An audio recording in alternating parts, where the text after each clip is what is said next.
Okay, the time is now 5:32 on Wednesday, December 17, 2025, and this public meeting of the DC State Board of Education will come to order. The roll will now be called to determine the presence of a quorum. Director Butler, please call the roll.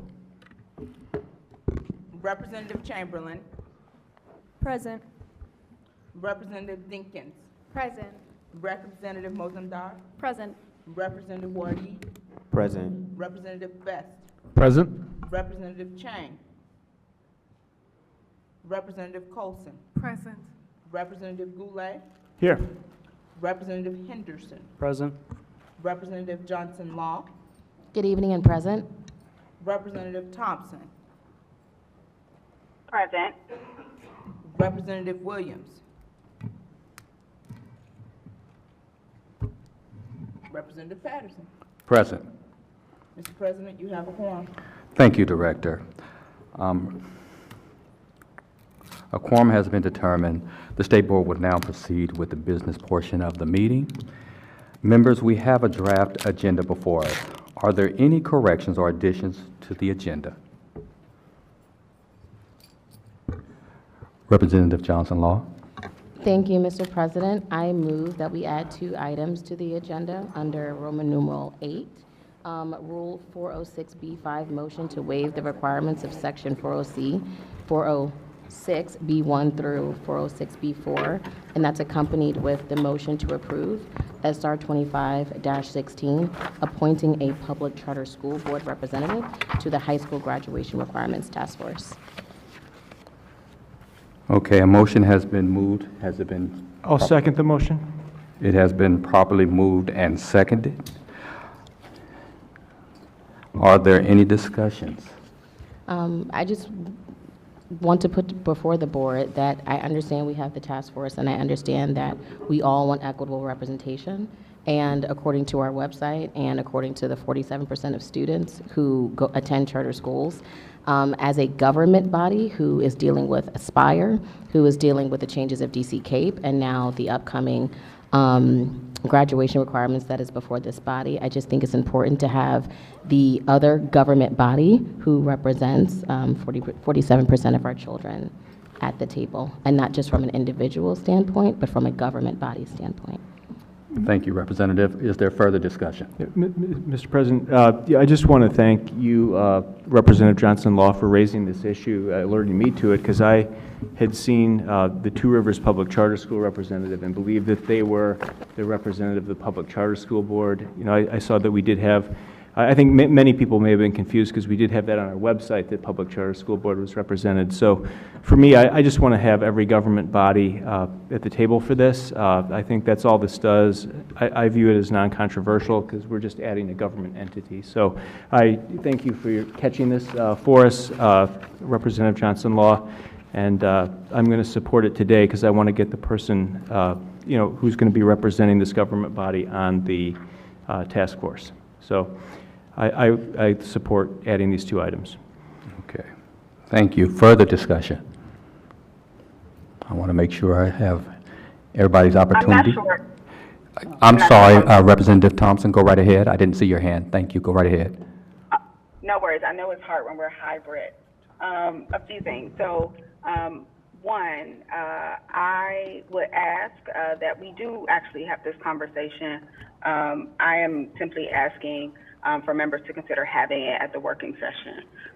We have had actually a few changes in our composition as the task force, including some members leaving their appointed posts and transitioning to other bodies. And so I suspect that sometime in January, we might have a few additional changes, including some who are now with other charter bodies. I do not believe that the majority of the membership is aware of this because this just happened, and I have had at least one personal conversation about employment and was looking forward to having a conversation with the committee about that. Unfortunately, we have not yet had a committee meeting. and I was not aware of this particular amendment before about 4:30 this afternoon. And had I known, I would have shared that. But we can, happy to discuss if that's to be discussed. But I know the WIC in particular, and we also have some conversations with charter bodies happening, and I would like all of them to be considered at one time. Thank you, Representative Thompson. Is there more discussion at this time? Just a point of clarity. So this current vote, what's been seconded, is just to add this to the agenda, correct? That is correct, Director. Okay. President Patterson, we were just explaining why we wanted it added to the agenda, because it was mentioned to me that in order to add, because we did a resolution, then to add someone to the task force That is correct. officially, we would have to put a resolution forward, and we're just recommending that we bypass, usually, which Yeah. is what 406B1 through 406B4 are for. Yes, as I'm reading it, and I appreciate you For the guys bylaws. bringing and the that. Thank you for the bylaws and the SOPs, just to say, because the task force is on a time crunch, and just making sure that they're present and accounted for. Okay. Thank you so much again for clarity on that. I'm not seeing any more discussion. Representative Thompson, I see your hand again. Oh, it's actually a legacy hand. It's the same hand. I totally understood that the request was to add this to the agenda today, and if I was not clear, I think my request is that we have a fuller discussion at the working session, because we actually might need to make several changes to the task force, in addition to reflecting the fact that the task force will likely not be sunsetting in February, per conversations with the DME and others, and other appointment changes like with the WIC. And so I'm asking, instead of doing piecemeal resolutions, that we actually consider doing one resolution in January with fuller context, given the WIC representative needs to change, in addition to the charter conversation that we totally should have. Okay. Thank you, Representative Thompson, because that's something that gives me personally something to think about, is what I'll say. So what you're saying to me, and I'm for this discussion, is that there are a couple additions that you guys are actually thinking about as a task force, as the committee that's over the task force, that you may want to do, and you don't want to do this piecemeal, correct? Second round. Correct. That is actually what I am saying. I'm saying that we have had a conversation with Drew Hubbard at the WIC. He actually needs to change his designee, because the designee we had appointed has left the WIC and is actually now employed at a charter body. All of this happened in the last few days. Okay. I apologize if Representative Johnson-Law and Representative Goulet were not aware, but that information was just shared with us, and we have not yet been able to have a committee meeting. And so I am not saying this isn't a conversation we shouldn't have.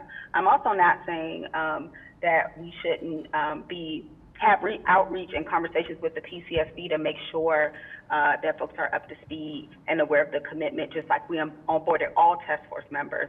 I'm also flagging the fact that our next task force meeting is tomorrow. And I want any changes, for folks to be ready and able to prepare and not be surprised. I will say I was surprised as the co-chair of the task force about this today, but do appreciate the flag and the conversation.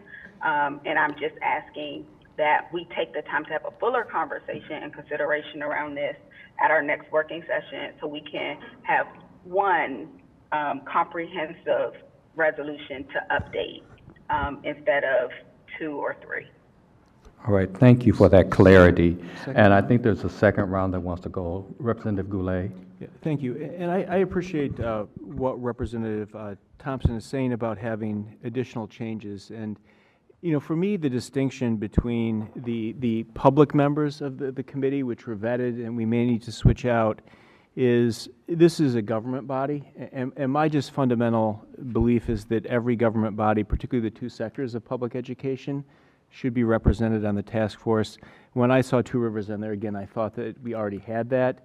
On the website, we had Public Charter School Board listed, so I thought they were on there already.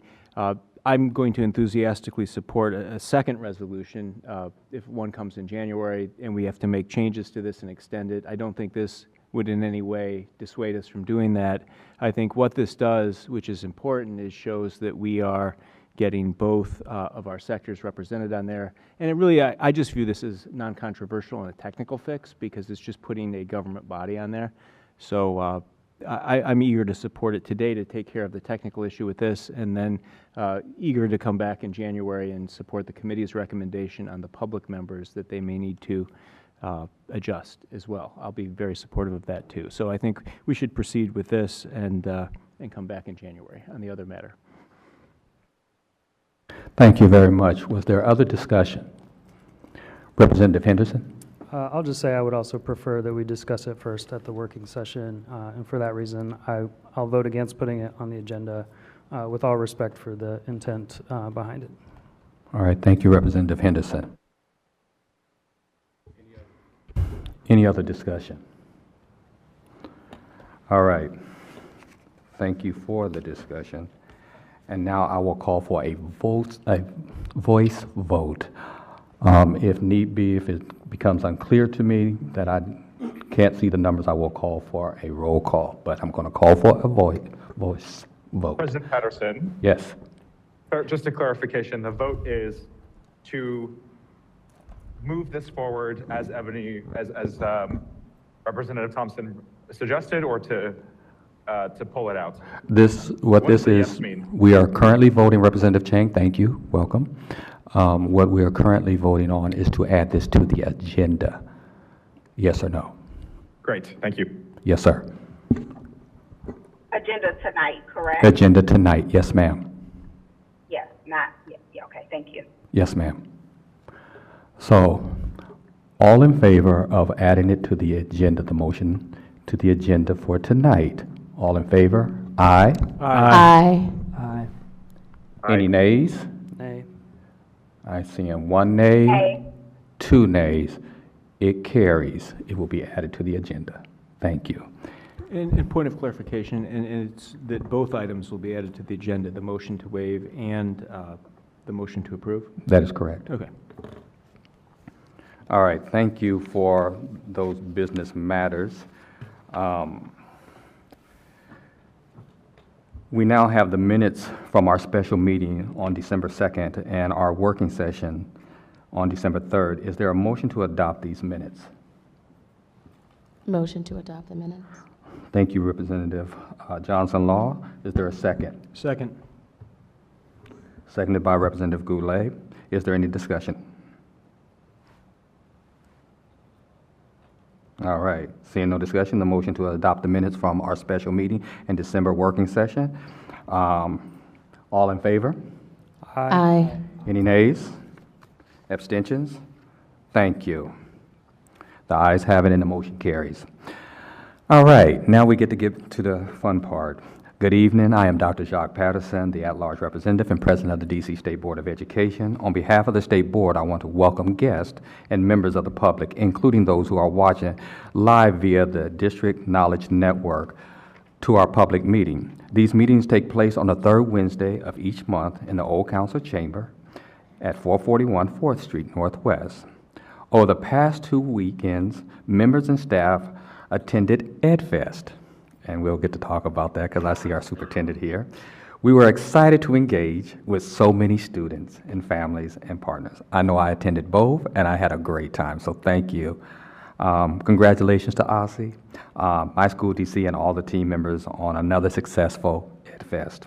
Additionally, our survey on proposed changes to DC high school graduation requirements is still open, and we encourage members of the public to visit our website to share your feedback.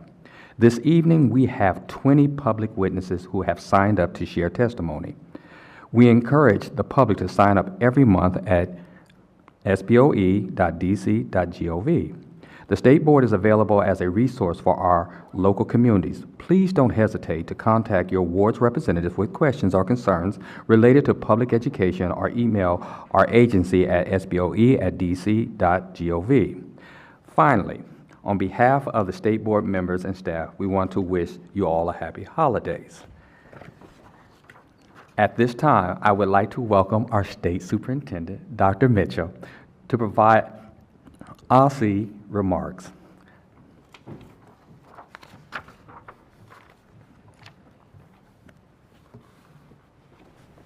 Thank you. Yes, ma'am. Good evening, everyone. Thank you so much, President Patterson. Greetings to board members and to the public. As always, I deeply appreciate the opportunity to share with you our agency priorities and our agency's accomplishments. I'll begin by highlighting OSSE's recent work. We just published the school report card on December 4th, as a matter of fact, and the report card provides families with easily accessible performance data on every DC school. This includes information on CAPE, our annual assessment, performance and growth, graduation rates, teacher retention and qualifications, student attendance and discipline, and school finances.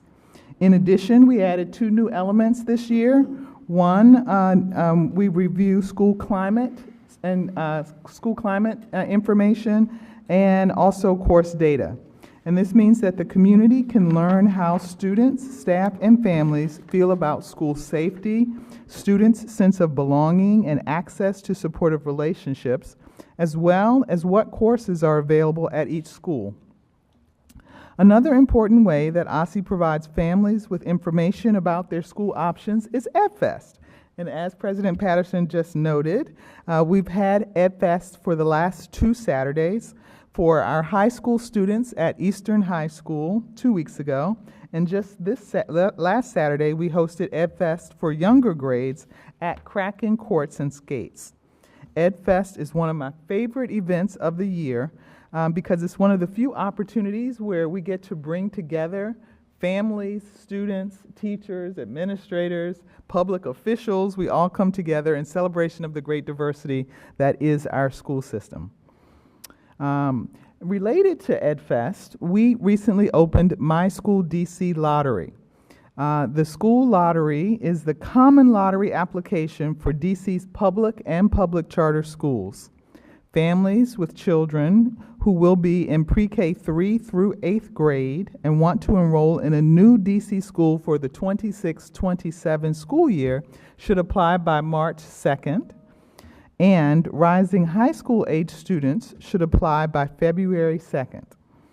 While it's possible to apply after the deadline, it's really important that families meet these deadlines in order to maximize their chances in the lottery. In addition, we've had the opportunity to highlight OSSE's work during multiple hearings recently. We recently had a hearing on the Division of Transportation, and there we highlighted our parent portal, which is an online application that reduces communication errors by connecting families directly to OSSE for their special education transportation needs. It also expanded parent transportation choice, resulting in a tripling of our parent stipend program, where parents receive $400 per month to transport their students to school. And we also made transportation services more streamlined and efficient. We are pleased to announce that we entered into an agreement in the final week of November to acquire a new routing, GPS, and bus tracking system. Families have rightly voiced a desire for a more reliable, straightforward system to track their students' buses, and this procurement is an essential step in developing a family-facing bus application. We are as happy as families will be once this new system is implemented. At a hearing on the adult workforce, we were able to share information about our integrated education and training programs. We were one of the first in the nation to implement this model, and it really is helping us to see literacy growth as folks are training for jobs. In addition to this, at a hearing on school improvement, we talked about our new framework for accelerating student growth in some of our lowest performing schools. And last week, I had the opportunity to testify on OSSI's progress to develop systems and supports for special education. We recently published our annual reports on residency investigations and attendance. Our attendance report shows that district-wide attendance rate remained static last school year and was harmed by winter weather. As such, I'd like to take this opportunity to really encourage families to finish up the 2025 school year by making sure that students are in school every day. I know that attendance is a challenge, particularly when the weather is not good, but it's really important. Families underestimate the number of missed days, and our data shows that poor attendance leads to poor test scores, and higher attendance leads to higher test scores. Speaking of challenges, I'm looking forward to tonight's panel discussion on building policies for artificial intelligence in schools. AI presents vast challenges and opportunities to society and to schools. OSSI has been having conversations with school leaders and conducting research on AI throughout this year. We anticipate taking further action in 2026, so tonight's conversation will be most timely. I look forward to hearing your panelists' diverse, informed opinions. As this is our last public meeting of 2025, I'll close on a note of reflection. Our community has faced a very challenging year. Our economy and community bonds face strains due to outside forces, and we will likely face continuing challenges in the new year. Despite these challenges, I do want to conclude on a note of optimism, and there are genuine reasons to feel positive about the state of our public education system here in DC. As highlighted on the school report card, our students achieved the highest ELA performance on record and made the largest gains in math performance since the pandemic hit. We maintained a robust, universal pre-K system that is the envy of the nation, with more than 4 out of 5 3-year-olds and 95% of our 4-year-olds enrolled in pre-K. We opened a new advanced technical center in Ward 8, which provides direct on-ramps to apprenticeships in DC. And students increased their graduation rate by 2.6 percentage points, raising the DC graduation rate to 78.7%. That means that 600 more students graduated in the class of 2025 than in the previous year. This is DC's highest ever graduation rate since we've been collecting data using this methodology. While most careers in the district will continue to require some form of post-secondary education, the gulf in wages, as well as measures of well-being between high school completers and non-completers, is significant. Our record high graduation rates will translate into real differences for district residents. This progress, along with everything else that I've mentioned, is something that we should all celebrate. And so I wish you a joyful, festive end of 2025 and a very, very happy new year. Thank you, Dr. Mitchell. As always, happy holidays, and thank you for the partnerships that we have with OSSI. Thank you. Over the last year, as we've gone through those things, you guys have been a wonderful partner. You're always willing to listen and collaborate, to reconsider if we have different views. And so I just really appreciate you and your staff and being such good partners and trying to provide the best education for our students. So thank you. Thank you. And thank you, as I see some of your staff out there. Thank you. That's what it's all about. And I just want to take just a quick minute to say thank you so much for all of the work that you're doing on the graduation requirements. We may have differing ideas, but I love the fact that we're all committed to working so hard to improve the graduation requirements so that all of our students are career and college ready when they finish. So in all honesty, thank you very much for that very hard work that you're doing. Now, with all the glows, I have one parting grow, and that would be love EdFest. It was amazing once you got inside. The parking, okay? I don't think I've ever heard so many people call me about parking. They wanted to be there.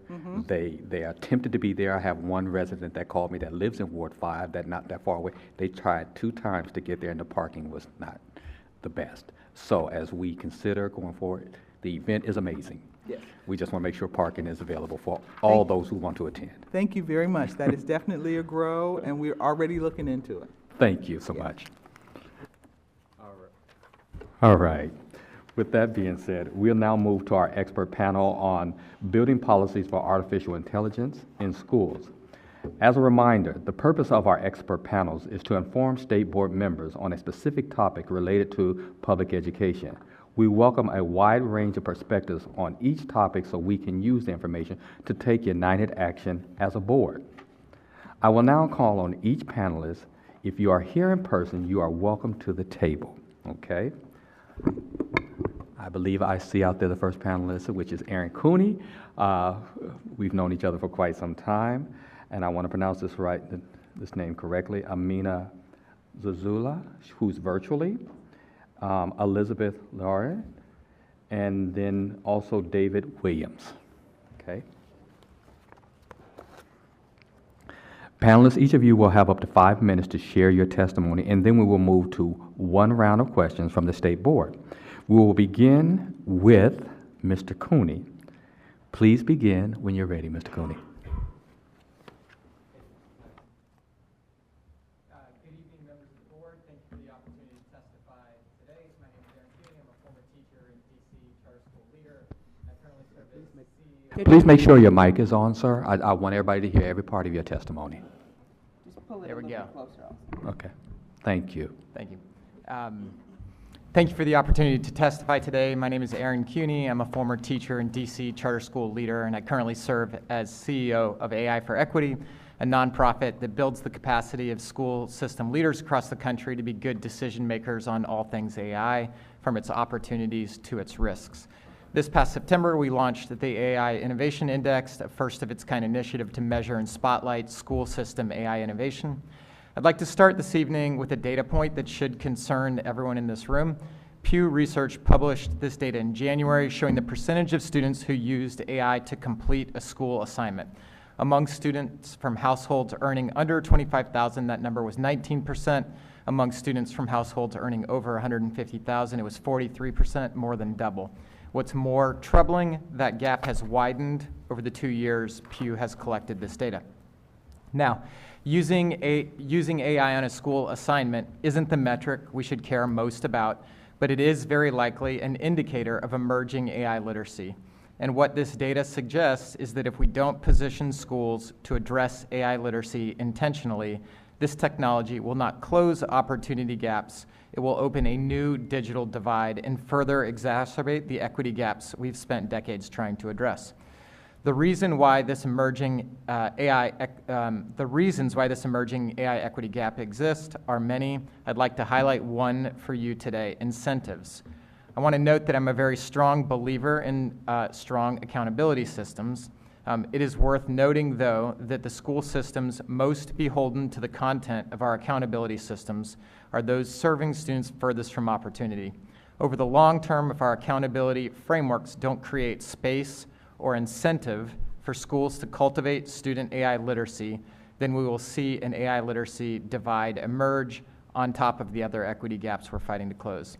The schools with the most flexibility will adapt. The schools under the most accountability system pressure will stay focused on what's measured today, to the exclusion of the AI literacy competencies that will matter tomorrow. This is exactly where the State Board of Education can make a difference. You have the ability to signal that AI readiness matters for all DC students and to clear the way for all schools to prioritize it. When the State Board, OSSE, and the Public Charter School Board align around a shared priority, it validates its importance. It tells school leaders this isn't a distraction from your core work. This is essential to preparing students for the world they're entering. But alignment requires shared data, and that brings me to the most important first step: ensuring DC is positioned with the system-level data needed to make smart choices about policy, strategy, and resource allocation. Excuse me. Let me offer the recently announced Capital Math Collective as an instructive example. This initiative is set up for success because it was born from data that identified a clear need. It will have data to inform its strategy, and it will have data to measure the efficacy of its work, to progress monitor whether investments are translating to student outcomes over time. But AI is emergent, and we don't have the same historical context that we do for DC student math achievement. And while there's been a proliferation of isolated surveys gauging educator and student perspectives on AI, we have not had robust system-level data that allows us to make comparisons across school systems within DC or across the country. Without that data, we're making policy in the dark. That's where the AI Innovation Index, that's what the AI Innovation Index was built to address, and why I believe it can serve as a critical data infrastructure for DC. The initiative measures 3 interconnected pillars: C-suite leadership actions, staff AI empowerment, and student AI agency. In just the first few months since launching, we've gathered data from 40 school systems nationwide, nearly 40 leadership assessments, over 1,500 staff surveys, and more than 5,500 student surveys. The index gives school systems comparable benchmarks, visibility into what top performers are doing differently, and access to resources aligned to their areas of growth. What does this data tell us? We found this fall that leadership actions translate directly to staff outcomes, and that specific actions matter more than others. The single strongest predictor of staff AI empowerment was whether leadership had adopted an enterprise AI platform. We found that 78% of students report understanding that AI can be both helpful and harmful, but only 43% of students have learned to design and build with AI. That's a 35-point gap between awareness and agency. This is actionable data. It tells leaders where to invest and what to prioritize. And Mr. Cooney, I'm going to, I do believe you're at your time, so we'll talk a little bit later during the question time, but I'm going to move to Mr. Williams at this time. Sounds good. Thank you. Cool. Thank you, Rush, indeed.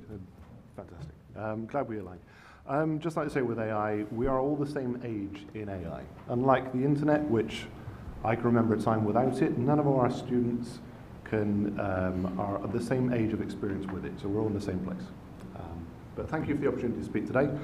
My name is Dave Williams. I'm a STEM educator and innovation coach and an AI lead at Friendship Public Charter Schools. I also work as part of a team responsible for evaluating AI tools for instructional use, gathering feedback from teachers and students, and contributing to internal guidance and policy development. This places me in a position where I see AI policy not as written guidance, but as something that directly shapes classroom practice, educator decision-making, and student opportunity. Artificial intelligence is already present in schools, workplaces, and students' daily lives.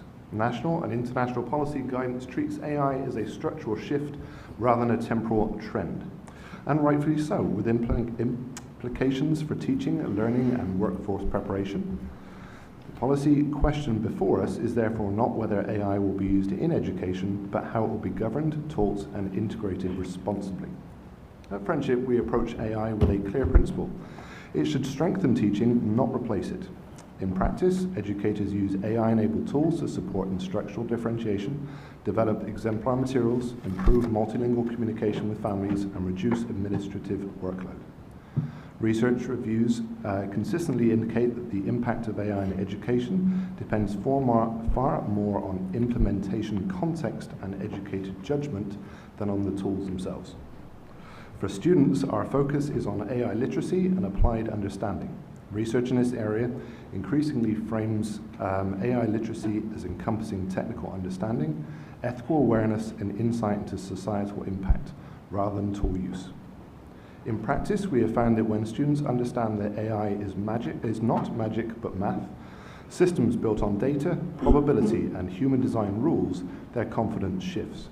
They move from seeing AI as something done for them to something they can question, test, and build with.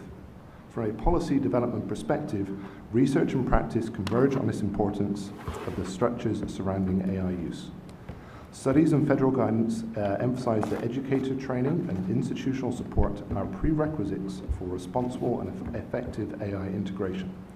In my coaching and evaluation work, lack of clarity Consistently emerges as a barrier, whereas clear guidance supports responsible experimentation and consistency across classrooms.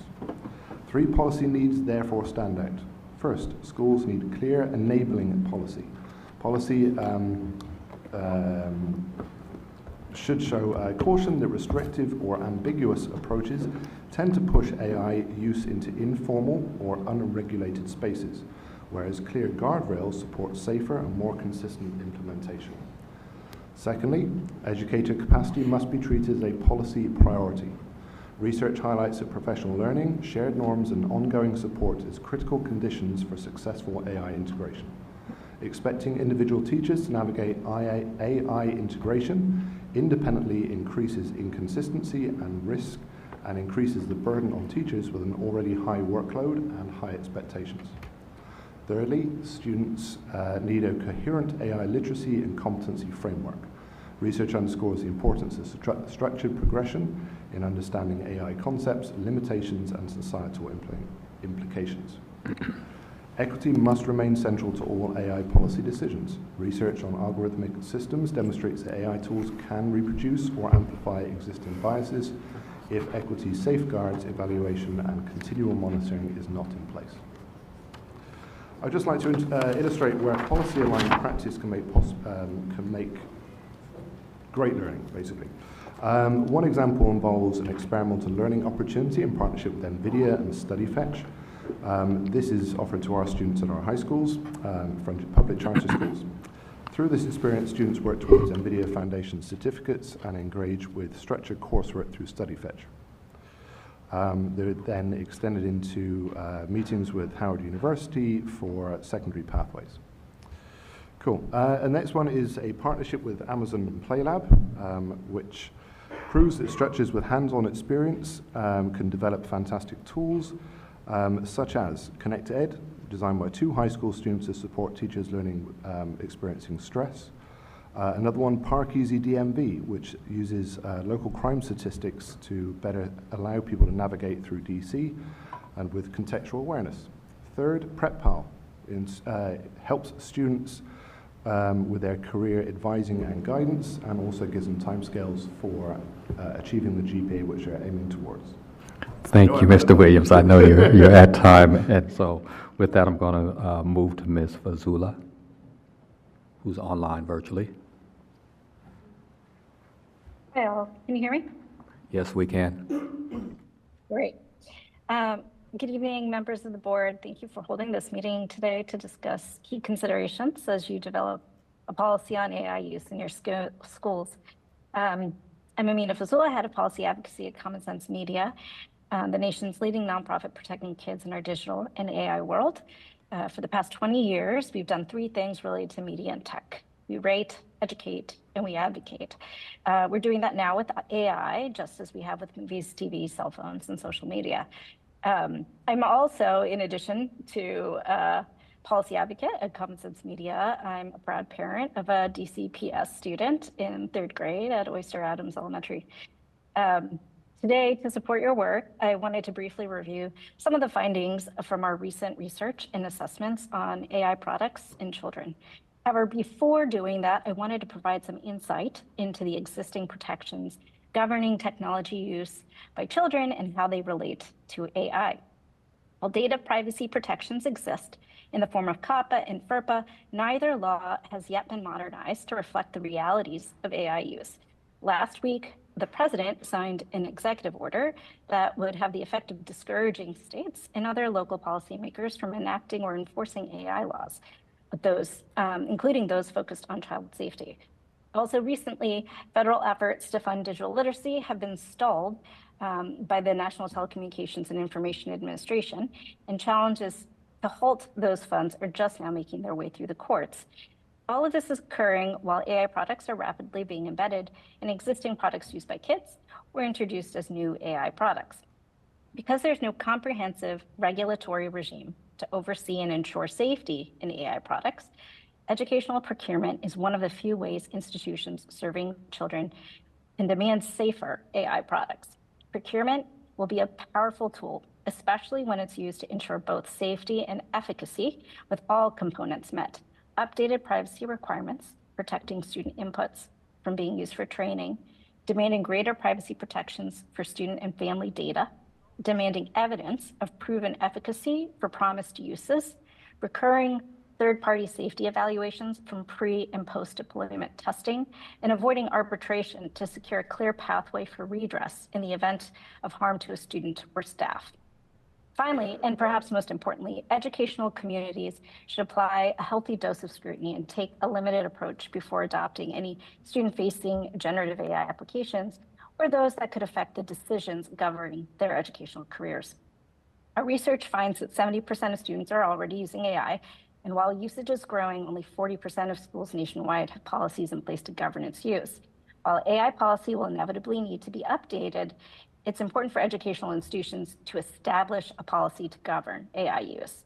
Our education team has developed a toolkit for district leaders to use and support in their thoughtful AI planning, decision-making, and implementation. The toolkit includes templates, implementation guides, and customizable resources to support districts at various stages of AI exploration and adoption.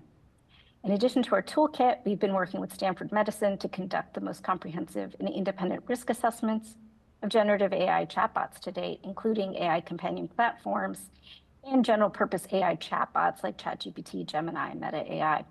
The results have been alarming. The products we've tested fail basic safety tests and actively encourage harmful behaviors. These products are designed to hook kids and teens by consistently prioritizing design choices that promote engagement, even at the expense of safety. This is especially concerning considering the rapid adoption of general-purpose AI chatbots by students. Dangerous AI companion features appear in both dedicated companion apps like Character AI and general-purpose chatbots like ChatGPT. In particular, the ability of general-purpose chatbots to be used by students for emotional support alongside information retrieval, tutoring, or efficiency increases the risk that young users form emotional attachments and perceive chatbot responses as authoritative. They're effective at inducing emotional bonds and dependency because they tend to use human-like features, along with affirmation and engagement techniques, like constantly validating user emotions. These techniques are particularly effective in teens whose developing brains are wired to seek social validation and peer acceptance, making them especially vulnerable to AI systems designed to provide constant affirmation without healthy boundaries of real relationships. Already, these products have coached children and adults to commit suicide, engage in self-harm, and harm others. Our research reveals that 3 in 4 teens are already using AI companions. Half of those are regular users, and nearly a third of those prefer talking to AI companions as much or more than humans. Meanwhile, only 37% of parents know that their teen is using AI. Often, these design features are marketed to support mental health or address loneliness. However, our current AI systems... Ma'am, you're at your time. Thank you so much. Okay. All right. We're going to go to our last individual, Ms. Leart. Hello. This shows you how quick 5 minutes is. But good evening, members of the State Board of Education. I want to start by thanking you and your leadership for hosting today's discussion on AI in education. I'm Elizabeth Laird, and I'm joining you tonight as the Director of Equity and Civic Technology at the Center for Democracy and Technology, also known as CDT. CDT is a 30-year-old nonprofit, nonpartisan tech policy organization that advances civil rights and civil liberties in the digital age. For the past 7.5 years, I've led a team whose mission is to support the responsible use of data and technology by public agencies, including those that deliver public education. And I have to tell you that before I was in this role, I worked for 5 years in SEAs, including 2 at OSSE, as a Deputy Assistant Superintendent of Data Assessment and Research. Since I founded this team at CDT, I've worked on the role of algorithmic decision systems since 2019, 3 years before ChatGPT was released to the public and upended our nation's K-12 education system. In this role, I've also conducted 6 years of national representative polling of parents, teachers, and students about EdTech in schools. And I want to share some findings with you about the growing role of AI in schools and what it means to students. So the survey research that I'm going to talk about was fielded over this past summer and reflects opinions and experiences based on the 2024-25 school year. And we found that, as my fellow panelists have said, that there's record AI use in schools. 87% of teachers and 86% of students report they've used AI in the past school year, with half of students saying they used it for school-related reasons. As we've also heard, training has not kept pace with adoption. Fewer than half of teachers and students report having received any training or information on AI use in class. But when they do get it, they find it very helpful. 9 in 10 said that when they received this, they found this information helpful, which underscores the demand for something we've heard about tonight, which is AI literacy. I'll note here that AI is not a monolith, nor are its uses. We explored a range of use cases that incorporate AI, from using generative AI to develop curriculum and instructional content, all the way to using facial recognition technology to proctor exams remotely. As others have talked about, we also found important geographical and income divides in parents that reside in urban and suburban areas, as well as parents that are of higher income, in that they and their children use AI more than their peers in rural areas or those with lower levels of income. Moreover, the more ways that a teacher uses AI in the classroom, the less likely they are to be concerned about things like AI creating additional burdens, becoming a distraction from learning, or being more time-consuming than helpful.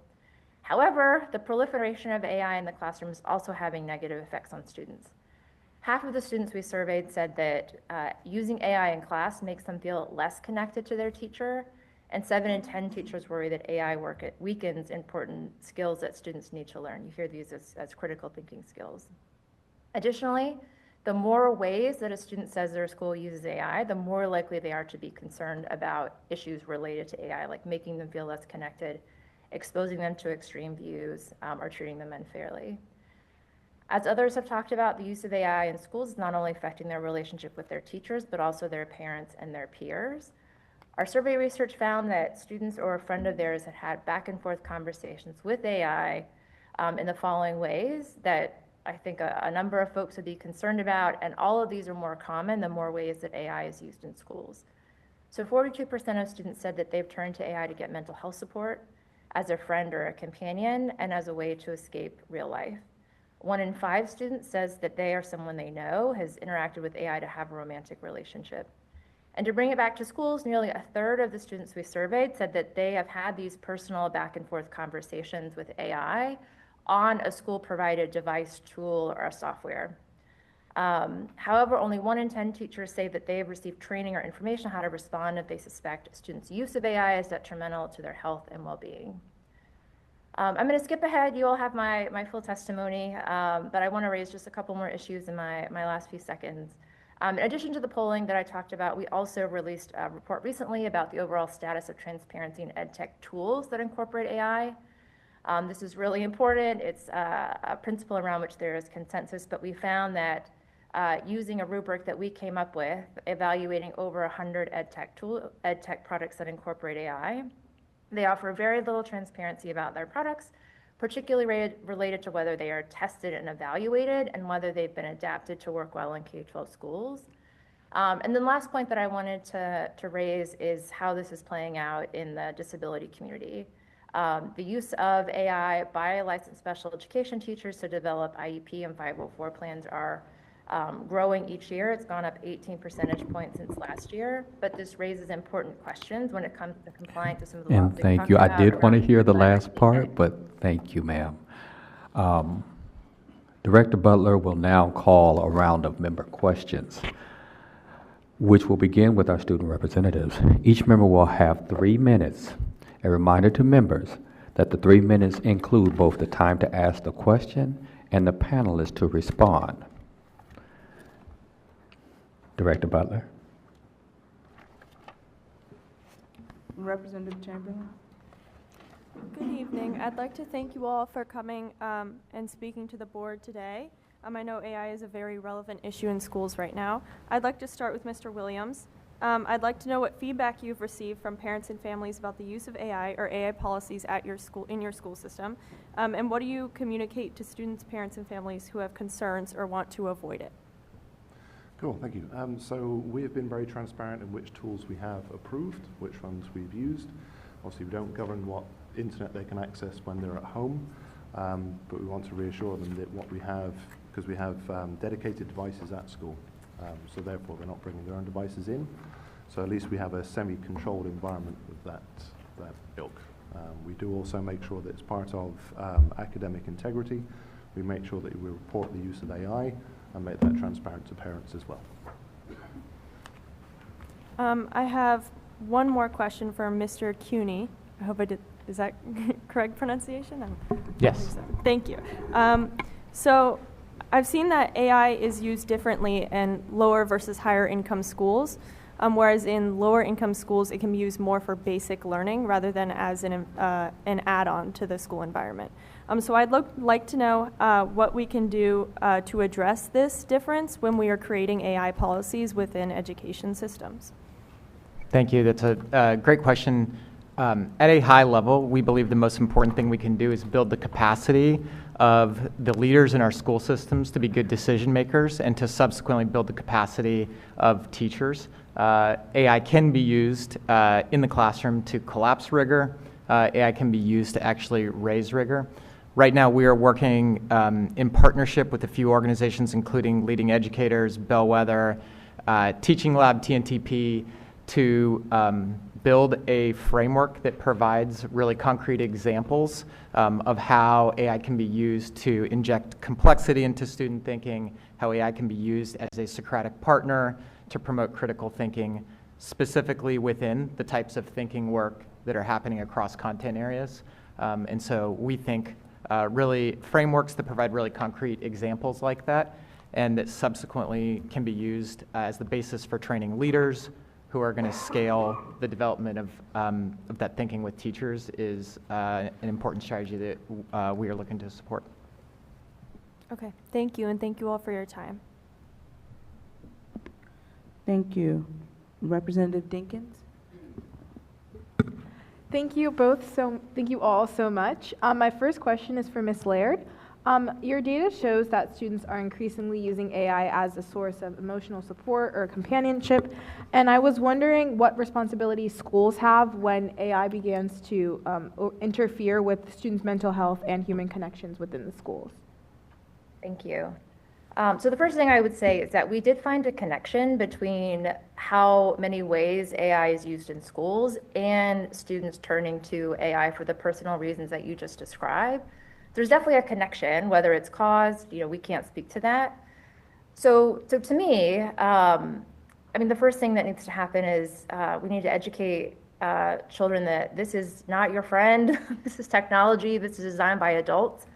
And because technology used in schools isn't new, my hope would be that existing communications, training, digital citizenship programs can incorporate these important ideas. And I think my colleague at Common Sense has some great tools that could help with that.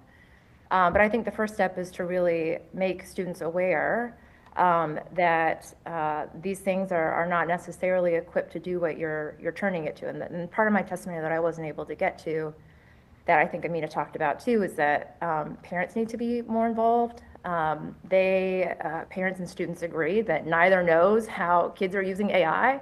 When you ask kids, that's what they said. When you ask parents, that's what they said.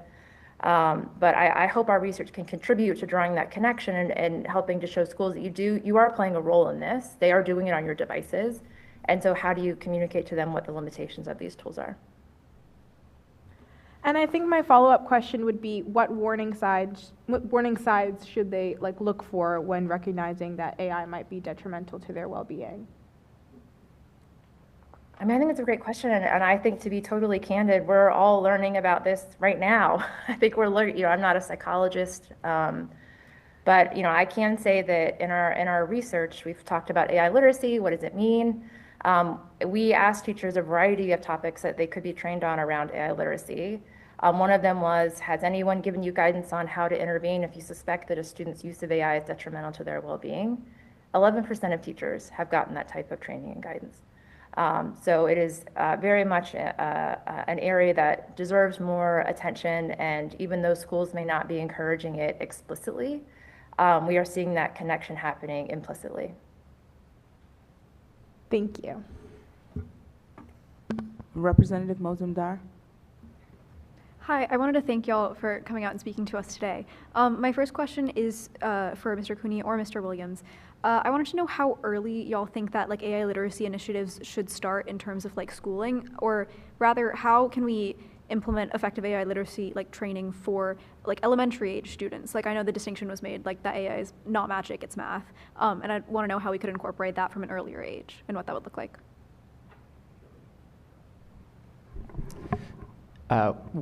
Some of the most innovative school systems that we are working with that serve students across grade levels are thinking about what does AI literacy look like without having students on devices. So ultimately, I think the strongest AI literacy will come from usage, but it doesn't have to come from usage. There's a lot of, as we think about some of the things that we're measuring in the AI Innovation Index, they are understanding measures, understanding AI's benefits and harms for students and their communities, understanding how AI works. Those are things, conversations that you can have in a scaffolded way in a third grade classroom without any students on devices, with teachers modeling things. And so, you know, the device usage is something that I think we will see more of in middle school and high school. But there's lots of non-device AI literacy work that we can do as early as elementary school. And in fact, I believe there's a moral imperative to begin to do that so that when students enter middle school, they're doing so with some schema for this technology that's going to have profound implications for society. Cool. Just also like to add on to that one, that one of the things which I think that we did very well was to make sure that our staff competency was there before we unleashed and let free students use the tools themselves. And I think that was a very good step for us. Cool. Thank you. My second question is for Ms. Fazula or Ms. Laird. I wanted to know how AI has been seen to interact with student privacy laws such as COPPA or FERPA or with like IEP specific laws, and how like teachers using AI in classrooms can be reconciled with protecting student privacy. I can take maybe the first half of that question. As I said before, COPPA and FERPA have not been updated to reflect the realities of how students use AI. One particular example is the inputs that are put into generative AI products. So if a student is working with a chatbot, their inputs are not necessarily governed the same way that we would govern PII or personally identifiable information or even personal information.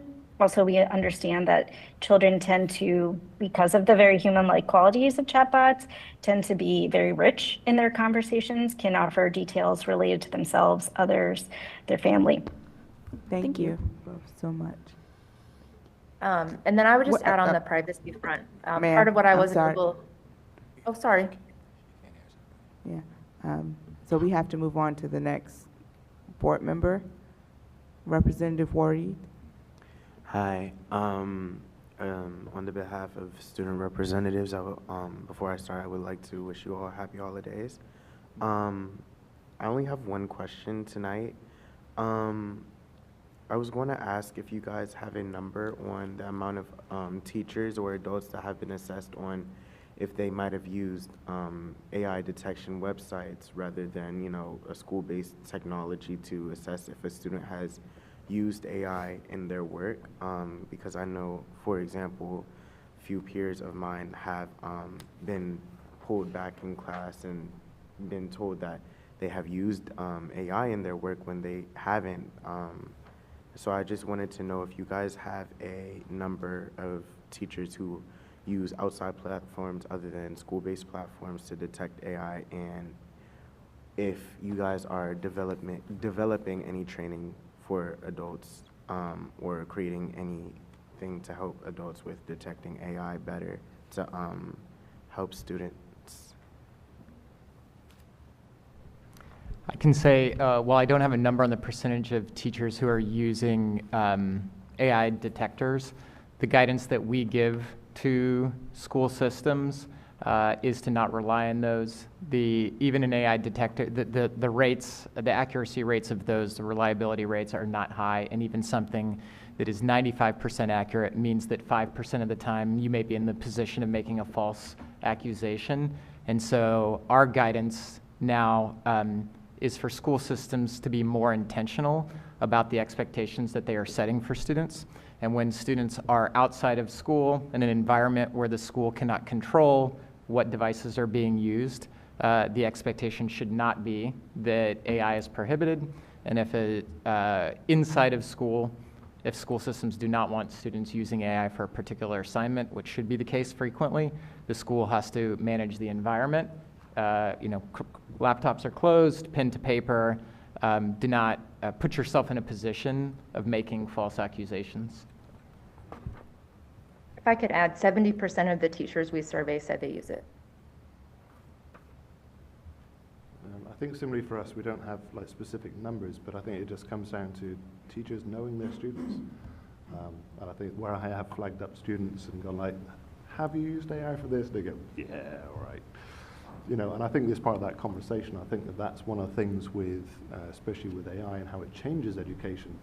I think teachers being mentors and people that take students through projects becomes actually more important and does highlight those issues. Thank you. Thank you. Representative Best. All right. Thank you. Aaron, I appreciate you for being here.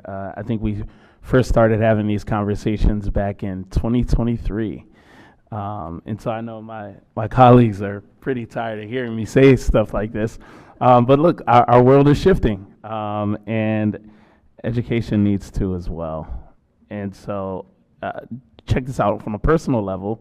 Like over the last 2 months, like I built an app to help my significant other's company save thousands on scheduling and billing. I also built a fully functional web portal that's already started to generate some income, all because I had an idea and a general understanding of how to use AI. But at the same time, my mom and my new little bonus kid can't tell the difference between what's real and what's fake. And that's scary. And so what we do know is that AI is real, and its impact cannot be underestimated. And I fear that if we keep pushing AI literacy and exposure off while other communities are pushing it forward, we risk creating another gap that coincides with the wealth gap, all these other gaps that we've seen, the achievement gap, that our children will not be able to close. And so I believe this is actually right. Well, it's not on time. We're behind. But I do believe this is one of the most important conversations we can be having in education right now, because what we do or what we choose to do or what we choose not to do will ultimately shape this next generation. And so I don't really have a question. I'm just thankful that you all are here and sharing your knowledge and experience. I'm done. Thank you. Representative Colson? Excuse me, Representative Chang. Thought I knew the alphabet. What you're saying makes a ton of sense. The question I have is actually, given that, where you're sensing disagreement, who's opposing and what are they saying? If we could start with you.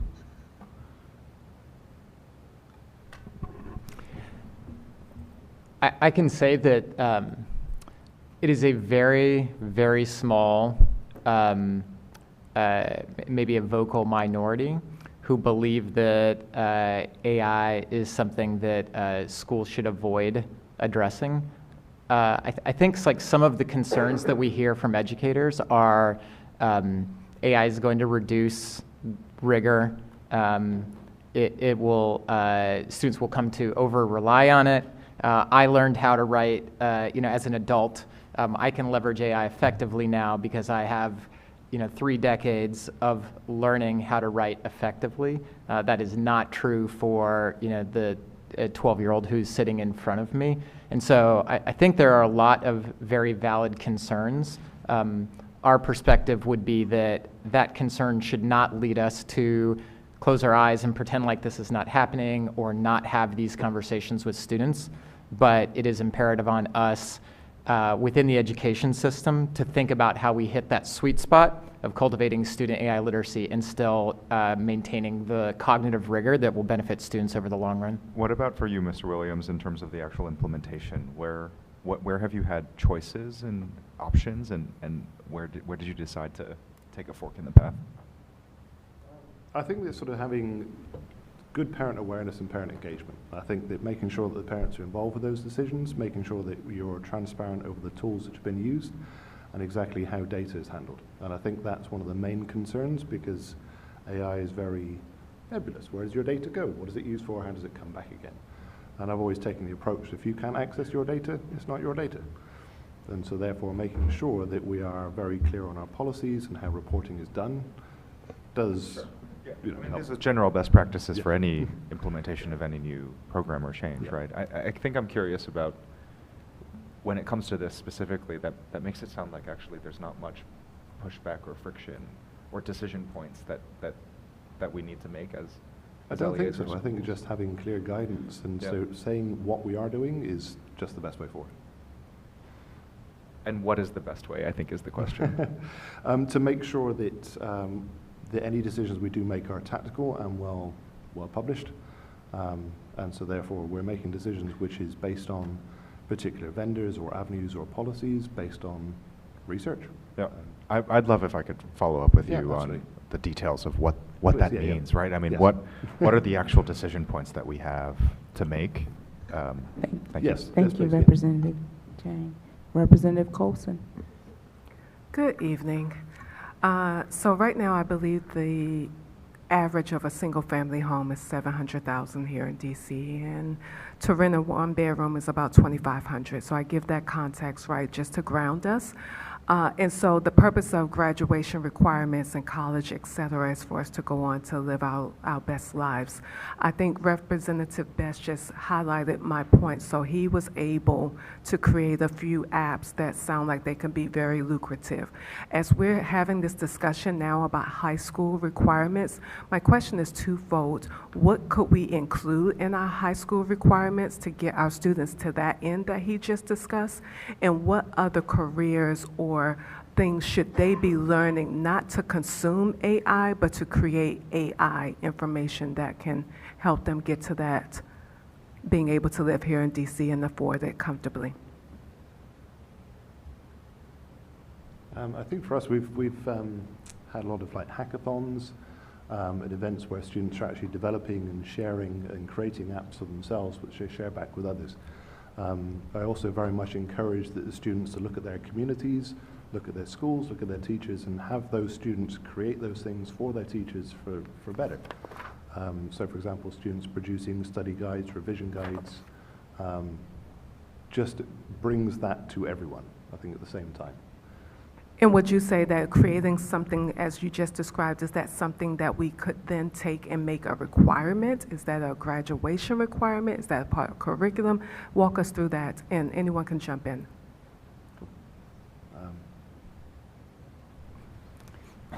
I think there is an emerging set of AI literacy curricula that could eventually find its way into, let's say, a graduation requirement. We also really believe that students leveraging AI within the existing content areas is something that's critically important. And I think that that might not look like a new graduation requirement, but it might look like shifting our definition of what good math education looks like, what good science education looks like. And we measure 4 competencies in the AI Innovation Index. We ask students about these, whether they are understanding AI's impact, understanding how the technology is designed, whether they're cultivating skills and then learning how to design and build with AI to address, to solve and address real-world problems. So all 4 of those things, I think, could show up in a standalone AI literacy curriculum that is a new thing that we ask schools to do. All 4 of those things could also show up within high school or middle school history, science, math, and ELA. So I think there's, maybe some different paths forward. Thank you so much. I'm out of time, but if you all can, if you know of after-school programs, summer programs, online courses that students can get involved now that can teach in those schools, I would love to know about them. Thank you. Representative Goulet. I want to thank all of you, both virtually and in person, for coming to inform us about this, and really great testimony. I appreciate the fact of what you're saying of making sure that we do this in a thoughtful way, that we don't shy away from it. And I think we should, at the board, have a role in that, working with OSSI. Because I have 2 concerns. One, I think you mentioned, is that students don't get exposed to AI and aren't familiar with how to utilize it effectively. I think the other concern, by just not having a consistent policy throughout the city, could be that you have students using AI without developing age-appropriate brain development and critical thinking skills. And that's the other fear I have that could exacerbate inequalities, is that rather than try to teach children skills they'll need to be successful in a new workplace, that we just basically let them run things through AI and then call it a day. So how do you balance those two different things? And specifically, if you can talk a little bit about how we make sure students develop those skills at the right ages with AI there, how do we restrict that? And I think for me, my concerns are actually very similar. My worry is that teachers are going to use AI to write their assignments, students use them to create them, and then teachers use them to mark them, and we're just playing handoff. So I think that making sure that when we look at our curriculum, look at our development, well, here's our time to use AI. Here's when you present your ideas as your ideas. I mean, very much in the early days of, well, the internet was there and people copied and pasted, but, we learned to use it as a tool. And I think that being very purposeful about that and actually kind of going back to more traditional education of this is a project, stand up, present, be yourself. And I think that for me, actually that's the most exciting part of AI, is going back to that project-based demonstration of learning, moving away from multiple choice, which we know AI is very good at.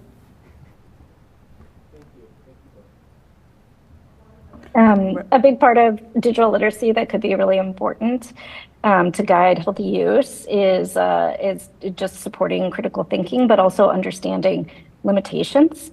AI products are evolving and shifting. There are hallucinations, there are other pitfalls and problems. There are also improvements with these products over time. So consistent access to digital literacy is really important.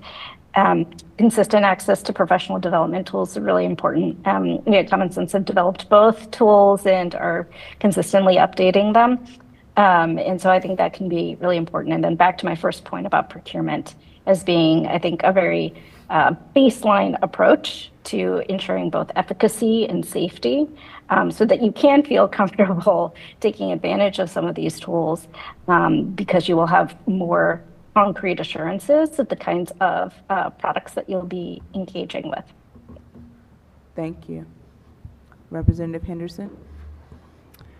Thank you all for your testimony. I really appreciated Representative Colson's question around graduation requirements, and is this something we should require? And Mr. Cooney, you were talking about kind of two potential pathways, either like a standalone AI something, or how it can show up elsewhere in other content areas. And so I'm wondering, Mr. Williams, how at Friendship, like where is this showing up? Is this showing up in elective courses? Is it in math courses or science? Like where are students encountering it during the school day? So at Friendship, are students encountering AI in elective courses? Is it in their core content areas like math and science, or both? Yeah, absolutely. So we have used it for, we use Camingo, which is a good platform for assistive revision. And then it's very much still down to the teachers and how they structure their courses. So for example, in a dual enrollment course, there may be no need for it, but in a different dual enrollment course, there will be. One of the things which I think, sort of going back to what we said before, one of the things I would very much like to do is have a structured, standardized AI referencing. And I think that, for me, would be a very big move towards how we can standardize across different subjects how it's been used. Go ahead. I would just add that a conclusion we have come to, so we run something called an AI Literacy Accelerator, where we work with a bunch of school systems around the country to think about what implementation looks like and like where does it fit, like operationally, where does it fit within the school day. And that work has, at this point, asked school systems to integrate the content into the curriculum that they are already teaching. And we essentially are asking everyone across the country to reinvent the wheel. We think at a systems level, the way that this ultimately will scale most effectively is for it to show up in the curriculum that is being taught already, which has implications for what the high quality instructional materials look like. We think there's a next evolution of those high quality instructional materials that thoughtfully integrates usage of AI in a way that maintains rigor. Until it shows up in the curriculum, then we're asking school systems to figure this out on their own. And I think that is an unfair burden of school systems right now. What does that mean for like professional development for educators? If it's showing up in the curriculum, then I think it would be baked into the professional development that is a part of that curriculum. I think otherwise, then it's ad hoc. But I will say a huge barrier to driving outcomes with students right now, we are finding, is that adults are learning this as well, sure, and they do not feel confident enough to talk about it with students. Thank you. Representative Johnson-Law. Thank you all so much for your testimony, and big shout out to Representative Bess for really making sure we dig into AI. I want to go back to Ms. Laird. Is she still on? Yes. Okay, Ms. Laird, quick question about you. You didn't get a chance to finish when you were talking about the legal, it looks like consequences when it comes to IEPs and students that have special education needs. Could you talk a little bit more about that? And then if you're able, could you talk about what AI features could be used to help special education teachers and, matter of fact, all teachers when it comes to special education students? Yeah, absolutely. So thank you for bringing back to this. I did get not able to finish my thought. It's okay. So yeah, we've been asking about the use of AI in the development of IEPs for 2 years now, and we're seeing it grow across the board. I think what that means really varies. So there's, using it as sort of a thought partner all the way to using it to draft the IEP in its entirety, which I think most special education teachers would say that's not a good idea, but we've seen even that number double. And so at the heart of the legal questions with that, when Amina was talking about FERPA, one of them is there's incredibly sensitive information that you both need to share and also get back. And in the report that's in my testimony, in using an off-the-shelf tool, the first question it said is, what is the student's name? And tell me all about their disabilities. And so the type of agreement that would need to be in place to provide that information was not there. And so the tool itself should not have been asking for that information. So that's on the privacy side. And then in IDEA, the core of that is how do you individualize these things? And so when you have a tool that's purpose is to take a lot of content and generalize it, I think there's a tension there. And so it's not to say that there isn't a role for AI to play in IEP development, but it is to say there are legal issues that are the floor that must be addressed to achieve the type of student learning outcomes that I think we'd want for all kids, including those with disabilities. Thank you. And are there any AI tools or resources that you know of that could be used for special education teachers and general education teachers to help special education students, or matter of fact, maybe all students, because they all learn differently? And I'll give you the last of my 30 seconds. Yeah, I mean, I think that's like the promise of AI, right? Is that we're going to be able to individualize at scale. I think I started to talk about some of the tool research that we did, and what we found is that a number of the tools that some of which are targeted toward serving students with disabilities are calling to the same off-the-shelf system that you or I would go onto right now to generate a recipe for dinner. So I think there's a lot of transparency that's needed to understand like how much of this has been tailored to specifically incorporate the best practices in learning for all kids, including those with disabilities. So much. Thank you, Ms. Laird. I'm out of time. Thank you. Representative Thompson. Good evening. I am also in a learning posture around AI, and so I am not sure if this question is actually analogous, but I hope it is. When I think about, as we have learned about technology, folks used to have, typing classes in schools, things like that. Are there lessons we can take from the integration of technology with the computer age into education in the classroom and apply that to AI? I know it's not exactly the same, but just in the shift in thinking about a tool across and to maximize our outputs, I would be curious to hear you all's thoughts. I can just briefly give you a little bit of background on some of the tools we did develop. So we have a curriculum specific to AI in to be used in grades 6 through 12. Again, to provide that sort of overall background, reminiscent of other introductions of new technology. This is different from using AI specific to a curriculum input, but I think still valuable because of the evolving and changing nature of AI products. Our digital citizenship curriculum, which is in use at about 80% plus public schools across the country, also include sort of broader supports that think through some of the critical issues around technology use generally. And I think the good news is that you're right, we have been thinking through supporting students as they use new technologies.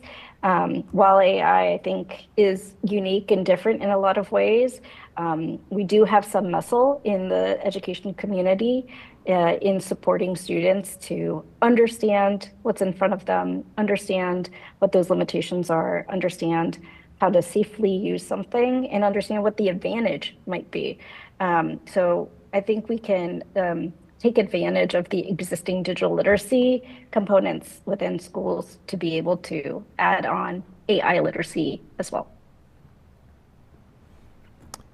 I would just say that I think what is distinct is that we have never had a technology that can just do the assignments that we are asking students to do right now. So that is unprecedented. We say to our leaders that this is 1 part technical, 3 parts change management, though, and I think where we can draw on lessons from the past is this is going to require a massive, complex, adaptive change across the system. And so what are all the things we know about how people process change, how we make change happen in complex organizations? We need to be drawing on all those insights and just applying it to this work that we need to engage in now around AI. Vice President Williams. Yes. Thank you all for your testimony tonight. I want to first start by addressing my colleague, Representative Best. You do not annoy me at all with bringing forward this issue. I think that AI is here to stay, so I appreciate for your early adoption, but know that you have a partner in that. Recently at the National Association for State Boards of Education conference, it was very clear to me after seeing multiple presentations and also learning from other experts that they said students and teachers are going to use AI. We can kind of adapt by making sure that it is used appropriately or that it is used inappropriately. And I see the media literacy component very compelling. I see the digital literacy very compelling. And Mr. Keeney, you talked about the leadership component and really being invested in the change management. So at a more concrete, practical level, what do you think that looks like as to where we should actually invest? And then I have a follow-up question for you after that. So I will preface this by saying that the data that we've gathered from the AI Innovation Index this fall shows a very strong correlation between the leadership work and what staff are telling us about how they feel empowered around AI, whether they're talking about AI's benefits and challenges amongst their colleagues. And so we know that the leadership work matters. You asked to be concrete about it. We have an 18-point roadmap. If you go to the website for this initiative, it's all on the public website, but it ranges from things around vision setting, listening to stakeholders, that means listening to staff, listening to students, amplifying the work of your power users, thinking about evolving your procurement practice to address some of the things that a few of the other panelists have spoken to. I'm going to cut you off just to be able to ask another question because I only have 1 more minute. So I appreciate that, and I'm eager to look at that. And there's also a couple other resources that other panelists have shared that I want to look into too. You had also mentioned that it's important that we really consider what we should measure in this so we can figure out what we incentivize. And you connected that with accountability systems, and that's one of the things that this board does have statutory authority over. So what would be those things that you think that we should measure to appropriately incentivize AI in schools? the accountability system is a beast, as we know here in DC. And so my suggestion is not, I think, naive in suggesting that there is an easy way to do that, certainly in the short term. I do think that by having these conversations, you can signal that the importance is there, and there might be some ways in the short term to add some sort of addendum to what's showing up in the accountability system. I think the algorithm, we're not changing the algorithm probably within the next couple of years about what makes for an A, B to C school. But there could be an addendum, a badge. I look something forward that to validates. talking with you more about this. I'm sorry for not giving you ample time. President Patterson. All right, thank you so much. Again, I want to thank all of our panelists. I'm going to specifically speak with you, Mr. Williams. Leading up to this, I had the great opportunity of coming over to your school, watching a classroom, bigger than a classroom, full of students, in a competition that included both high schoolers and middle schoolers.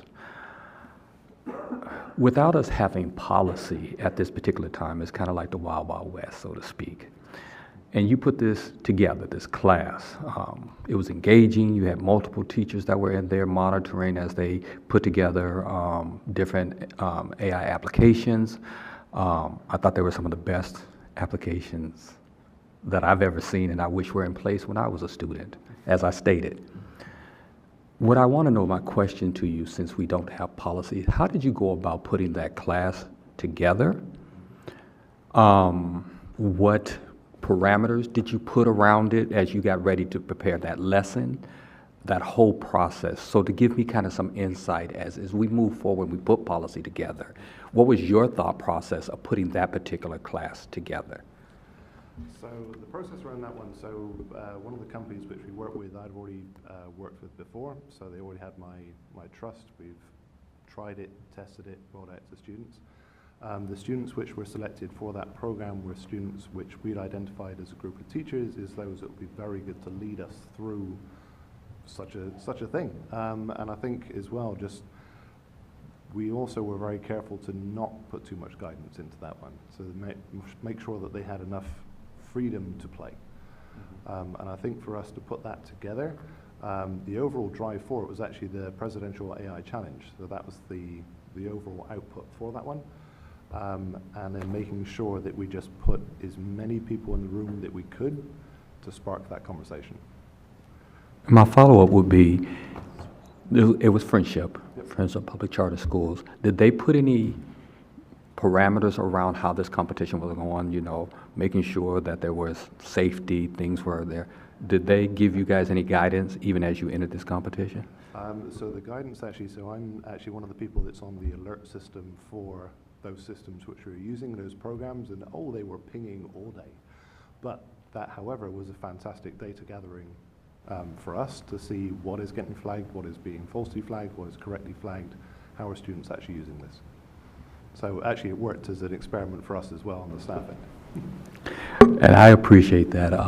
I just appreciate all the creativity, the engagement. Again, I've been to a lot of schools and I've seen a lot of engagement on different subject matters. I don't think I've ever seen children or students this excited about something, and it tells the potential for this particular area. So I want to thank you. I want to thank all the panelists at this particular time and your thoughtful testimony. I also want to just give a special thanks to our superintendent who has stayed and listened, because it will be up to us to create this policy that we eventually will go forward with. So thank you for you and your staff for staying and listening to our expert panelists. At this time, the State Board will adjourn for a quick break, and when I say quick, I do mean quick. We have a number of people who will be coming in front of us, some public witnesses, so we will adjourn for just 5 minutes, and the time is actually 7 o'clock exactly. So I will see everybody back at 7:05.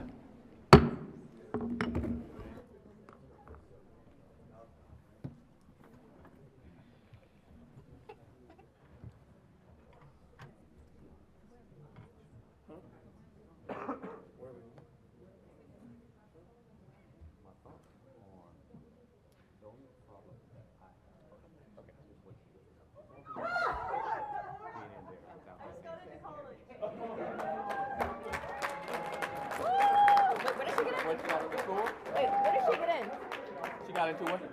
Huh? Vanderbilt. Okay. Congratulations. Oh, that's beautiful. Congratulations. Get your student. Oh, congratulations. Oh, that's amazing. Yeah. All of that. All of that. Go ahead, let all the team out. Go ahead. You got about 4 minutes left to cry. You got 4 minutes to cry. And then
I don't know what's happening to prayer.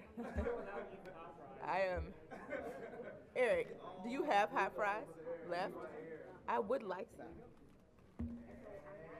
Hello. I always have hot fries to spare. Take, help yourself. No, just a few. I've eaten like Haley made some peppermint bark cookies, and so I just need something to shift the sugar. That's right. You gotta mix. Yeah. Sweet and spicy.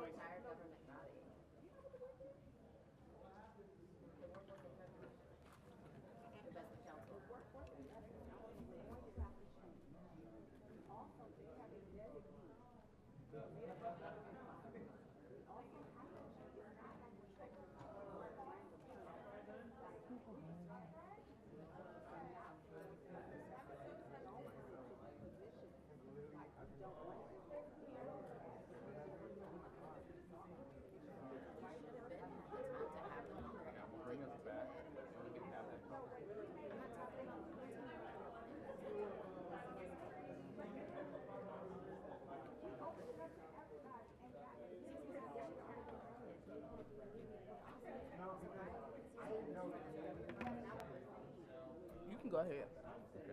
And I will move on.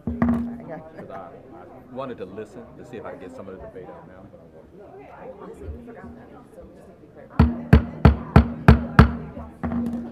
I'm going to re-adjourn us. I wanted to give my colleagues some opportunities to talk a little bit about some things, but we are past our 5 minutes at this particular time. What I will say as we re-adjourn is we hear testimony from public witnesses at every public meeting, and your comments become part of the official record.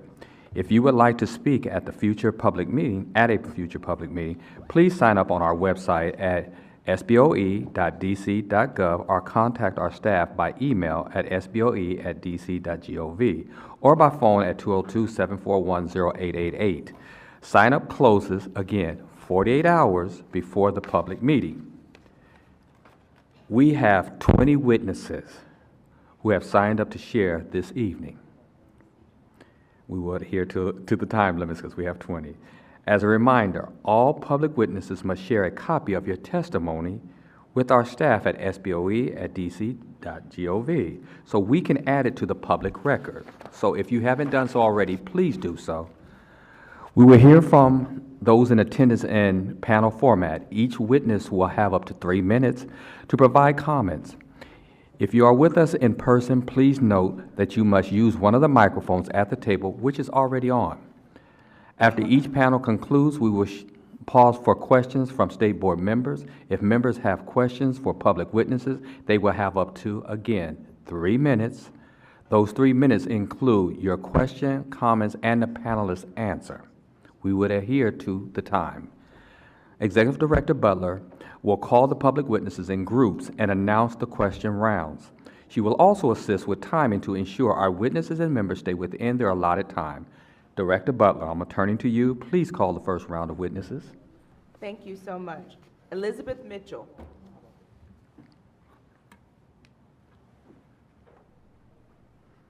Devon Montgomery.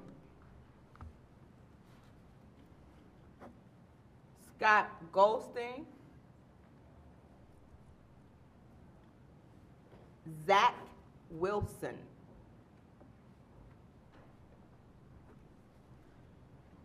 Christina Hansen.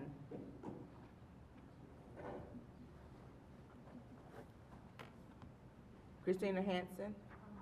Okay. Okay, good. Patricia Stamper.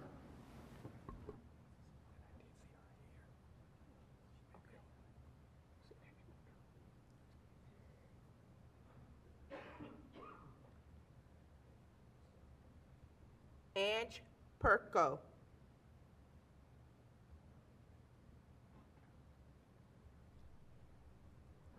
Laura Fuchs.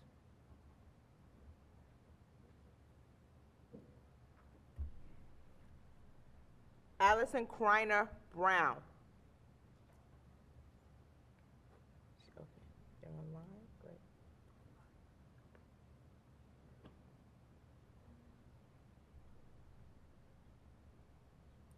We will start with Devon Montgomery.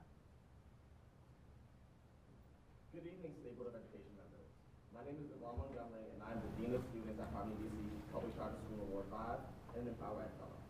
My 15 years as a DC educator have shown me the importance of stakeholder involvement in effective policy implementation. Educator voice needs to be at the forefront of educational policy development, analysis, implementation, and improvement within the district, and the State Board of Education plays a pivotal role in making this a reality. Empower Ed has provided me with the community to grow and advocating for the needs of scholars, educators, and families. I'm here today to discuss how the board may gain agency and governance over district-wide education decisions in a more impactful way. The DC Council has no standalone committee on education, but there is an elected body of people charged with addressing the educational needs of residents of the district, you all. As that body, the board needs to have the power to shape policies affecting educators, scholars, and families more directly. In January, I testified in front of this board about Safe Passage. I asked for the expansion of funding for that program, for the board to stand against the reintroduction of the stamp bill by council, and for the board to advocate for school leadership teams to receive training and support around restorative practices and anti-bullying efforts. If this board had great weight, they could have used this feedback to make recommendations to government agencies about supporting efforts to connect Safe Passage to school communities. I ask that the board legislation tonight include initiation authority, amendment power, rate, weight, and access to education data. The board needs to serve as a checks and balances system to the transparency of the impact of educational policy within the district. As such, the board needs the ability to access educational data directly from educational agencies upon request. We need to ensure that all of our scholars have access to a pathway to a diploma. For special education scholars, an alternative pathway to a diploma is required. We must provide more adaptable, coordinated resources to enable kids to follow the same college and credential pathways as their general education peers. If the board has amendment power and initiation authority, members will be able to create policy that creates graduation requirements that support all of our scholars. The board has an amazing opportunity right now to apply pressure to council members and the chairman to give voice to the needs of the constituents. Board members already consistently listen to the public comments and need to actually be able to act on them by amending what OSCE proposes. It is critical that the board have the ability to propose policy to OSCE, because then you can help release crucial supports that we have testified for tonight. Before you vote on the subject tonight, include initiation authority, limit power, rate, weight, and access to educational data. After voting tonight, send this to the chairman and call for a hearing, a markup, and a vote on similar legislation. Thank you for your time and consideration. This will be our testimony for the elaboration. Thank you. Scott Goldstein. Good evening. Tonight you have a great, overdue, and just resolution before you to empower this board to truly allow you to be responsive to those who elect you and come to you for solutions. You and only you, the elected members of the DC State Board of Education, are elected specifically for your views on education issues. Every single month, members of the public come before you to testify about urgent issues to them, students, their families, their school communities. And every one of you have served on this board that they and you are often frustrated by the board's lack of ability to meaningfully follow up on their concerns. But it doesn't have to be that way. We must get past the false choices about governance that suggest we have either the most extreme form of mayoral control in the country or revert back to pre-2007. In fact, there are so many options in between that would provide checks and balances to support local democracy. You're considering one such option tonight. The State Board's recommendation should obviously have great weight. Data access is important because we need more checks and balances, and you deserve to be treated with respect by our agencies to perform your duties. And of course, you should be able to request and, if needed, require agencies to move forward on policy. This would have been especially important on the issues the board has led on and agencies have lagged on in recent decades, like doing more on teacher retention, and now on issues like literacy, mentorship and induction, and AI. But the single most important change would be for you to have the power to amend policies from OSCE on the dais. This is the one that would truly unlock you being able to be responsive to the students, teachers, school leaders, and concerned community members who come before you every month. No other agency has a monthly open forum like this. They expect you to be able to do something about their testimonies. I've been here testifying more times than I can count, and so have our educators. They deserve your courage tonight to vote for this, to be able to amend legislation or proposals from OSCE, and advocate wholeheartedly for the board to have the power to amend OSCE proposals. It would have been an enormous, specific and quantifiable difference during the school report card process, where OSCE refused to budge on specific metrics that you overwhelmingly supported, as did the public. It will matter again on graduation requirements. Some of you may think this stands at odds with having a productive relationship with OSSE, but nothing could be further from the truth. It should enable mutual respect and foster better collaboration. While collaboration has improved in recent years, OSSE still knows at the end of the day that only they get to decide what's in a proposal, and SBOE has almost never rejected a final proposal. I've heard concerns about what if you propose something to OSSE and they say they can't or won't implement it. But just as you want them to work in good faith with you when they have all the power, if power is more shared, I'm sure all of you on the board will proactively work with them before proposing something. But you will balance not only their concerns, but weigh them against what the community demands, and that is essential. Please vote to add this to the legislation. Once this vote passes tonight, we need you to use your full power as board members to work with the council members to get a hearing, a markup, and a vote on this legislation. Demand the chairman take it up. Demand council members push the chairman to take it up. Rally your constituents. Talk to candidates about pledging action on it too. This may not represent a major change in our government system, but it represents a sea change in your ability to do your job effectively. Thank respond you, to all those Mr. for you. Goldstein. Yes, the power and do everything Zach you can to Wilson. push the council. Good evening, board members. My name is Zach Wilson. I'm a high school teacher at Czech. My purpose tonight is to encourage y'all to vote to expand the authority the State Board of Education has to amend policies presented to you by OSSE, as well as to give recommendations great weight, to grant the board access to education data, and to bestow upon the board the authority to vote together to urge other DC agencies to initiate policy actions. Being here with y'all tonight feels like a full circle moment for me, because the first time I ever attended a public hearing in DC, it was actually here at the State Board of Education. At the time, I didn't know about the existence of Empower Ed. My motivation was simple. As a black person and as a student of black history, I felt called to act on what I recognize as a civil rights issue, the chance to weigh in on the proposed changes to our school report cards.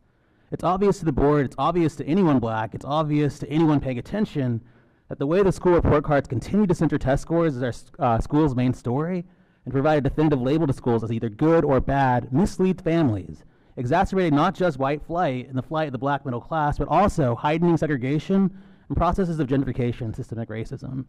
The board's former president, Ruth Wattenberg, said it well. We know that the achievement tests and that school accountability measures, family income, poverty, and historical structural racism, not what students are learning, how effective a school is at growing our students, or how healthy and nurturing our school climates are. The board itself voted in 2022 on a resolution acknowledging the school rating system's flaws, only for OSSE to introduce in January 2024 a rebranded school system, a school report card system with most of the same issues. If the board had more authority, if it had the ability to amend OSSE's policies rather than just vote yes or no, then the board would have the chance to act on the recommendations of parents, educators, researchers, and students. OSSE isn't directly accountable to DC residents, but you, the board, your constituents voted for you. You stay here from the end of the workday all the way until and after 10 p.m. for a reason. And that's to instrumentalize what you hear from stakeholders in our community and to engender change for the people. You're here for the people. We need you here as our checks and balances against the executive branch that regularly oversteps its bounds with little accountability to district residents, as progressive voice operating within the constraints of a conservative, change-adverse status quo.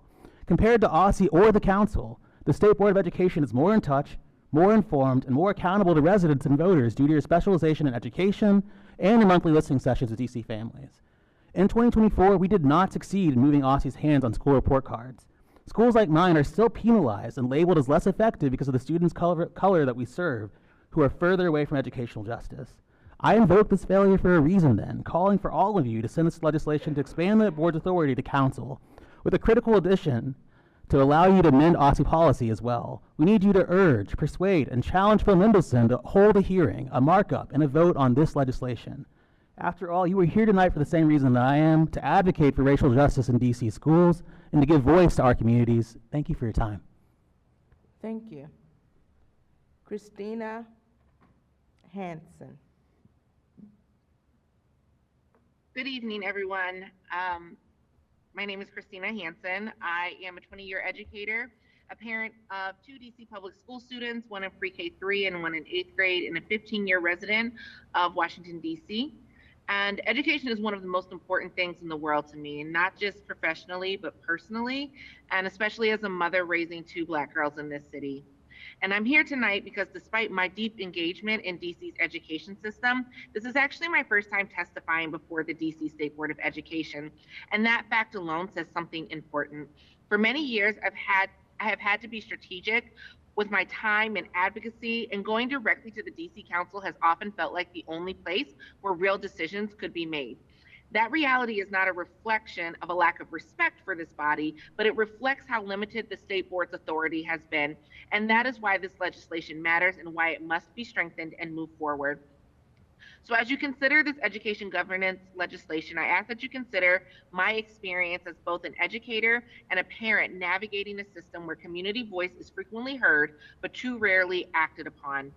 So these proposed changes would make a meaningful difference. For years, educators, families, and students have come before this board to testify about attendance policies, graduation requirements, school accountability, access to opportunity, only to leave wondering what now. And the most consequential change before you tonight is the proposed power for the state board to amend proposals from OSSE. Without that authority, you are often forced into an all or nothing vote, accepting a proposal that doesn't fully reflect community input, or rejecting it and leaving harmful policies in place. And that is simply not responsive governance. So I strongly urge you to amend this legislation tonight to include the power to amend OSSE proposals. This is the best insurance that public testimony actually matters. SBOE members are our elected representatives. You should be able to listen to families, consult with OSSE on feasibility, and then act by shaping policy and not just reacting to it. And equally important is access to education data. In a mayoral control system, there is a political incentive to present only the rosiest picture. But educators and families know when data is incomplete, delayed, or obscured. Giving the state board full access to education data would allow you to surface challenges earlier, respond more honestly, and serve as a real check and balance system. And finally, granting SBOE recommendations great weight would bring accountability to the process. Like ANC commissioners, your recommendation should require a written response, so agencies must explain why they agree or disagree. That transparency builds trust and strengthens democracy. So in closing, it is vital that the state board expand its authority, and I'm asking you to strengthen this bill by adding the power to amend OSSE proposals. Vote yes tonight, and then fight to see this legislation through the DC Council. Thank you. Thank you. Patricia Stamper. Good evening, State Board of Education. My name is Patricia Stamper.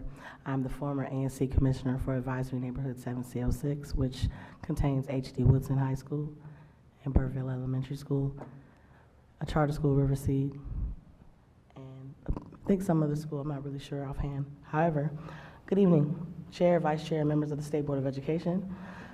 I'm Patricia Stamper, DC resident and longtime public education advocate. I'm here tonight because our education system is overdue for a stronger checks and balances. As a city, we fight hard for DC home rule, for democratic control and accountability. Those same principles must also exist within our education governance. This legislation is not a dismantling of mayor control. It is a reasonable, necessary recalibration. Our most important request is simple. Before you vote, amend the legislation to give the State Board of Education explicit authority to amend policies presented by OSSE, not just a review or advise on them. Without amendment power, SBOE role is limited, such as the ANC's role. Elected bodies must be able to improve policy, not merely react to it. This change strengthens accountability, transparency, and public trust. I, as an former Empower Ed fellow, not a current this year, urge and once amended to approve the legislation and send it to council, and to use your collective voice to push for meaningful follow-through. That includes restoring a standing DC Council Committee on Education. It's crazy to me, it's in the cow, just me personally. So education governance receives consistent oversight rather than random attention. Finally, I want to be clear about outcomes. In neighborhoods where the area median income is below $80,000 or below, our schools should function as community schools, offering wraparound supports, family engagement, and stability that reflect the realities families face. Governance reform should lead to tangible improvements in students' daily lives. In the interest of transparency, and because I'm slightly dramatic, I'm running for DC Council at large. My presence here tonight is not rooted in politics. I've been here before. I've been watching you guys. I've seen you guys get elected. I've watched you guys switch around seats, and I've watched other members joined as students on the State Board of Education. So I'm not new to this. I'm true to this. Education policy is a big thing. I'm one of the few people on the ballot, or will be on the ballot. I'm claiming it. Hallelujah. 4,000 signatures. But I will be the only educator that's taught in every ward in this city. I taught in Columbia Heights, at Minor. Lord have mercy, Minor. Pray for Minor, y'all.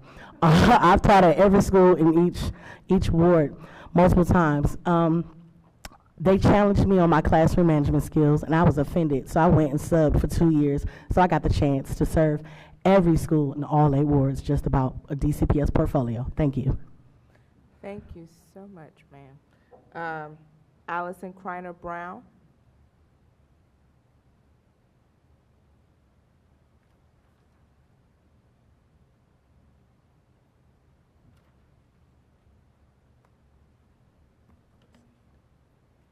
Okay, can you all hear me? She's online. Yeah, just give it a second. Can you all hear me? Yeah. Can you all hear? Wait, hang on. Sorry, can you all hear me? Yes. Okay. All right. Greetings, and I cannot. Sorry, is there a timer? Because I cannot see a timer. Sorry, is there a timer? I just want to make sure.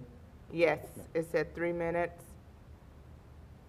Okay, I'll try to track myself. Thank you. Good evening, members of the State Board of Education. Thank you for the opportunity to testify today. My name is Allison Kreiner Brown, she, her pronouns. I'm a Ward 8 resident and DCPS parent. Professionally, I'm an equity and community engagement practitioner, trainer, and scholar, and I'm testifying in my personal capacity tonight. My testimony draws from my experience organizing with parents and advocates across the city for more than 15 years and research specifically from a book I co-authored titled Engagement for Equitable Outcomes, a Practitioner's Playbook. Also, you have not received my written testimony yet. I will be submitting that this week. There are 2 topics that I am here to speak on briefly this evening, and I'm happy to answer questions. First, I am here to voice my support for legislation that would strengthen education governance in the district. Specifically, the points that I am fully in support of: initiation authority for the State Board of Education to prompt action from the district's education agencies, power for the State Board of Education to amend OSSE policies, giving great weight to SBOE recommendations, and granting SBOE access to education data. Each of these points are necessary, and I support the arguments that you will hear tonight in favor of each of these points. An all or none approach to mayoral control has not been healthy for the city, its students, educators, schools, or families. Even where we see the data trending in the right direction, when you engage with schools and educators and families about our experiences on the ground, there is so much more that can be and needs to be improved. And there is an important role for the State Board of Education to play. As was just said, when issues are often happening in the city, who do we most often, realistically, my years of parent organizing, who do we go to? We go to the council chair. We should not be going to the Council of the District of Columbia, who has so many tasks in front of them for school and LEA level issues. The SBOE needs to be granted further authority, and I am in support of the legislation to add to strengthen the governance in this city. The second issue that I want to speak on briefly tonight is the graduation requirements and particularly I apologize, I just lost something. Okay. I specifically want to speak to the new proposed practical studies diploma for students who receive special education services. I am very concerned. I am a parent of 2 children in DC public schools. I am not a special education parent. However, I have organized with special education parents for years, and I have actually been talking to many who are very involved in the policy work, and they are concerned. And as I've listened to them, I want to elevate a few things that I have heard. So some of these concerns in particular, okay, sorry, very quickly. Kreiner Brown. Sorry, I could not So follow sorry. the time. Okay, thank you. At this time, we will go to our first round of member questions. Representative Dinkins. I do not have any questions at this time, but I appreciate all of the feedback and perspective that was shared. Representative Mozumdar. I wanted to thank you all for your testimony. I have no questions as well. I fully support expanding SBOE authority, and I know I'm always thinking about whenever we hear public comments how I wish we could do more, particularly with amending Aussie's proposals, especially in the wake of the new graduation requirements. Just looking through those, that sort of authority I think is extremely necessary. I did want to let Ms. Kreiner Brown continue on her recommendations and elevating voices. Thank you. So briefly, I am here to elevate a few concerns, and sort of based in research, what I'm hearing from parents that I really want to raise to the State Board of Education, a couple of major concerns. One, the practical studies diploma, even though it is being called a diploma, it is not a high school diploma. It is not a high school equivalent. And in the conversations and meetings that I have been in and the presentations that I have seen, it's alarming to me that our high school students who graduate will not even be able to go to, potentially UDC or other employers in the district. And that's a significant concern, especially because we are supposed to be an employment first city. So one of the recommendations that I have for the State Board of Education is to please make sure you are sure who Aussie has engaged with. Have they engaged with the Developmental Disabilities Council? Have they engaged with the State Advisory Panel on Special Education, Children's Law Center? And I say this in particular because if the idea is that we are going to grant students this diploma that they can now use for employment to better their lives, then you have to actually complete that pipeline. And I know one of the models that is being drawn and has been referenced by OSSA themselves is from Virginia. From the brief research I've been able to do and in talking with others who are more versed in this issue, with Virginia, it's not just that they are giving an alternate or an equivalent diploma. That diploma immediately places those students on a track where they are able to participate in programs that pipeline them directly to employment. And so the last piece on that is I was referencing with the research that I have done and talking about how do we get to equitable outcomes. Well, we have to engage those who are most impacted, but also we have to understand the models that we are drawing from. And so what our parents in particular are raising here is that the model that we're drawing from, we're taking the alternate diploma piece of it, but we are not doing the pipeline part of it. And they are flagging that. And so that is a major flag for me because then that limits the opportunities for success. If this is still not a diploma that can be used as a diploma, then what are we granting to our students? So more I can say on that, but thank you for the time, and I'm happy to speak more to that or any other issue. Thank you. Representative Warrior. Hello. I have a question for Ms. Stamper.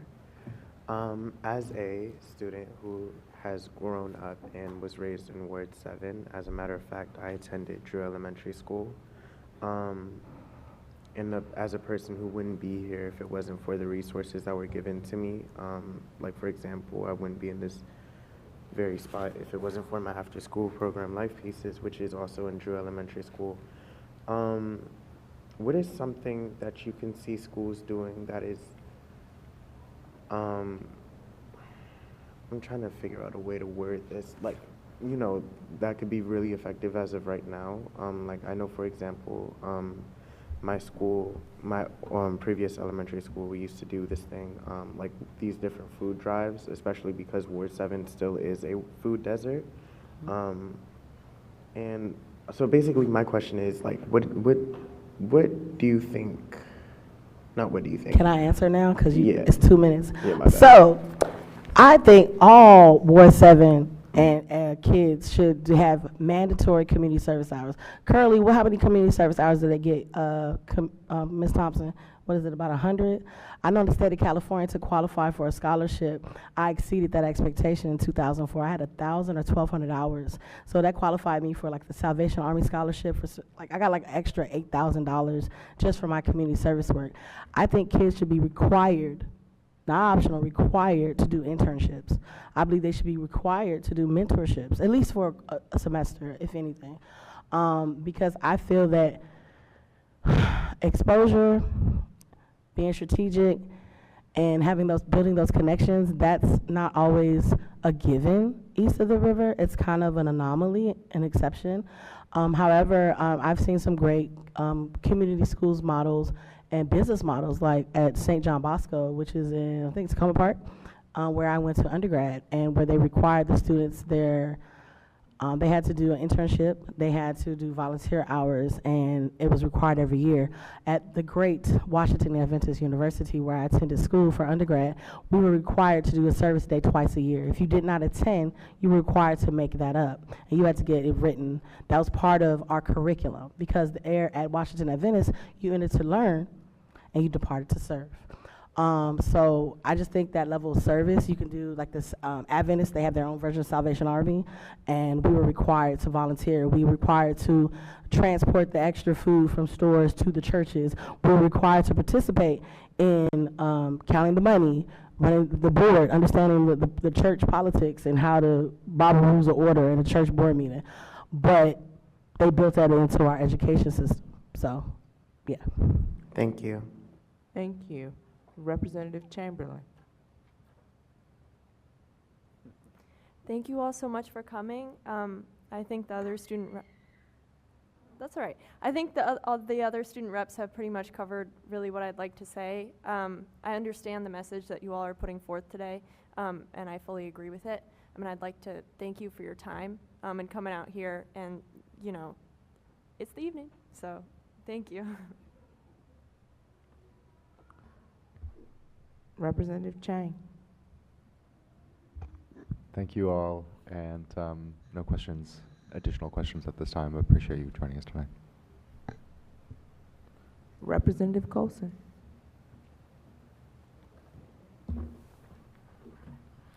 Representative Chang, I was waiting on you to have questions. So I hear what everyone has said, and everyone seems to be on the same page. I wonder if you all could flip it for me.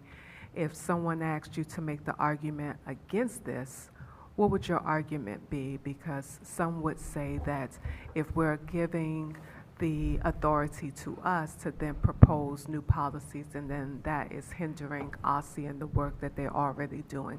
So I see you. Talk to me about that. I firmly disagree. Right now, in how the council structure is made up, there's no education committee. Therefore, everything's in the cow when it comes to education. And I don't think that's doing our education system justice. It's not getting equitable eyes, service, and supports. Like I mentioned, the community schools model. I used to work DPR. Actually, I work DPR pretty often, therapeutic recreation in the summer. However, when I go to Ward 2 at Lafayette, those kids don't get lunch because their immediate income, they don't qualify. So as a result, the summer camps in those wards, even though kids come from other parts of the cities, they don't get lunch. Parents don't know that. They just fill in the slots and just thankful to get the cheap childcare. However, like I said, they always tell us, at least in 7C, they're like, oh, y'all area median income isn't high enough to sustain and support the disposable income estimated for this family in this area to support a grocery store. So I'm like, wait, what? So we can support a casino and like RFK, but we can't support a grocery store. And that same rationale, ANCs can give great weight on liquor store license, cannabis license. We can slow down you fixing on your house. We can slow down, you put up a fence that's over, say 8, 12, whatever feet. We could challenge that. You can take that down, call DOB, hook that up. It's all these different things that the ANC does, which you guys, unfortunately, from my understanding of how you guys are structured, are not able to do presently. So therefore, I believe you guys do a lot of great work. Y'all are here till I'm like, oh my gosh, they need snacks and y'all need tea and coffee. Y'all here for a while, and I just feel like you guys should be receiving more time, talent, and treasure support to do your job. You guys should have more teeth and more skin in the game as a board. Thank you. Does anyone else want to respond? There's time left. Yes, please. You all are elected officials specifically to education. The mayor does not have educational experience, therefore their insight, input, decisions do not hold the same weight as you all as the elected officials of the State Board of Education. So why would I, as a community member, vote for the State Board of Education if you didn't have the deserved power, governance that you deserve as elected officials. Thank you so much. Thank you. Representative Goulet. I want to thank you all for coming out today and speaking in support of this. I am fully supportive. We had an ad hoc committee. We had Representative Thompson, Representative Henderson, and myself on the committee, and we came up with the 3 recommendations that you outlined, and I wholeheartedly support those. I think they are important for this board to do its job. And one became particularly important to me, which is the data request. We had an incident where children were being required to skip kindergarten, and I was really disappointed with the outcome of that. And we did everything we could do, but I will say I was extremely disappointed with the way DC Council performed its oversight on this, and really wholly disappointed with it, because we sent legislation down there that solved the problem, and no one moved on it. And I remember the promises that were made when we shifted mayoral control schools, because I was Vince Gray's budget director. It was 2007, and we put this in the FY 2008 budget. And council at that time committed to do the day-to-day oversight that the old school board used to do. And I will say they are not doing that right now at the DC Council. Unequivocally are not. And I put it to all the members of the council, because anyone could have moved that bill, and no one did. And that is extremely disappointing to me, because children got harmed in the process that should not have. Now, I will not be, and I'll explain this a lot more later though, as we shifted the structures around though at that time, we turned these positions into part-time positions here. They were full-time. We are now required to obviously have other jobs. I think everyone does that unless they're retired. They would have to have other employment. These aren't full-time positions, and we have a great central staff here, but we do not have individual staff. I'll discuss that more. I'm going to run out of time on this round, but I will be against the amendment process, and I will explain why. I think it's an issue of capacity, but I'll talk more about that later, because we are about to run out of time. So thank you all for coming out today and testifying in support of those 3 provisions. Thank you. Representative Henderson. Thank you all for your testimony.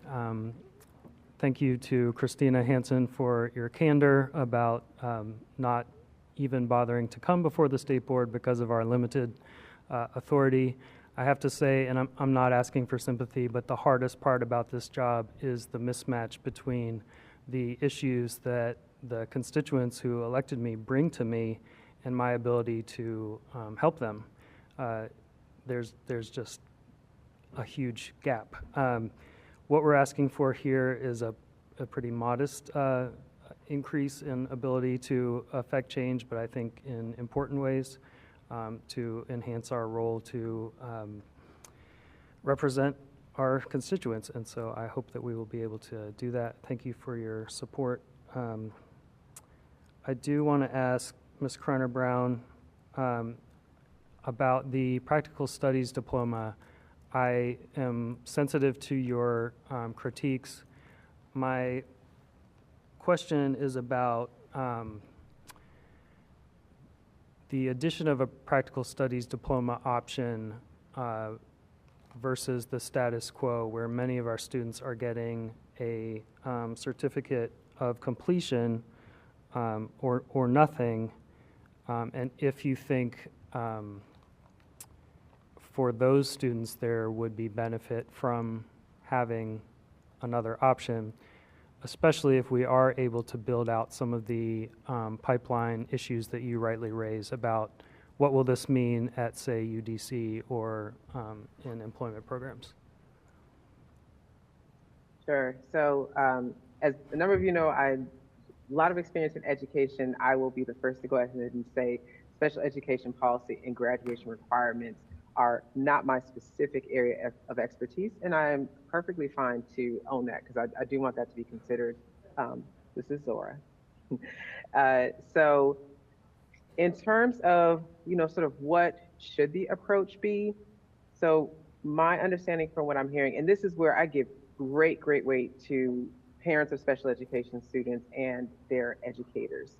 And so my understanding is really what we want to be looking for is what should the pipeline be? The status quo right now, like you said, is to get the completion certificate. Can we create an option to do a trade certificate where students are actually going through the process and coming out where they are certified in a trade? One of the like kind of major concerns that I see in this is OSSI moving forward with the special education graduation requirements. Okay, we've added this idea of a practical studies diploma. However, if it's not all the way thought out, if the pipeline isn't all the way built, then maybe we actually should pause and actually should figure out what should it look like. Because if we lock this in, then there's a real concern that it won't get us where we need to go. Thank you. Thank you very much. Representative Johnson Law. Thank you all so much for your testimony. I heard pieces of it as I was out in the hall. I was dealing with a matter regarding my daughter, so thank you all so much. Ms. Kreiner-Brown, did you want to finish your point? I know you were kind of ending it, but just finishing out that thought about the major concern you have about the practical studies diploma, because again, it is an alternate diploma. It is not recognized by the state, and I say state in quotations. Also, I'll say the city. It is not recognized by the city of DC, and it is not recognized by OSSI as a standard diploma. And so can you just talk a little bit more about that and your concern? Sure, yes. My concern, again, is what is going to put these students really on the path to gainful employment. And so my understanding from my conversations and ability to engage is really what we should be striving for is a path that gets them to an actual diploma. If the practical studies diploma is not accepted as an equivalent of the standard diploma, then it is not a diploma. So there needs to be what is a pathway to actually get them to something that is a diploma equivalent, and can we also create certificate or other tracks, again, that get them to something like a trade certificate.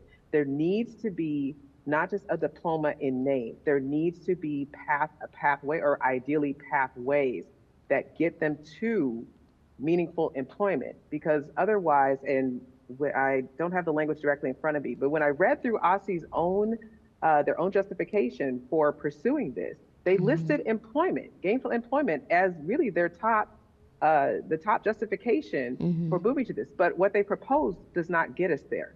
And so that's my concern. If this gets locked in, then this is not, there are paths that we could create. And so if really A and B is what we need to be doing, then why would we want to just pass C, potentially locking that out? So that's an area of concern. I see Christina Hansen has her hand up too, so I'm happy to defer some time to her. Okay. Ms. Hansen, did you want to add on as well? And I appreciate you from your car and your reindeer ears.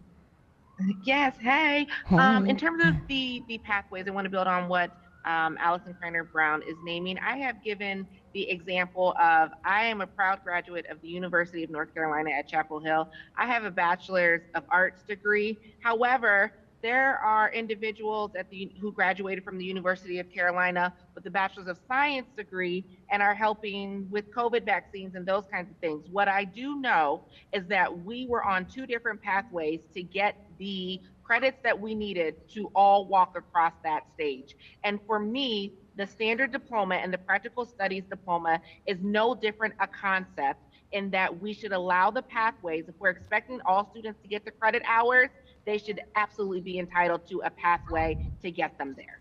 Thank you so much, Ms. Hansen. I'm out of time. Representative Thompson. Good evening. I probably very rarely have a comment, but I have a comment I'm processing out loud, and folks can respond to my comments. I do invite responses. As we do, there are a lot of challenges as we do around the work around the high school graduation requirements, because it is actually super technical work. And we are doing our best to distill OSSI's proposal so the public can be honest with us about what they love, what they hate, what they like, what they have questions about. And that is a true public challenge. We do still have a survey ongoing, and I do want folks to take the survey because we do need more information. I think I can appreciate always the value of wanting wanting the best for all of our children. And I think one of the things I am always keeping in mind as we are having a conversation around the high school graduation requirements is there's more than one way to close a gap. You can essentially lower the ceiling or you can raise the floor. And we've heard many iterations of this in our public feedback where some folks have said, I don't like the push for flexibility because I feel like you're watering down the requirements. Other folks have said, I do like that maybe, everybody can't do Algebra 2 and it filters folks out. And I am curious as I believe, have a shared value of wanting the best for all of our children in DC, if there are particular places that we most should pay attention to this, or there might be challenges or questions you all have about how we do this with our high school graduation requirements, because that, at its core, is our work. And maybe people don't have answers to that today, but it is a struggle with the technical versus balancing the public values that we're all working towards.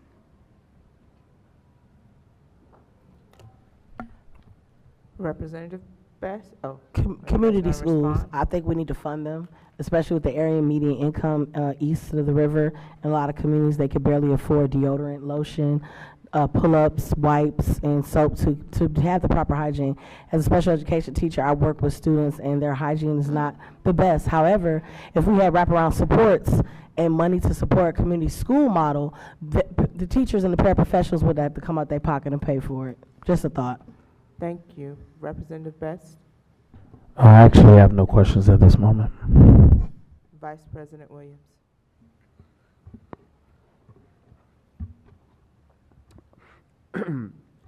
Thank you all for your testimony. As I was listening, I kept kind of hearing great arguments for building the general argument that we can do more on the public's behalf with these greater authorities.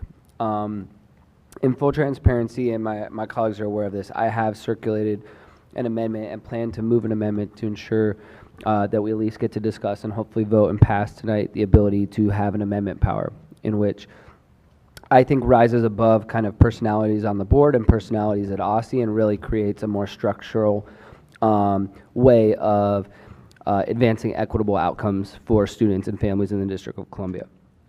I heard that these shifts would allow for more accountability to voters, allow us to act upon community voice, allow us to create more responsive governance, allow us to shape policy and not just react to it, allow us to ensure that data is not delayed, and allow for so much more that can and should be improved in our public education system.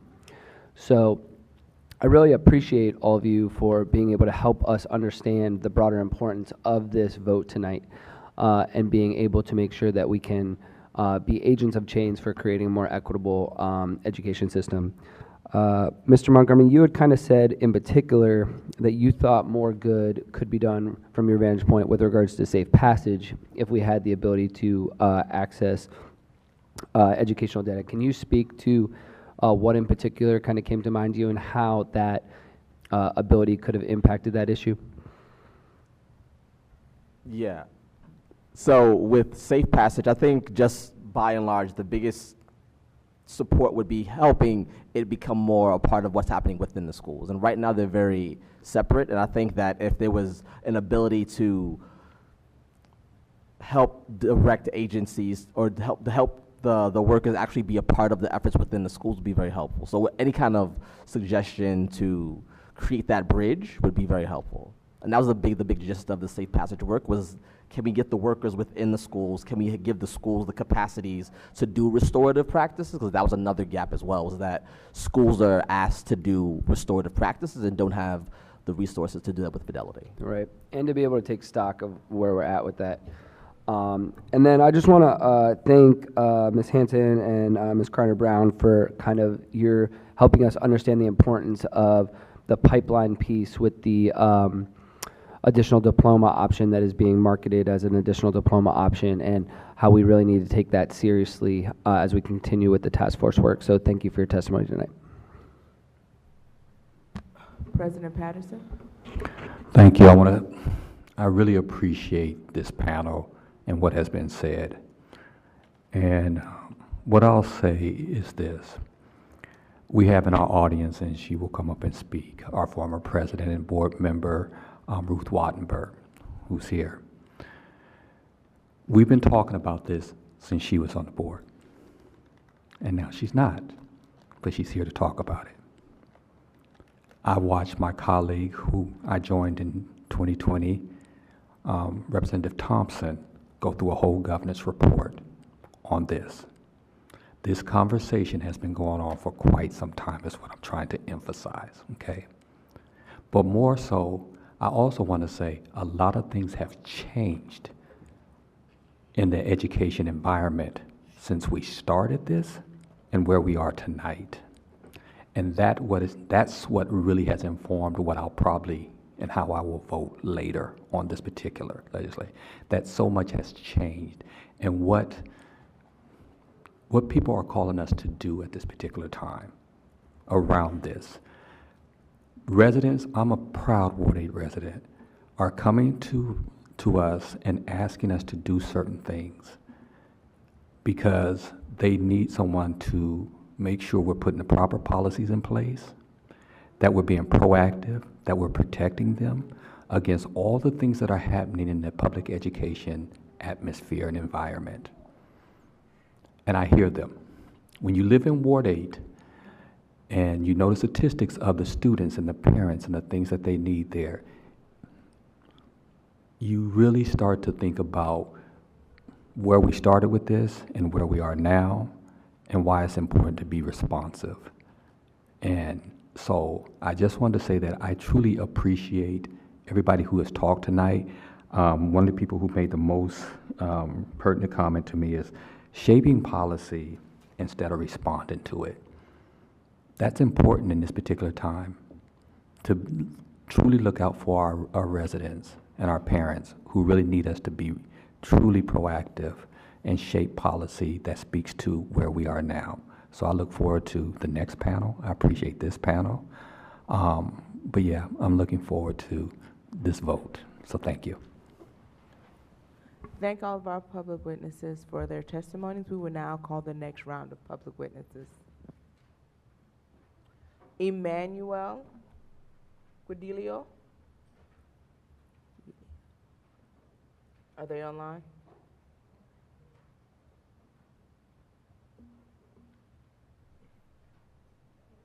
Okay. Isaiah Thomas. Dominique Moore.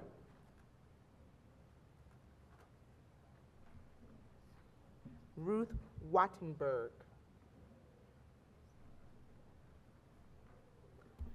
Kimberly Martin.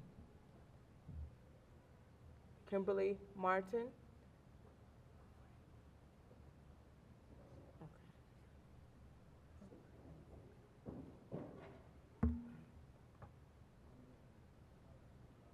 Carolyn Bowen. Are they online? Okay. Oye? Wait, up. What the hell? What are we doing? Is there a Kimberly Martin?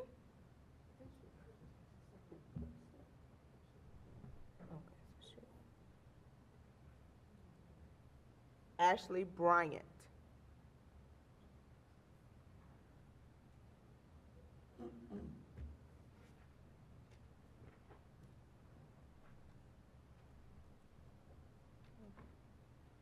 Emmanuel, you can start. Thank you so much. Dear members of the State Board of Education, thank you so much for the opportunity to hear from me and as well as a lot of my colleagues here tonight on this important matter that comes before you. My name is Emmanuel Caudillo. long-time education advocate through various different organizations, and here support with recommendations that are coming from Power Ed, but also amongst others as well, to be able to provide and support more power to the State Board of Education to be able to handle a lot more in the issues facing our students and community members today through the State Board of Education. So, so I'm here to support of today's bill, but also amending it as well to include the opportunity for the board to amend actions from OSSI actions. So it's a little bit more ability to be able to respond much faster than what it is currently today. Not only just to support that, but also to if passed, to be also along with us support this matter to the DC Council, so then they could right away hear about this, meeting with the chairman, and as well as support, so it gets a hearing, a markup, and ultimately a vote with the DC Council, preferably in support of it. And so I think it's just, like I said, there's a lot happening in education, especially in DC, and a lot of opportunities. But also we see the disparities in the gaps of education as well. And so we want to make sure all our students are supported, no matter where they're from, no matter where they're coming from, and then ensure that the State Board of Education is able to respond in regards to OSSI policies and in different areas a little more faster and more efficiently than currently is happening today. And so I'm in full support of the amendment of today's bill that will be brought before you and for its approval as well. And then if passed, we'll be able to help support that as well along with you to ensure it gets approved by the DC Council. Thank you so much for the time today, and I guess the rest of my time away. Thank you. Isaiah Thomas.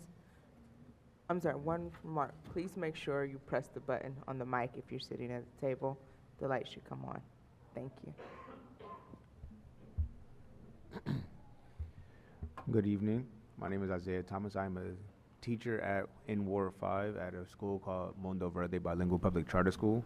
I myself am a creative educator who uses their art to transform the learning. Can you touch it one more time? We can't hear. Oh. Okay. Thank you. Try it one more time. Okay. Is this better? Yes. Okay. Cool. Again, good evening, good afternoon. I'm a creative educator by the name of Isaiah Thomas in Ward 5. I use my art to transform the learning environment. I draw characters, historical figures, multicultural icons, etc. Not just for decoration, but also to be able to disarm the students, help them breathe, and remind them that, again, they are allowed to come into this space as who they are. My passion is helping students understand who they are and what they come from. That looks like giving them books where characters are from the DMV, where characters are historically accurate and catering to who they are. In my 5th year of teaching, after a very long and tumultuous year for not just me, but for families, middle and lower income communities that I serve, I found myself reflecting deeply on why I do this work. And the answer has remained steady. I'm here to teach the whole child, not just for the next grade, but for the grades after and for the life beyond school. I may not be their parent, but me and my team often spend hours with them more than anyone else, and I refuse to be a part of their miseducation. Yet, miseducation is slowly, steadily creeping itself nationwide. We see entire states removing critical race theory, dissolving DEI efforts, and even restructuring curriculum to narrowly fit a sanitized lens of American history. States such as Ohio or even Florida, for example, or even Oklahoma are introducing materials such as the use of PragerU for kids, programs that present history through an ideological filtered lens rather than through a historically accurate one. Yet these are not isolated decisions. These are trends, and as we know with 6-7, trends spread. If we are not proactive within our own district could be affected slowly, subtly, or even structurally. I've taught from curricula that have left out truths of colonial America and the history of America. I've also been fortunate enough, thanks to God, to even be able to amend these materials as well, to actually teach the whole truth of America, adding the stories of natives and even the stories of enslaved Africans, so that way students could see the fuller, truer historical picture. But not every classroom in this country has that freedom. that leaves students vulnerable, and vulnerability in education always has consequences. So what do? I propose that we have more bargaining power to be able to invest in training teachers to use student-facing and historically accurate text across all humanity courses. When educators are given the tools, the time, and the resources to truly understand the history that they teach, they are far more likely to go above and beyond just what the baseline curriculum says.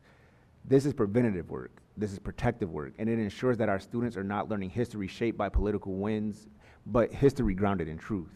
Our children deserve an education that prepares them for the world and not one that shields them from it.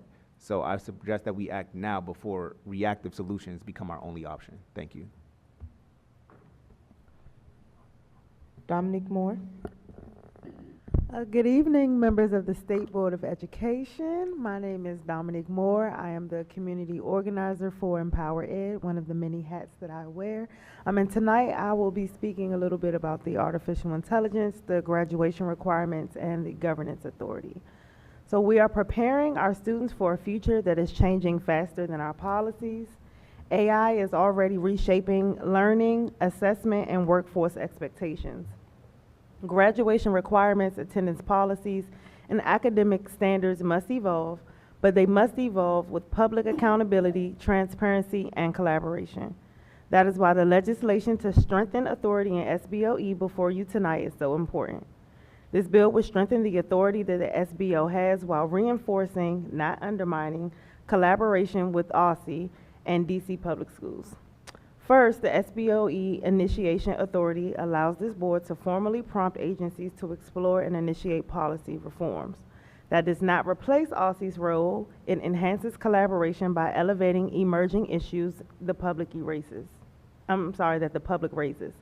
Second, and most importantly, the proposed amendment power would allow the State Board to amend OSSI proposals in areas like graduation requirements, attendance, and academic achievement. Right now, your only option is to vote yes or no, and unfortunately, that is not collaboration, it is constraint. A governance model that restricts the State Board of Education to approving or rejecting OSSI's proposal without the ability to amend them creates a false choice for the public. It forces the public to accept policy that they have raised concerns about or lose the opportunity for improvement altogether. In practice, this holds educational progress hostage to procedural limitations rather than advancing student-centered solutions. I am in favor of us working through our differences constructively. The third point that I have is granting a great weight formalizes collaboration. It requires agencies to respond in writing. When SBOE recommendations are given great weight, collaboration becomes real. OSSI is required to engage with the board's feedback, explain its decisions, and refine graduation requirements in response to lived experiences. That is how we move from performative listening to accountable policy making. Of course, I'm in favor of the access to education data. Some of you have asked, what if OSSI amends a proposal and OSSI says that it cannot be, what if SBOE amends a proposal and OSSI says that it cannot be implemented? That is where collaboration happens. Board members will consult with OSSI on feasibility, but the final authority must rest with you, our elected officials, not solely an agency. So tonight I urge you to pass this legislation, amend it to include amendment power, and then collectively press the council chairman to hold a markup and vote on educational governance reform. And if that doesn't happen, then work collectively on the bill. No worries, thank you. Ruth Wattenberg. Hi, everybody. My name is Ruth Wattenberg. I'm a Ward 3 resident and former member of the State Board. So to all of you who I know, hello, and to those of you who I don't know, mainly the students, but I also think Member Colson, it's lovely to meet you. So I love this topic. I wrote an article for City Paper on mayoral control. And while it can have advantages, DC, as someone has noted, has the most extreme version in the country to the detriment of our kids. Congratulations to you for seeking sensible ways to minimize its worst aspects. Your resolution takes up two important constraints, data access and policy initiation. It neglects a related critical issue, the ability to amend OSSI policies. First, data access. The board must have access to data to conduct oversight, to know whether policies are effective or claims about policies are accurate and honest. Without an independent board armed with data, bad things happen. Witness the scandals around high school graduation and suspension rates, uncovered not by our board but by journalists. Consider, for years, there was no public data on teacher retention, yet DCPS trumpeted figures saying how great their retention of highly qualified teachers was, arguing based on that retention wasn't an issue instead of addressing the problem that we all knew existed. Second, policy initiation and great weight. You are the group of officials best positioned to know quickly and act quickly when there are problems, but you can't. Witness the school bus fiasco, which has been continuing for multiple years. Also, when I joined the board in 2014, schools were governed by the very problematic 80-20 attendance rule, and it's the multiple unintended consequences that it caused for students. It was a problem the first day I was elected to the board in 2014, but we on the board could not institute or initiate a change. I finally was able to vote on it in July 2022 because that's when OSSI brought it to us. That is senseless. As President Patterson said, that is not proactive when you have to wait 8 years. Third, the right to amend. Good policy depends on thinking through trade-offs and figuring out which problems can be mitigated and how. At its best, a group like the board, representing a variety of views, is well positioned to do this work. But it requires the right to amend. When I was on the board, we had to adopt policy around the contentious question of how to measure school quality under ESSA. We had hearings, we were here all night one night. We ultimately passed it unanimously. It wasn't perfect, but with the tool of amendment, we had a compromise that worked. The proposal OSSI sent us did not reflect that hard-won consensus. We were stuck with no access to the amendment tool. Because we had no access to the amendment tool. It was take it Ms. or leave it. Wattenberg, I'm so And we were sorry. up against a federal deadline. You need the right to amend. Oh, yeah. All right. Good evening, Chair, Vice Chair, and members of the State Board of Education. Thank you for your service, and thank you to your staff and organizers who make these public meetings possible. My name is Oye Uwolewa, and I'm a DC resident, former ANC commissioner, and currently serve as DC's U.S., for the sake of this testimony, shadow representative. And I'm here tonight in strong support of legislation to expand the authority of the State Board of Education and urge you to strengthen it before sending it to the council. As DC's shadow rep, I was elected by DC residents to represent them in federal government, to advocate for their needs, and to be accountable to the people of DC. Yet because DC lacks statehood, and I don't have a vote in Congress, and more importantly, the people I represent, including each and one of you, don't have a vote. While tasked with this responsibility, visibility, and accountability, I don't have the authority to necessarily carry full of that mission. This experience mirrors the State Board of Education in itself today. You guys are elected officials. You are charged with policy leadership, support, advocacy, and oversight. These are active responsibilities, not symbolic ones. And your equity statement acknowledges institutional racism, inequitable policies, and persistent opportunity gaps. Yet the board is asked to carry out this mission and address inequities in our education system while operating under real structural limitations. You hear powerful public testimony month after month, yet lack the tools to fully act on what the community brings you to do. This is not failure of leadership, it's a failure of governance design. As a former ANC commissioner, I know when residents are frustrated, when families are struggling, and systems are not working, and that they come to you, elected officials closest to them. They come to ANCs, they've come to state board reps, they come to representatives like you and me. And too often, these powers to respond meaningfully sit somewhere else.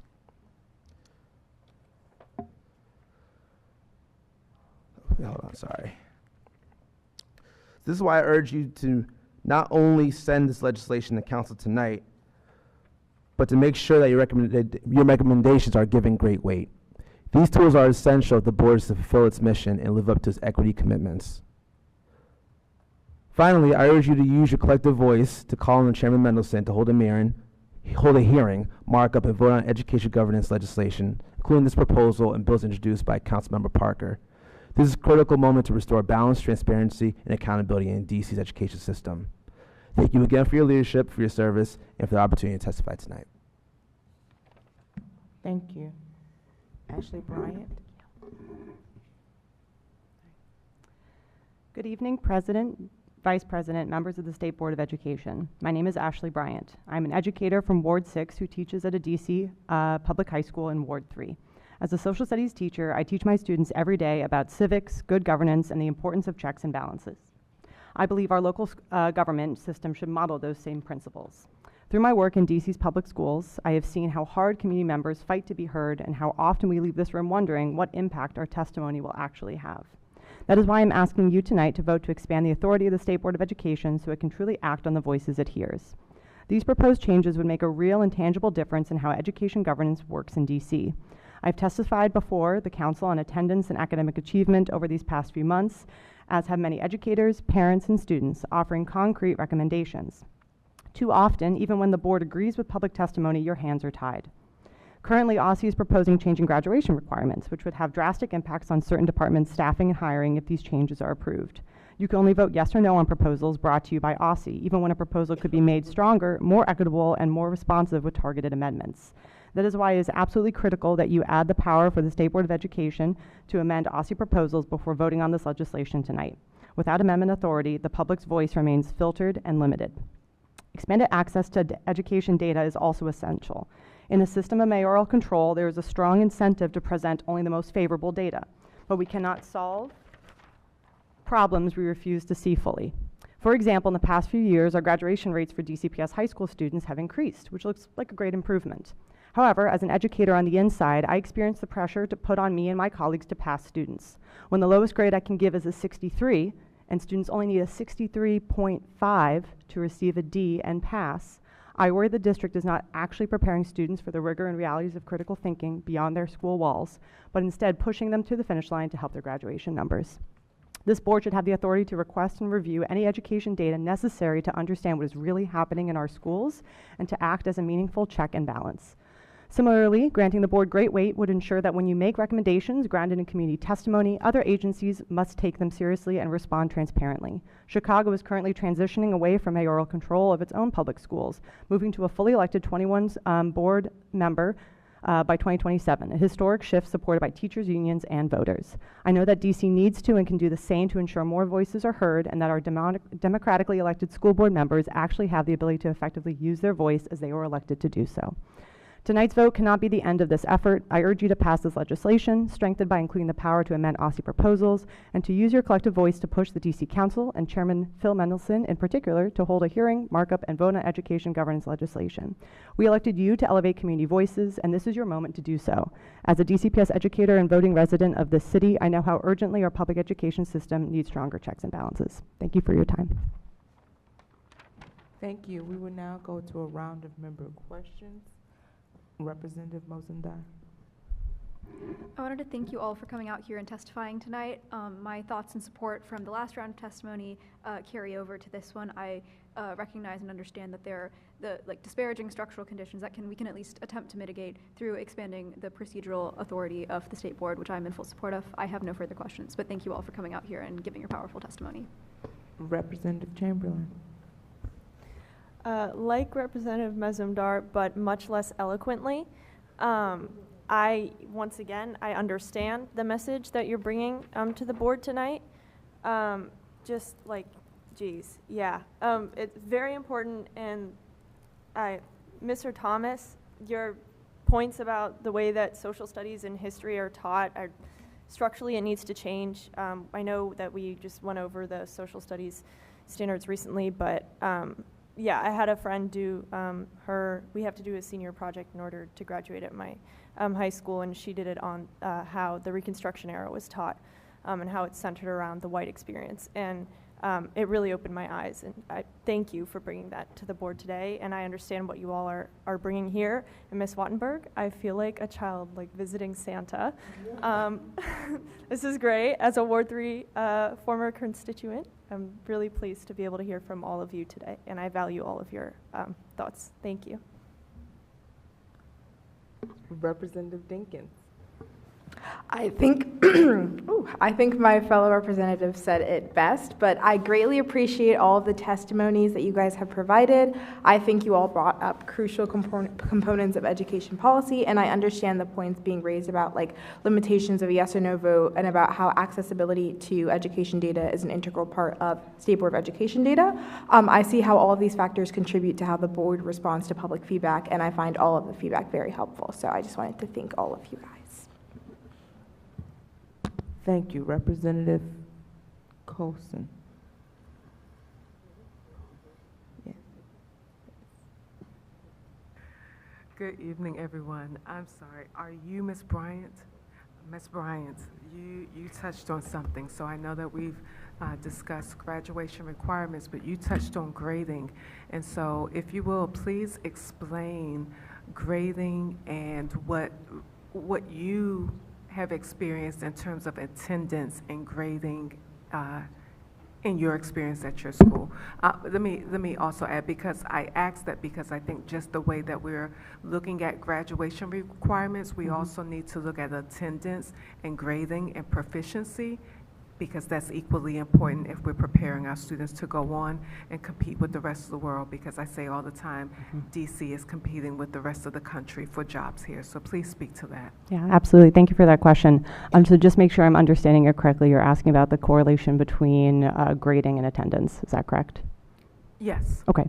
Well, I think because I teach in Ward 3, and maybe you're familiar with my high school, Jackson Reed High School, I think that high school maybe is very different from other public high schools in DC.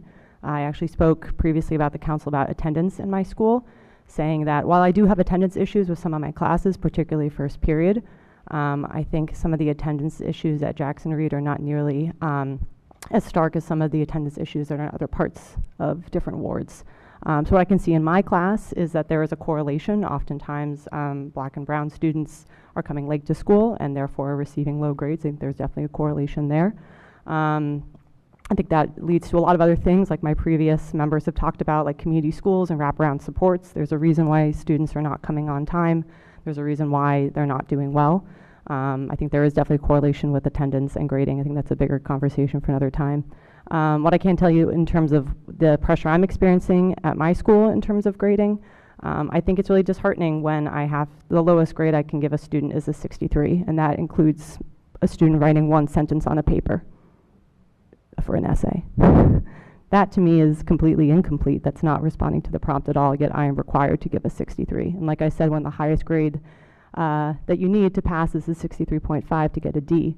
Like I said, I'm worried that those numbers are not really showing a true picture of what's going on.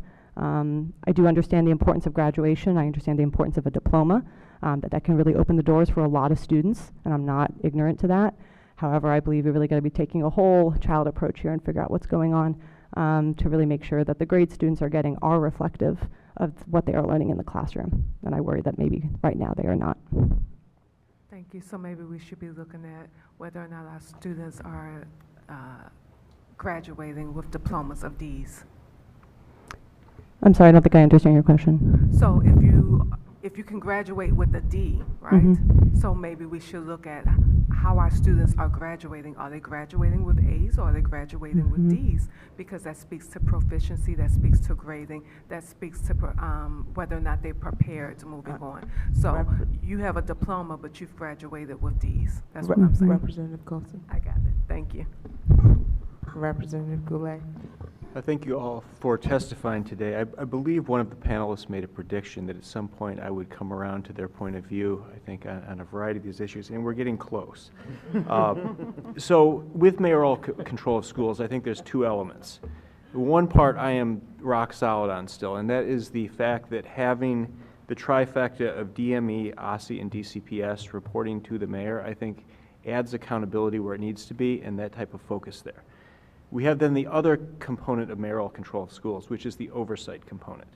And that is where I'm starting to feel very uneasy about what we've set up. And it is all due to this kindergarten issue that I personally experienced with a lot of families in Ward 3 and Ward 4 that went through this.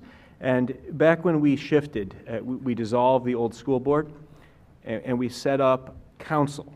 What Vince Gray did is he added 16 FTEs of capacity to DC Council, one per office to handle the day-to-day oversight that the old school board was doing. We added 3 to the committee of the whole level in addition to that. And the purpose of that is that like most places, you had a school board that was performing day-to-day oversight, and now that was going to be the DC Council's role. And I will tell you, I'm not going to call out individual members of the council, but it was almost universally disappointing, the reaction, and really the unwarranted deference that was given to an agency director that DC Council was supposed to be overseeing on this issue. They did not do oversight. They deferred when they shouldn't have, and I felt like it was an abandonment of the promise that was made when we shifted mayoral-controlled schools. With that said, I think that conversation needs to be had. If council does not want to do this function anymore, then we need to look at putting it back someplace where there will be day-to-day oversight of schools. And the purpose of putting it over there was to unify the legislative, budget, and oversight powers all in one body. I don't think this board has the capacity to do amendments, and I'll talk more about that later. I think we need to look at answering that bigger question before we shift a power over here that we're not ready for.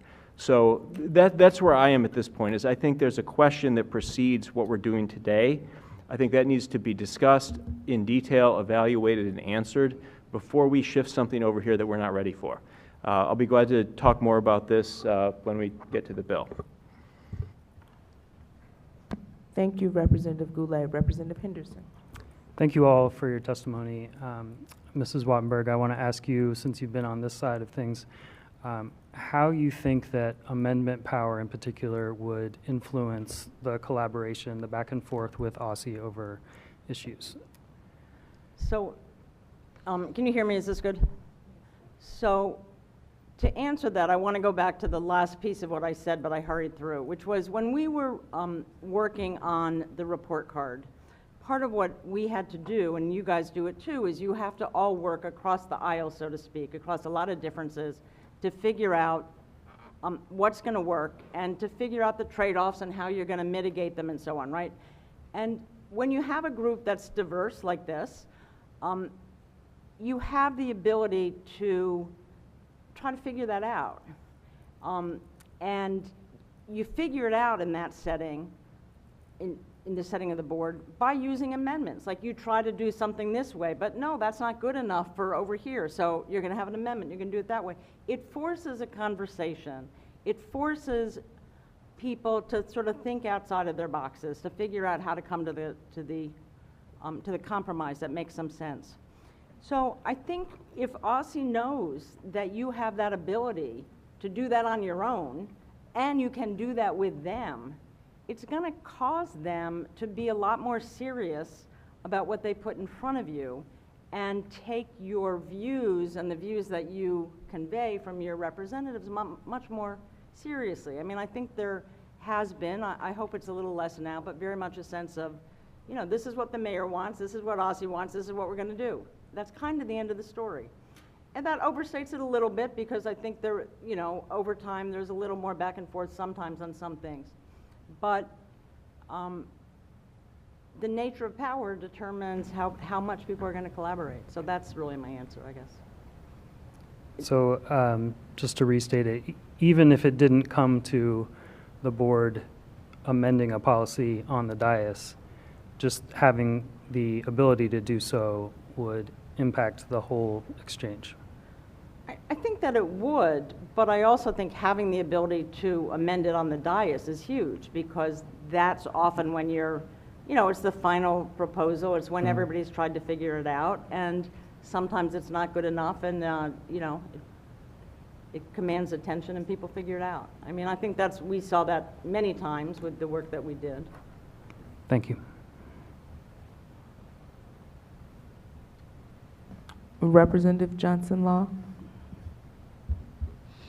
Thank you all so much for your testimony. I appreciate all of you. And OEA, I didn't mean to yell out your name like that. It's just, I'm so used to hearing it from Ward 8, so it's always great to see our Ward 8 residents here in the building. Madam President Emeritus, it's always so good to see you, Ruth.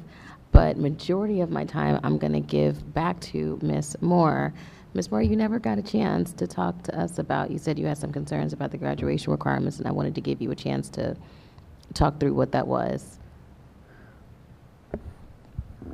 if you don't mind.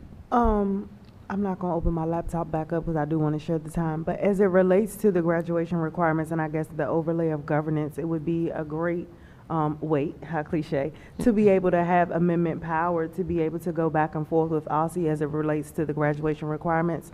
Some of my concerns with the graduation requirements, as I am a former special education teacher, is I think in foundation, as a draft, it is really good, but one of the things that I have highlighted specifically in some of our conversations and with some of the other representatives on the school board is the capacity building around some of the programs that they want to kind of build out. For example, the transition program, which I think is really good in theory, but as a former special education teacher, we don't necessarily get to implement it with fidelity. With the graduation requirements, with the practical studies diploma, they want to kind of expand that, and I just worry about capacity. One of the other things that I've voiced with the graduation requirements is the construction of the courses amongst LEAs. I don't necessarily think that the LEAs should have power to be able to construct individual classes like they are at college institution. I don't think that we have the capacity or the infrastructure for that either. I think that we put great plans into place, but we don't think about the infrastructure or the capacity of the people that have to do them, or the budget constraints that necessarily come with some of those things. But being able to have amendment power would give you all great weight and other negotiating power to be able to work on those requirements. Can you give me like specific recommendations, if you could, to me in this body about like what would you like to see? Since you have our ear, I'm gonna give you the rest of the time.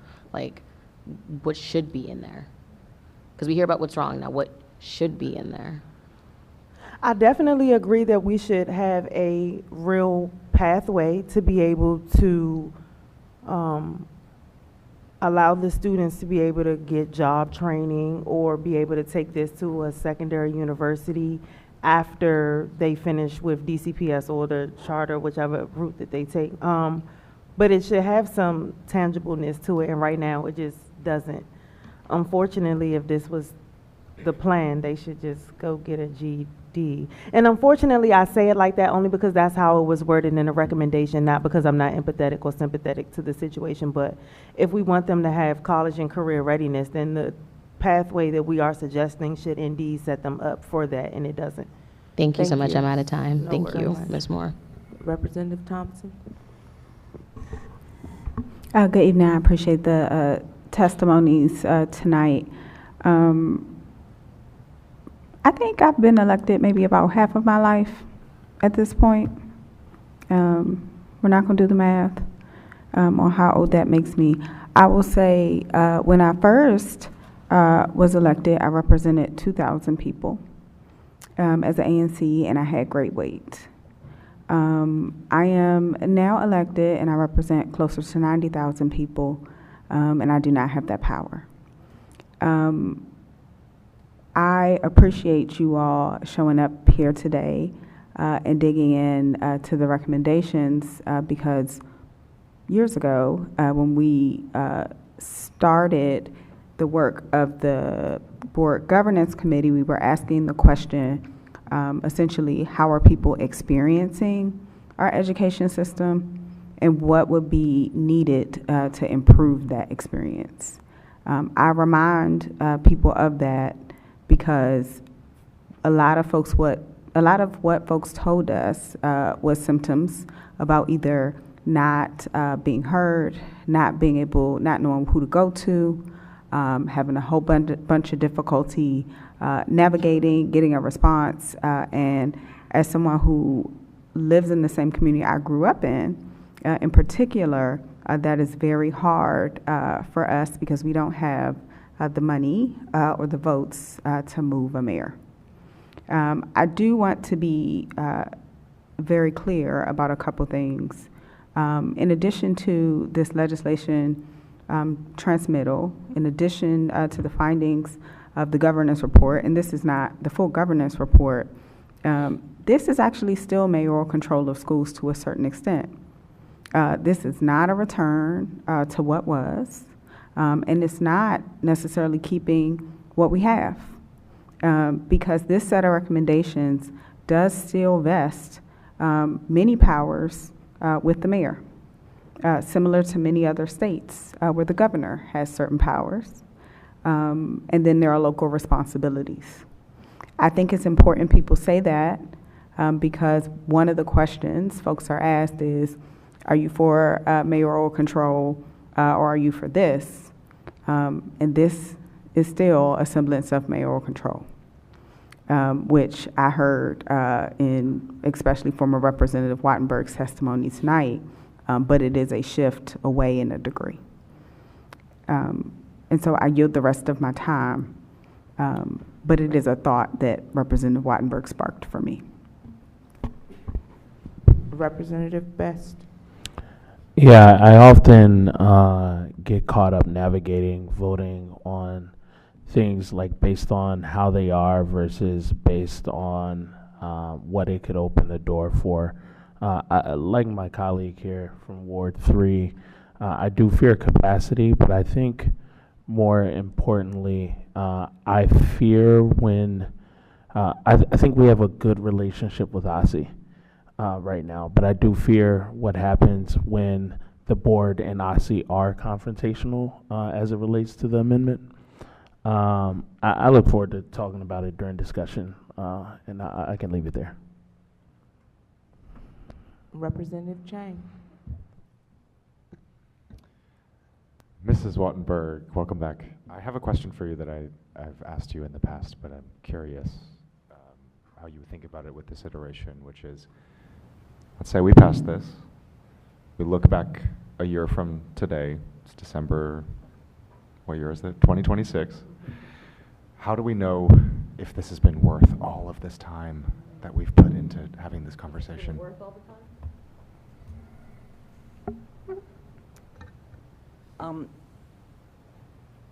Because you will have been able to improve some policies. You know, if you don't pass this, it could be that you'll get to December 2026 and you won't have had the ability to approve anything. Just like there have been years where no policies came here, even though, as I said, we had the 80-20 attendance policy that was a mess. So one thing is that they come here because you can initiate it, because there's a problem, and you can insist that something comes before you, and that you can improve what comes. And we've had this conversation, but you know, I think the part of what's shaping my perspective on this, of course, is that I have been able to move the literacy work forward that I have wanted to in the last 5 years without any of these powers, right? And so I'm sorry, I really would have to disagree with that, because I've had conversations with you, and I know that there are things that you wish were happening now in the schools around reading. Oh, and, I'm certainly and not patient, Ruth, yes. Right, so I think that you would be able to do more. Yeah, I mean, just on literacy, you'd be able to insist on, say, policies that deal with, I mean, a big one for me is we now have the standards, we have the professional development, but most schools still don't have anyone with the specialty and the time to be the interventionist. So now we know the kids have dyslexia, but how many places are doing anything about it that amounts to enough? You could deal with that, I think, with policy and with the Great Way, with both the initiative and the Great Way. Yeah. Have I convinced you? No, this is also, we'll go into the discussion, but I do think that the open question for me, of course, is always how do we know if what we're spending our time on is effective and if we're moving in the right direction, and what are the ways that we actually track and measure that, right? And so, but I appreciate your perspective and I think this would be very concrete in that you could look at the policies that you pass subsequently and see if they came a lot closer to reflecting the consensus that's here. Understanding that everybody here has different views, there's a consensus that's typically pretty healthy, and it's, in my experience, it's more realistic and healthy than what you get just from another office. Thank you. And that's what you get. Ms. Wattenberg. Vice President Williams. I appreciate the dialogue. Ms. Wahlberg, is there anything you wanted to add to that? All right. Yeah, I appreciate the testimony on a variety of things. Ms. Moore with AI, graduation requirements, and the authorities. Mr. Thomas, I appreciate your testimony too. So thank you very much for being here. Ms. Bryant, like I'm also a social studies teacher, so what you said just around like just the integrity of around talking every day to kids about the importance of sharing power and checks and balances and democratic principles, and then not seeing it lived in our democracy, whether it be at a local level or a federal level, is disheartening and shows the gap between how things should be and how they are. So I appreciate you giving voice to that. I'm curious, were you in DCPS prior to this shift in the grading policy, to where, which I believe like started during COVID? No, I was hired in the 2022-23 school year. Okay, so yeah, I'm also kind of concerned about just the grading policy and how it shifted and how much time students cannot turn in assignments and then still pass, and then how we use that to justify that graduation rates are going up when student learning is not necessarily going up, and we're not, really preparing more kids. We're just passing kids more through the system. So thank you for putting that more prominently on my radar. What are your thoughts on kind of how we can improve governance as a city with regards to education? So I'd love to hear your thoughts on that. Well, I mean, to kind of go piggyback off of what Representative Thompson said, going from an ANC with great weight to not having it kind of sucks. And, there's certain topics, it may slow down the process, but sometimes having more time helps. Whether it's school vaccination requirements, whether it's how many nurses we have, whether it's SROs, these are conversations that you deserve to have a response to. Regardless of what other conversations we can have, just being able to have respect for people in office, because you've done things that a superintendent has never done, won an election.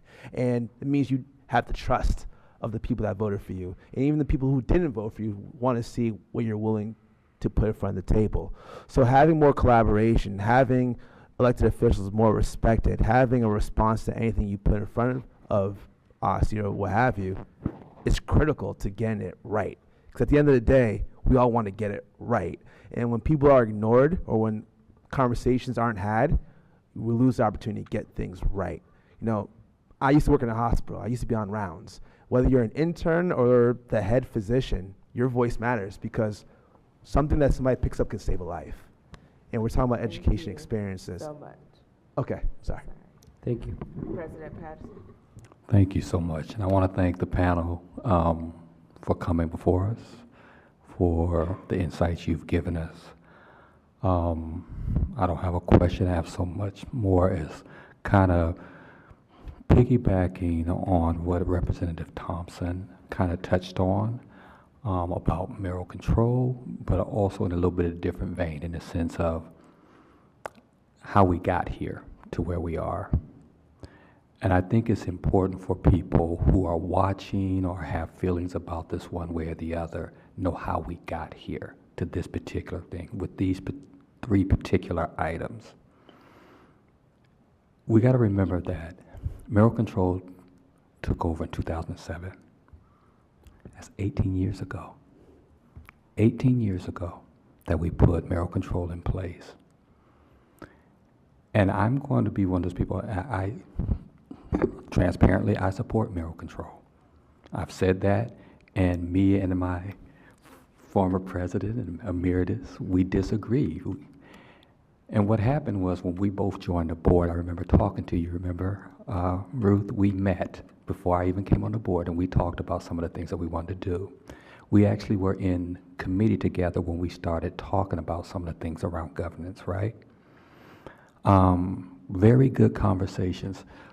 What people wanted to change about this was huge. It was a lot bigger than these three items that we're talking about, along with the amendment that we're also talking about. It was a lot. There are people who feel very strongly about mayoral control and wanting it to be gone. There are people who feel like things have gotten better since we've had mayoral control. And through collaboration, conversations, heated discussions, I will say, about this. We arrived at the three things. I actually, because I am an ANC, just like you were, Representative, Shadow Representative, I was the one that actually said, we need great weight. That was one of mine when we were having this discussion. Because I was like, how in the world can we even be responsible when we're not having even the same as an ANC? It was just a basic question I asked in one of the committee meetings, okay? So I think it's important as people talk about this, and as Representative Thompson said very eloquently, we're not trying to overturn male control. What we're trying to do is add the nuances around the edges to make sure that we can do the work that people elected us to do. That's it. That is basically it. We can go on and on about should we do this or should we do that, but what we want to really do is be responsive. We have talked about this for years, literally years. And this is where we came to three things that we're asking, which, when we had our breakfast with the council, most of the council members agreed with. So I'm going to leave it there because I'm out of time. I want to thank the panel for being here and understanding that we're going to make a decision about something that is very important to us and to the residents of the district. Thank you all so much for your time this evening. We're going to call our final panel of witnesses.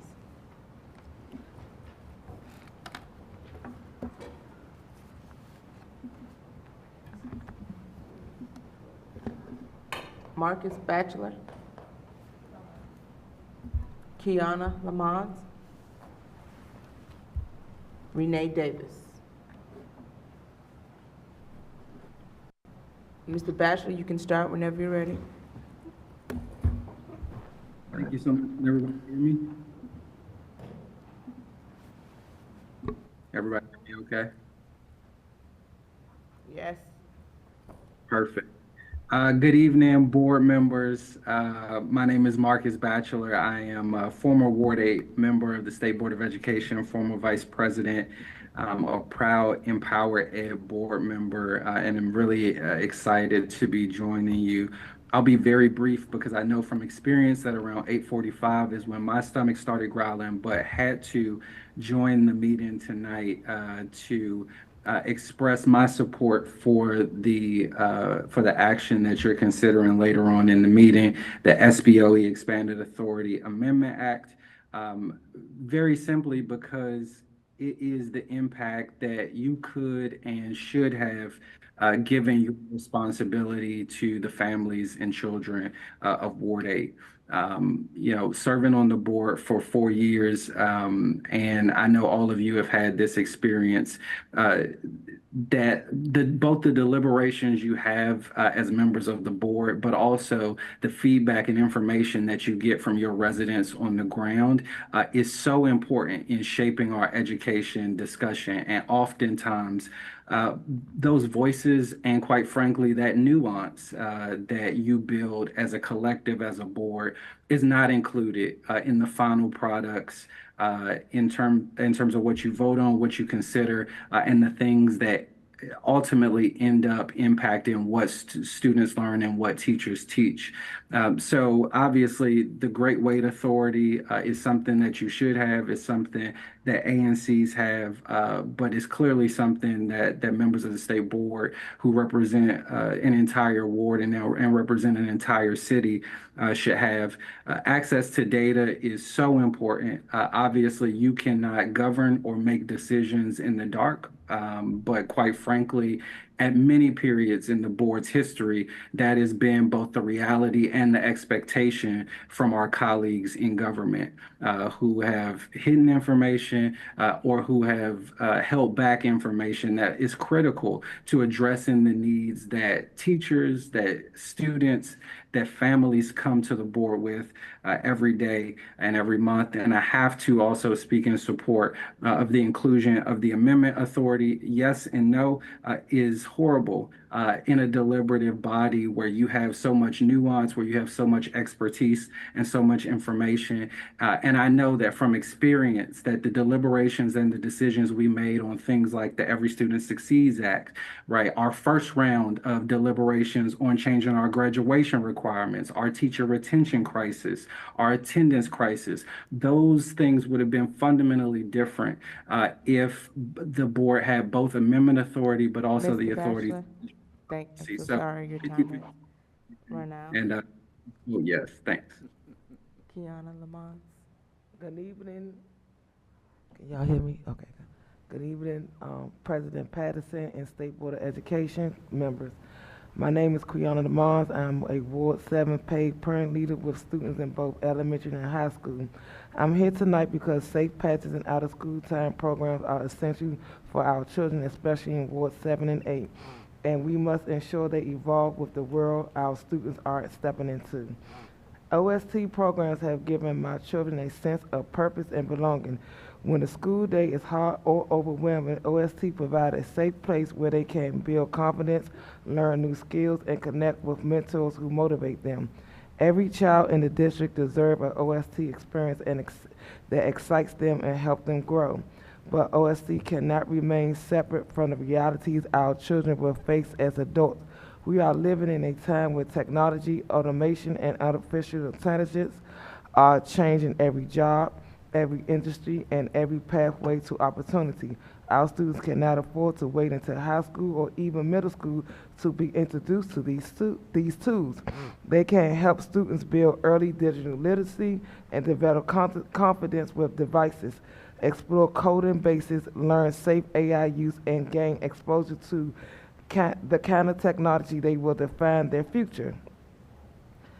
This kind of early introduction is especially important for students in Ward 7 and 8 who often do not have the same access or opportunity as students in other parts of the city. It is also important to ensure OST is accessible for our students with disability who ride the RC bus. Students should not lose out on OST opportunity because of transportation obstacles. Transportation of our students with disability is critical. As it gets colder across the district, it is essential that RC, DOT, and schools and community ensure that schools are ready to receive students in a timely manner when being dropped off and have a warm place for students to go. There have been multiple times when my son has been left in front of the school in the cold waiting until someone from the school could let him and his fellow students in. Let's make sure we are keeping our students safe. Finally, schools must work with families to ensure that it's easy to access and interpret our student data. With multiple platforms to monitor student information, the process to access different information in each can be overly complicated. I urge RC to think through how schools can work with families to make sure data more accessible and supportive families in interpreting data. Thank you for your opportunity to testify today. Thank you. Renee Davis.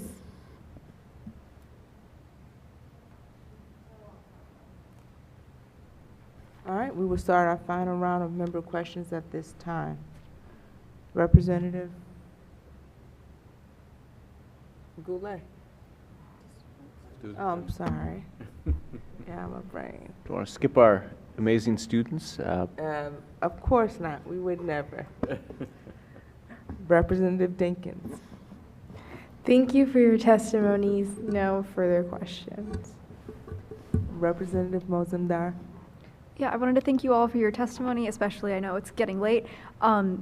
For expanding the State Board Authority, I want to say that my support remains over all of the testimonies we've heard so far. And to Ms. Lamons, I want to recognize how crucial OST and safe passage programming is as accessible and equitable opportunities for students, particularly for disabled students. I'm so sorry about what's happened to your son, and I just want to thank you for bringing it up, and I recognize how crucial these programs are. And no further questions. Representative Goulet. Did we speak to both of our student representatives? We did. Oh, we did. Okay. Well, I was having a side conversation. Yes. I missed their inquisitive questions. Okay, so I have no questions. I just want to thank you for your testimony today and for coming down tonight, and I appreciate it very much. Thank you so much. Representative Henderson. Thank you. I do want to highlight something that Superintendent Dr. Mitchell said earlier about the procurement of a GPS system for Aussie buses, which is a welcome improvement. I don't think that solves all your problems, but just wanted to underscore that that is a long desired, long fought outcome. And thank you for your testimony, and I have no further questions. Representative.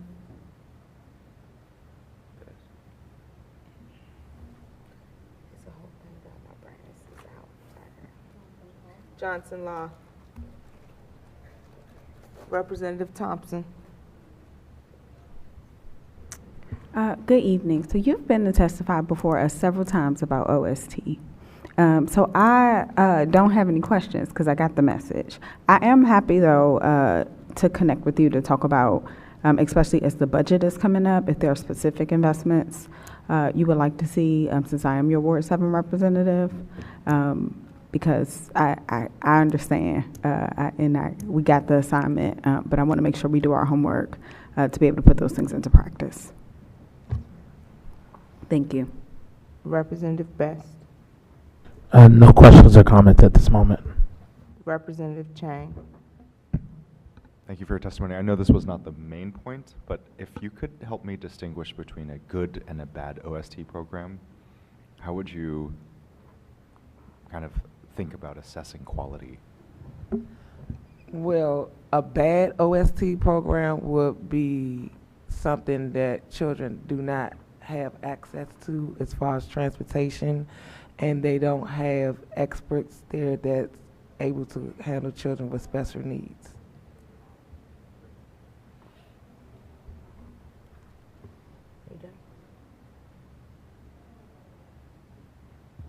Representative Colson.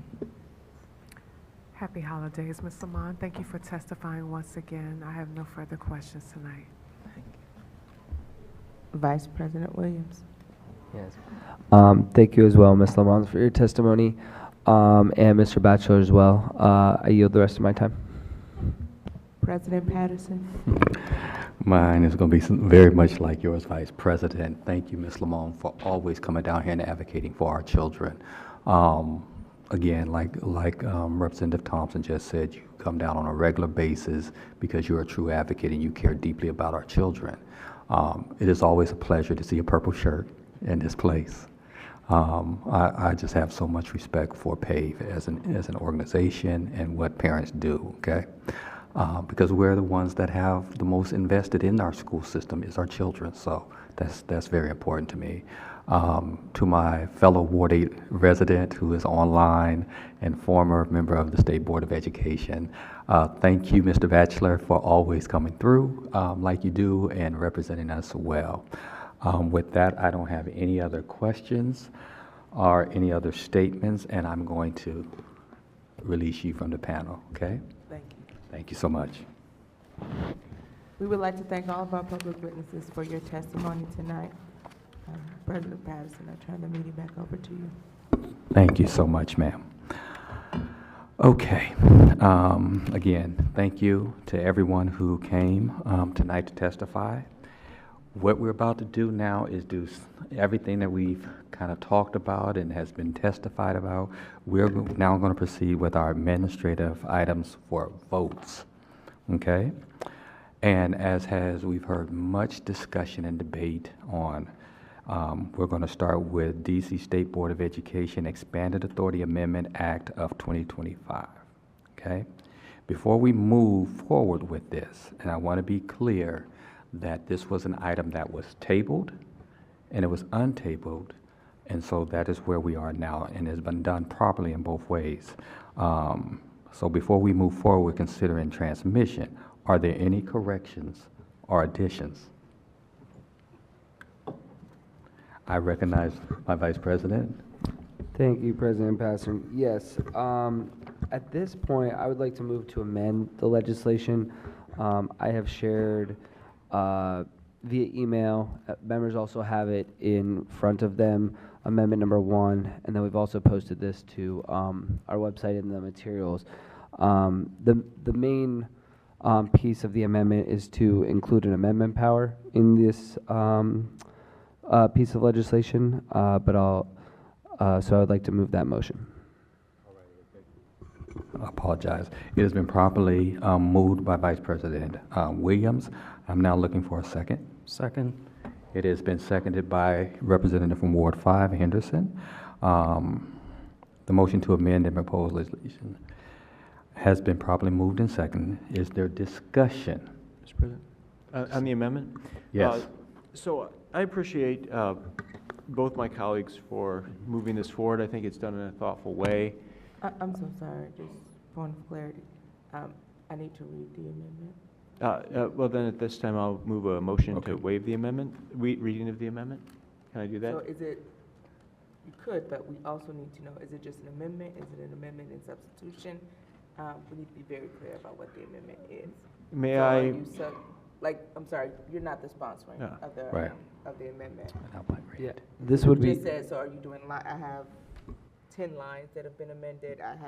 So I just need to know exactly what. Yes, it would be to amend with these 10 lines that are that are written to then treat as a whole amendment as substitution. Okay. So can I read those or? Yes, ma'am. And I do not want to waive or entertain a motion to waive. I would like you to read because I want the public to understand. So amendment number 1 to the legislation. To the State Board of Education Expanded Authority Amendment Act of 2025. The text of the amendment shall include the line and number being taken and the exact text affected. So the first one is line 14. After, under its approval authority, add to amend education policy actions requested by the Office of the State Superintendent of Education by 2/3 majority vote. This additional language, if accepted, would extend it until line 15. Line 21, add a paragraph C1 is amended by inserting the phrase by majority vote or amendment by 2/3 majority vote. After the word approval, this language would, if accepted, would extend until line 22. Number 3, lines 29 and 30, delete 1 year. Line 29, after shall inform the state board whether they will commence the requested policy action within, add 6 months and to provide a written work plan detailing the timeline for submission of the requested policy action. This additional language, if accepted, would extend until line 30. Number 5, lines 32 through 33, delete 1 year or does not submit the requested policy to the board within 2 years. Number 6, line 32, replace what used to say 1 year with 6 months. Number 7, line 37, delete 1 year. Number 8, line 37, replace what used to say 1 year with 6 months. Number 9, line 38, delete 2 years. Number 10, line 38, replace used to say 1 year with 6 months. Thank you, Director. Discussion. Mr. President? So I'll just reiterate what I said. I want to thank the 2 members who drafted this and brought it forward. I will be voting no on the amendment today, and I'll explain why over this, maybe a second round. But then I will be supporting the underlying measure because I do think that the 3 things that we do have in there that came out of the ad hoc committee are extremely important, and I think they're modest. I think they're modest changes that are relatively non-controversial among most people that would allow us to represent our constituents better, that wouldn't require additional staffing capacity of the board, and that would just address some of the issues that we've seen here that have come up recently. Now, I do have concern about the amendment. I talked a little bit about this before. Right now, we have a situation where if there's an issue, a policy issue that's coming through OSSE, Individuals will work with OSSI. OSSI has great public engagement where they meet with all sorts of stakeholders, from parents, teachers, the school communities, advocates, and that process occurs at OSSI. And nobody as part of that process ever gets 100% of what they want, but there's a discussion, there's trade-offs, and there's a very deliberative process, and I think that's been very successful. I've really seen OSSI take great strides to involve the public in those discussions, and I've appreciated their efforts in doing so. Then, it comes to us, and we've sometimes done our own public input and then sent it back to them and said, hey, here's some changes we would want. And again, they've been a very good thought partner in that, and taken changes we've recommended and come back to us, and not always included everything we wanted, but really listened well. I've seen the discussions we've had reflected in there. Now, what I am very concerned will happen if this amendment power becomes something that the board has is people who did not get 100% of what they wanted for that process will then bring those issues to us in the form of amendments. And that's not that they're doing anything wrong there, that's just naturally what people will do. We see that at DC Council on legislation all the time.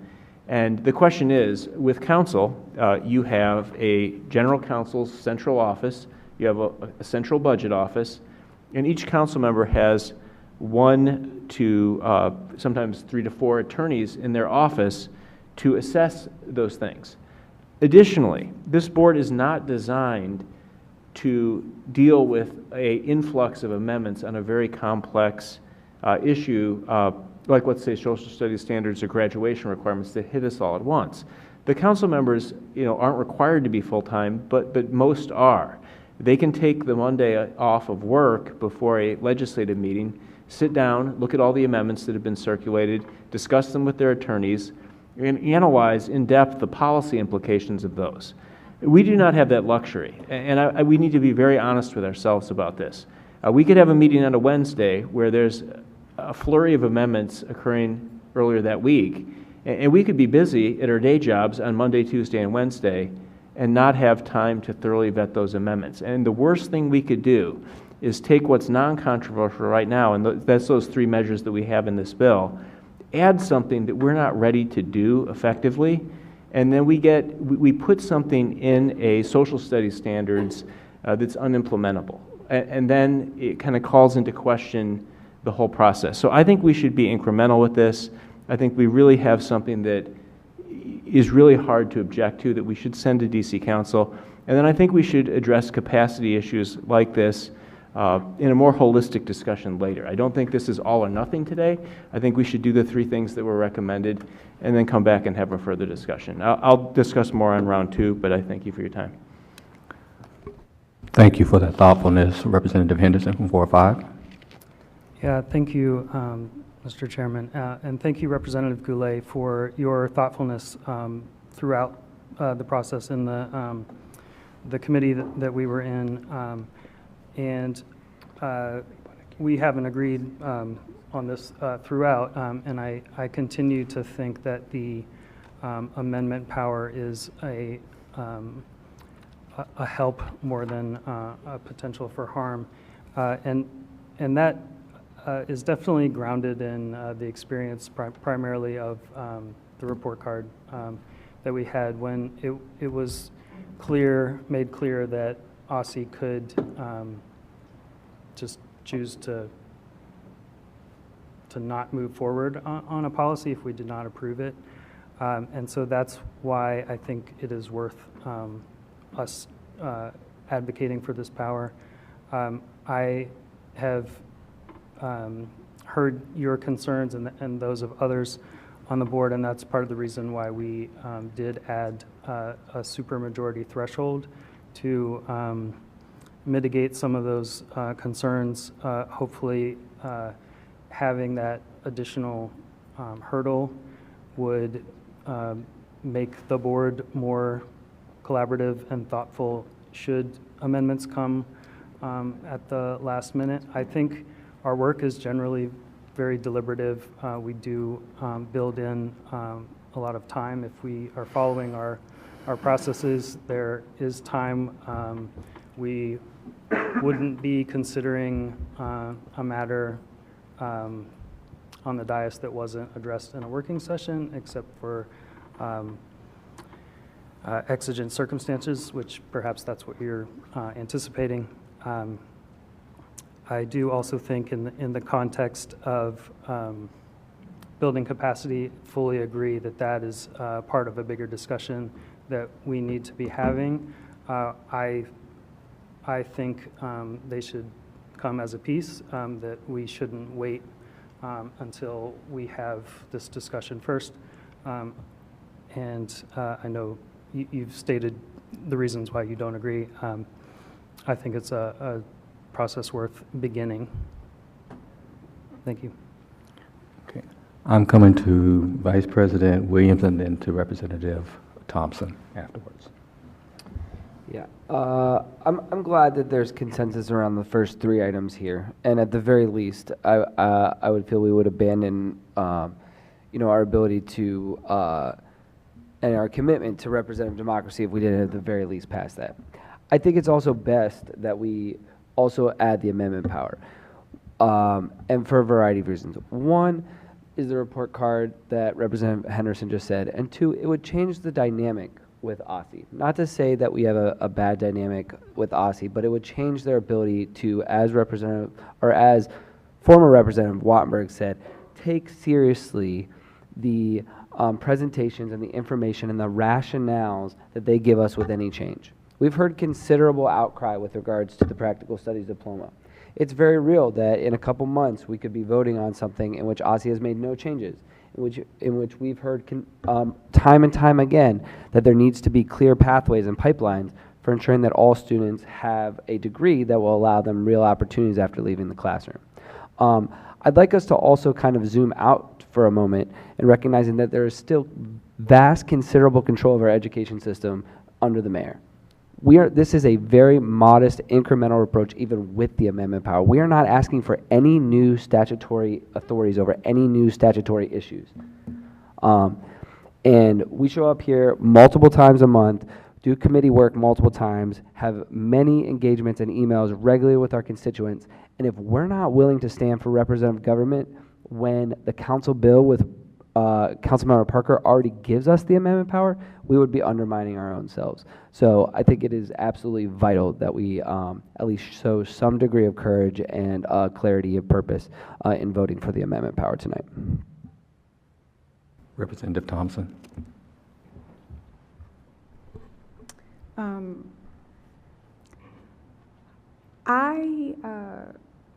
I think I have a few different thoughts.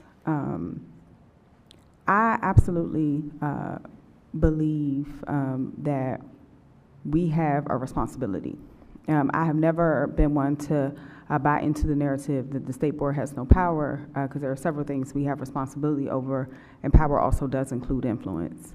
I am very clear that there are many ways we need additional authority to even achieve our statutory requirements.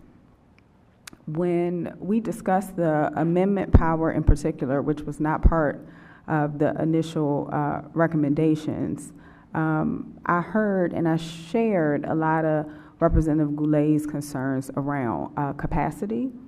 I'm a how person. I always have concerns around capacity.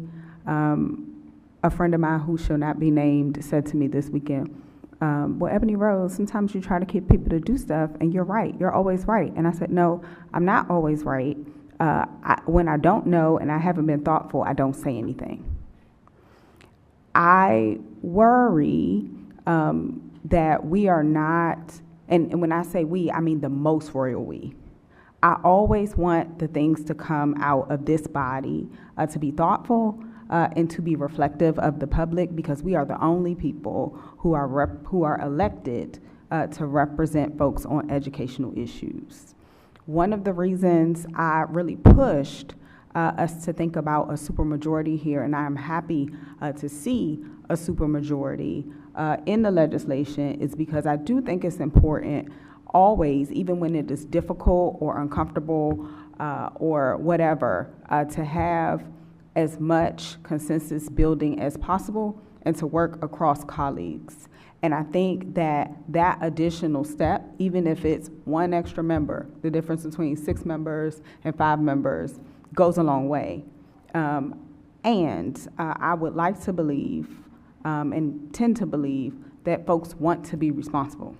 Now, I will also be making some remarks later about a different amendment that I was shared an hour before this meeting as someone who tends to be very thoughtful. And so that also gives me it gives me some reticence, even though I am encouraging a different one of my colleagues to say, yes, we will be responsible. Yes, we will be thoughtful. Yes, we will, and that is a responsibility we have. One of the things that never leaves me as someone who grew up in this city, who was a student under the existing school board at that time, is folks talked about the school board like we just had, there was nothing good about DC, there was nothing good about DC education, like it was impossible to get professional people elected who cared about education issues. And I think honestly a lot of that is based in racism and is based in classism. And it's one of the reasons as a Black professional woman, I hold myself to a very high standard in what I put before this board. And I always want to trust that my colleagues are going to be thoughtful as well. And so with that in mind, I appreciate the addition of the supermajority. I do think it is important to expand our authority to the best of our ability. And I also think as part of legislation, we are also responsible for advocating for the resources so we can do our jobs even better.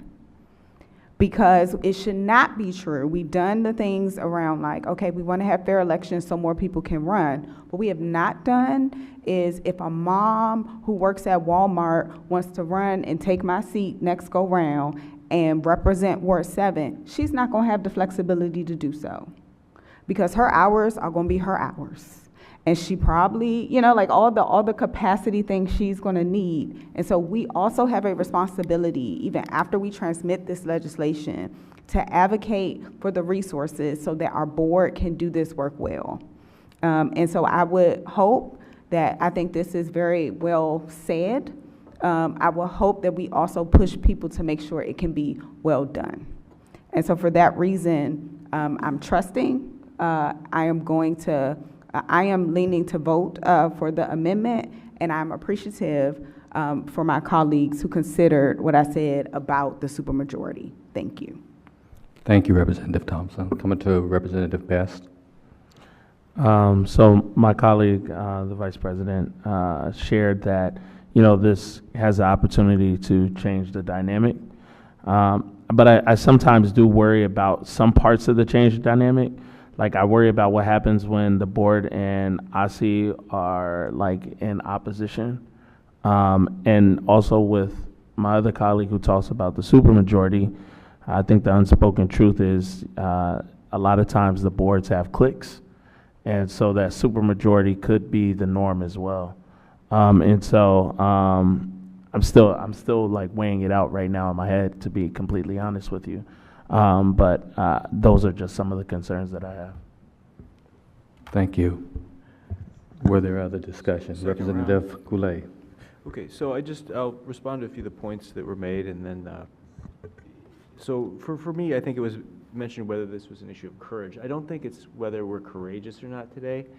I think it's that we be measured, and we recognize our own limitations on this. Even at council, because of the issues there are certain things that come to them to vote up or down, like economic development agreements, contracts, revenue bonds.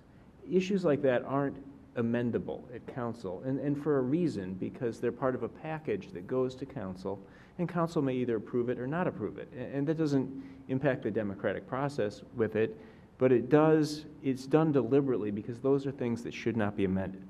I mean, we are going to always have the ability, if the important elements that are do or die issues for this board are not in there, or if there's a poison pill that ends up in there, we can simply say no to OSSI ahead of time and say, OSSI, if this isn't in here, we have 5 members of the board who are going to be a no on this. You know, if there's something that's really problematic to us that's in there, we can say, if that's not out, we're going to vote this down. We have that power. So for me, we already have a democratic process that can address this, and it's through the relationship we've built with OSSI. And we can say what our priorities are, we can meet about them, and then we can take action. And we have the ability to do that right now. I think I've said everything that I feel I need to say on this, but I think we've got to think again just about from a personal level. Even if we add staff capacity, these are positions where we have obligations outside of this limited work that we do here, where we are working full-time. And if people honestly believe they can assess 12 to 14 or however many of these amendments end up getting moved around on major issues all at once, I think that's unrealistic. And I would just encourage members to send to council what is non-controversial right now, which gives us really important capacity that we need.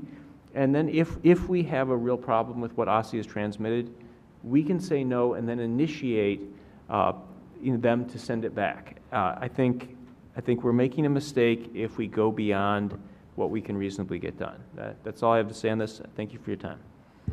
Thank you. Representative Henderson. I did just want to speak to the vote no and then initiate.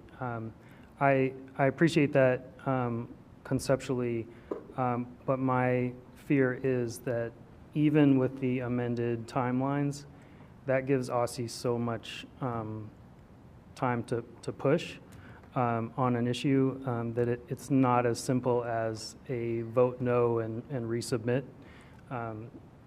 with changes. It's a vote no, and then we would have to initiate the initiation process, which, depending on where we land on timelines, could really push an issue well down the road.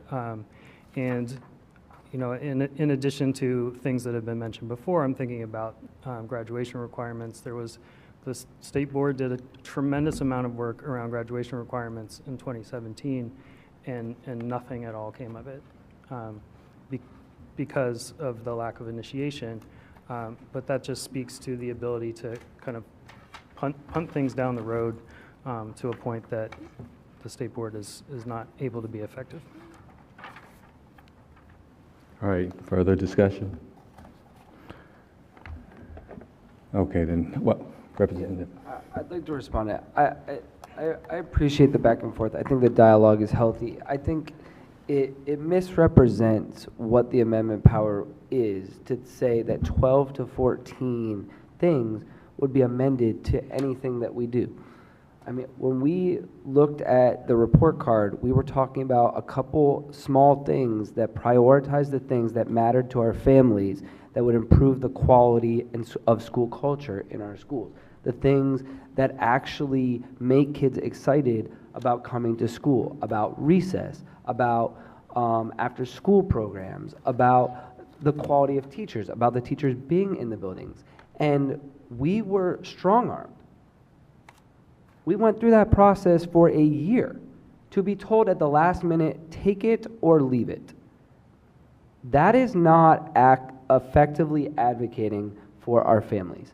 And I want to underscore what Representative Thompson said here, where there's a very measured response here to require a supermajority threshold. We are not taking this decision lightly, and we are not adjusting any of our statutory authority under the already responsibilities that are given to us by DC Council. We are saying, you have entrusted us to do this work. Let us do this work effectively based off of our abilities as elected representatives in the District of Columbia. And I think we should stand by that. Thank you, Vice President.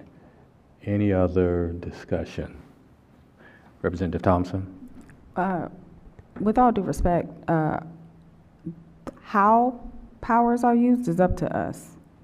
I think the question we have before us is if we believe certain powers should be even on the table for us. And so the whole frame for this governance discussion is not about, or it should not be about either personalities of the present, personalities of the past, or personalities of the future, because we are talking about what is good for the body. And that's one of the reasons I'm saying that I am putting a certain amount of trust in us and how we represent ourselves, what we put on the table, what we deem as thoughtful, all the different things. That is up to members. Any power can be abused.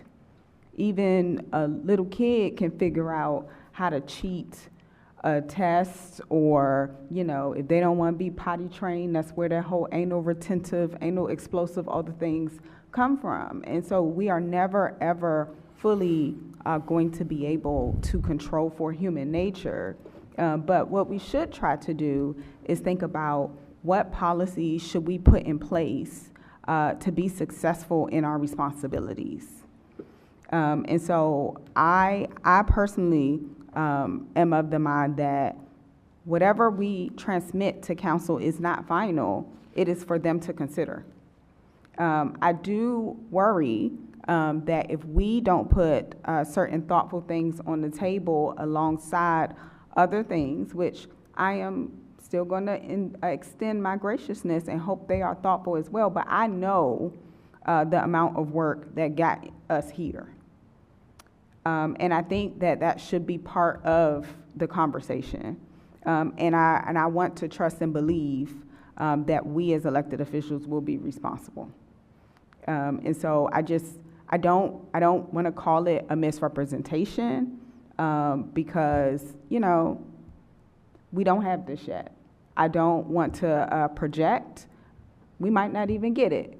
And I don't want to say it's a question of courage, because I can care what people think, but the truth of the matter is I don't actually know what people think unless they tell me. I don't know how they feel unless they tell me, and then still, there might be some in between. And so I would like to take those things out of it and push towards what we believe is good for the future of this body and what we believe is necessary to represent our communities well. Thank you. Thank you, Representative Thompson. Is there any other discussion? All right, I'd like to add my own comments at this particular time because I've gone back and forth on the amendment, so to speak. And I want to be clear. The three items that are part of the original legislation is something that I watched go through a very lengthy discussion, a lot of debates, a lot of inclusion and talks. And I know how we got there. I knew exactly how we got there, and everybody's decision, whether you agreed with it or disagreed with it, I knew how we got to those three items that we are presenting. And that was important to me, the process of how we got there and the voices that contributed to those three things. So I came here with the mindset of knowing where I sat with those three things. Now on the amendment, I have had extensive conversation with Representative Goulet and also with my Vice President, and to hear both sides because I really wanted to understand their perspectives on this. And they both present very strong arguments for their particular feelings on this. I say all that to say this. This body, at the end of the day, is elected to do the will of the people who elect them, whether that's a ward and the 8 members that represent wards, or in my case, the entire city. I have heard repeatedly, over and over and over again. I actually had a Facebook argument, so to speak, with a member from my ward. It was like, what can you do? Because if you can't do nothing, why do we have a state board? That's literally what they put in that response to me. And I had to look at that and go, wow. They had a problem. They brought it to me. and I couldn't do anything about it.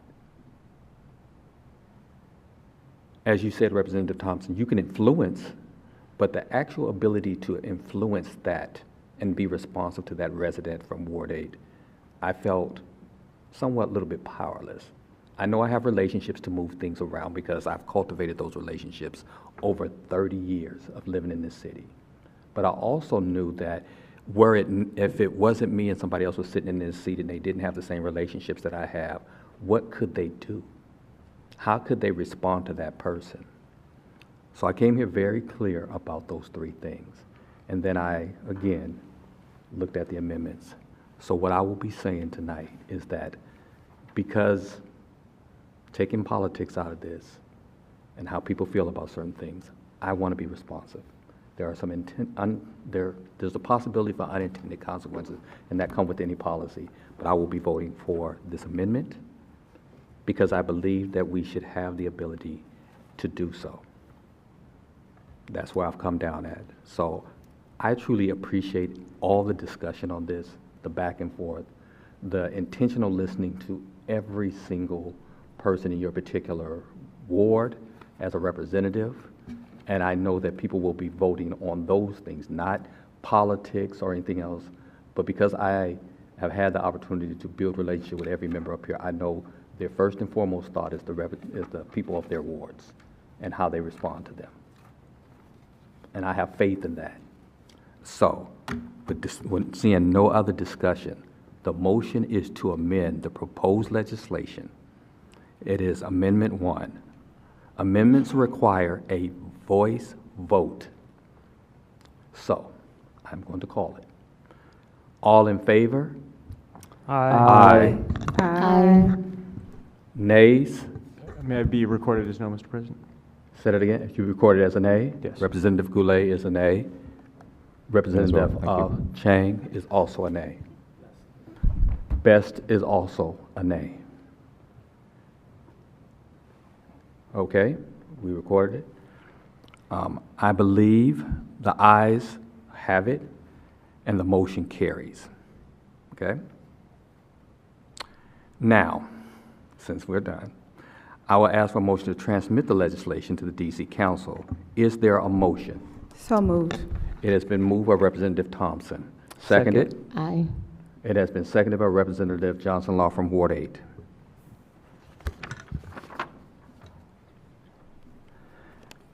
The motion to transmit the legislation to the DC Council is properly moved and seconded. Is there discussion on that legislation? I'm reading strictly from the thing. Go right ahead. Yeah. I appreciate my colleague's recent vote, and I want to say that this is just a beginning. This is a vote for this right now is a vote to have a bigger conversation as a city. And I think we are well positioned to lead that conversation, and I think it is an important conversation that we have. And so I hope that we will collectively stand to transmit this legislation and then to continue that conversation to figure out how we can better serve the residents of our city. Other discussion? Yes. Representative Goulet. I will be supporting this bill. I think the three elements that are in there are very modest. I think the amendment power can be a good thing if it's used correctly. Here's what I would advocate that we do, assuming this does get approved, is I think, and I wasn't going to put this out there earlier because it would have undercut my argument, but I think if we get this power, we need to really be strict with our bylaws on when amendments are provided to members, that they're provided weeks in advance at a working session, not to create exceptions for that. And the rationale for that is that will avoid a flurry of problems. So if this does get through council, then I think what we need to do, either us or a future iteration of this board, needs to be very, very thoughtful and restrained on how we use this power within our bylaws to make sure that we create a process that we can manage. And that would include thoroughly researching each amendment, having discussions, and having that at a working session so that we're not just days in advance kind of having to process quite a few amendments and then putting things potentially in a measure that's a delicate balance that could create a problem down the road. So I think even though we can't guarantee this, I would just encourage, for the record, any predecessors of ours down the road, does this get approved, that they do that they put that in the bylaws and that they show restraint to put safeguards in place. So with that, I will be fully supporting this legislation. I'm excited about this, and I don't want what happened to those kindergarten students to ever happen again, and this would give us additional abilities to ensure that doesn't happen. So thank you very much for your time. Thank you so much. Other comments? Representative Thompson.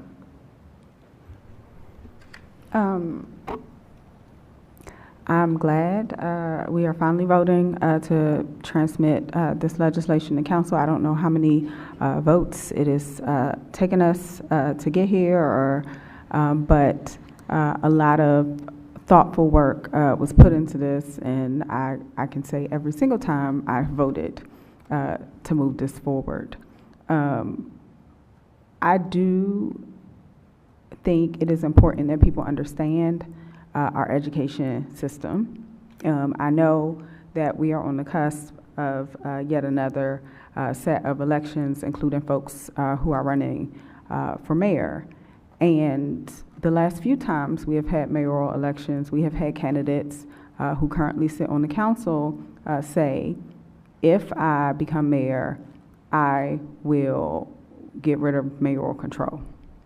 And I chuckle because mayoral control is a law that we wrote as a city, and council members are legislators. And I think it is really important for folks to know what their jobs are, and folks to know what our jobs are. And I look forward to this being a conversation before the council and a conversation for our city to have, because it is overdue that we have had a conversation about this. That was one of our commitments. I understand it can be an uncomfortable conversation. I can also take some guesses to some things that maybe would not have happened if our structure had been different at different points in time, but I believe that different leadership is needed for different seasons. And so I look forward to the larger conversation around this. I absolutely intend to vote yes, and I also am encouraged that we will be having a conversation about how to do more for people, increase our own capacity, and think about what is good for our city, especially as we advocate for things like statehood, because it also right-sizes some of our responsibilities between the state and the local. And so I think there are some really good steps taken here, and I'm glad we are finally at a place of transmittal. Thank you. Thank you. Other comments? What I'll say is that I too have been here and watched this debate for quite some time, and I know, again, the politics around mayoral control. I know people feel very passionate, one way or the other, about mayoral control. And again, I will state for the record, I'm a supporter of mayoral control. I have been here, and before 2007, I've watched this particular board in various iterations. I've actually ran for this board in various iterations. And I do believe we've made a lot of gains and a lot of progress by having the authority rest with the mayor, where we were suffering a lot of times in other places. But I also believe that this board has to have the ability to be responsive to the people who elect them to this office. And that's what swayed my particular vote on this particular item. I'm happy that we're transmitting this to our council. Again, when we had our breakfast council meeting, we've only had two, but we had one recently. And the conversations after we talked about this at that breakfast on the side with council members were incredible, and how they felt about this. And that leads me to think that they also feel the same way. So I look forward to transmitting it to them, being good partners with our council members who have further authorities that we don't have, we used to have, but it has now been given to them, and seeing where this goes. Again, I appreciate everybody's comments, but I'm now seeing a hand raised by Representative Chang, so I'm going to go to Representative Chang.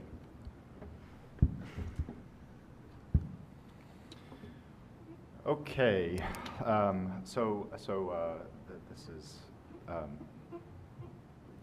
I think I have, since the beginning of the first conversation around this, my first year on the board, felt about this issue the way that LaJoy, Representative Johnson Law, feels about cell phones. So I just want to be clear about where I'm coming from here, which is that this vote is likely to pass tonight. And I very much respect my colleagues who have worked very hard over all of these years and many iterations before to move this forward. And through this time, the question for me has never been whether governance matters, but whether this is the most important thing for the board to work on, prioritizing right now. I don't, through my experiences in my first 5 years on the board, I don't believe that governance structure is the primary obstacle for us to be able to improve student experiences or student outcomes.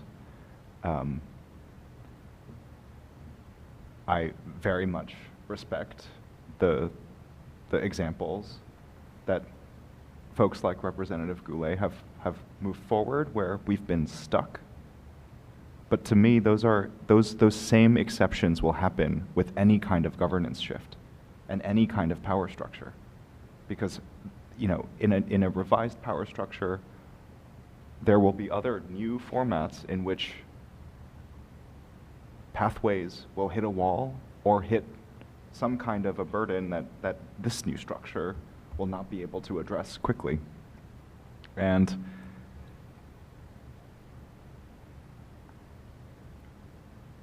when we devote significant time and energy to these kinds of structural debates, I see us pulling 3-4 hours of our time, of attention and capacity away from the urgent work the students need us to do. I don't think I've been inconsistent in this. I've raised this since the first year that I've been on the board, that for me, the reason I ran was to raise reading outcomes. And my highest priority has been to accelerate what we can do to support our students learning to read, our educators teaching reading, the school systems to provide the infrastructure to support that growth, and aligning our very limited time and capacity onto that mission.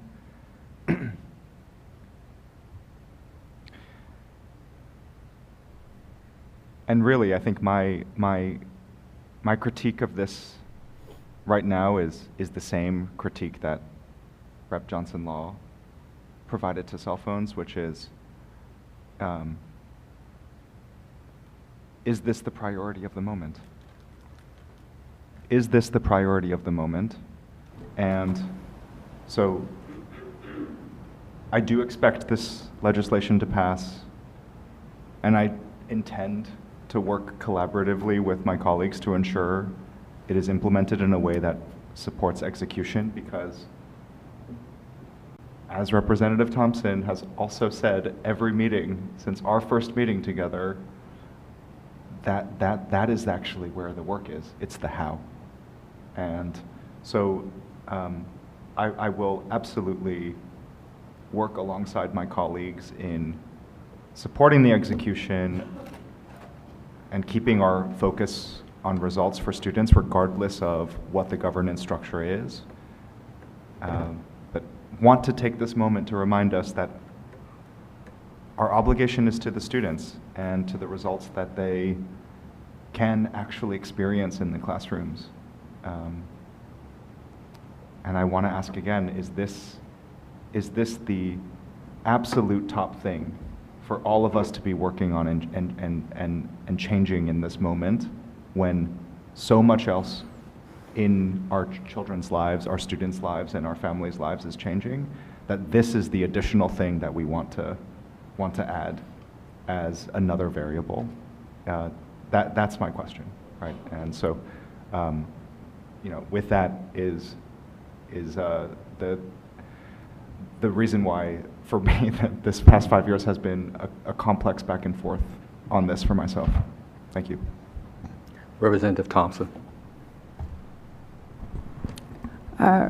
Representative Cheng, my answer to that would be, this is important.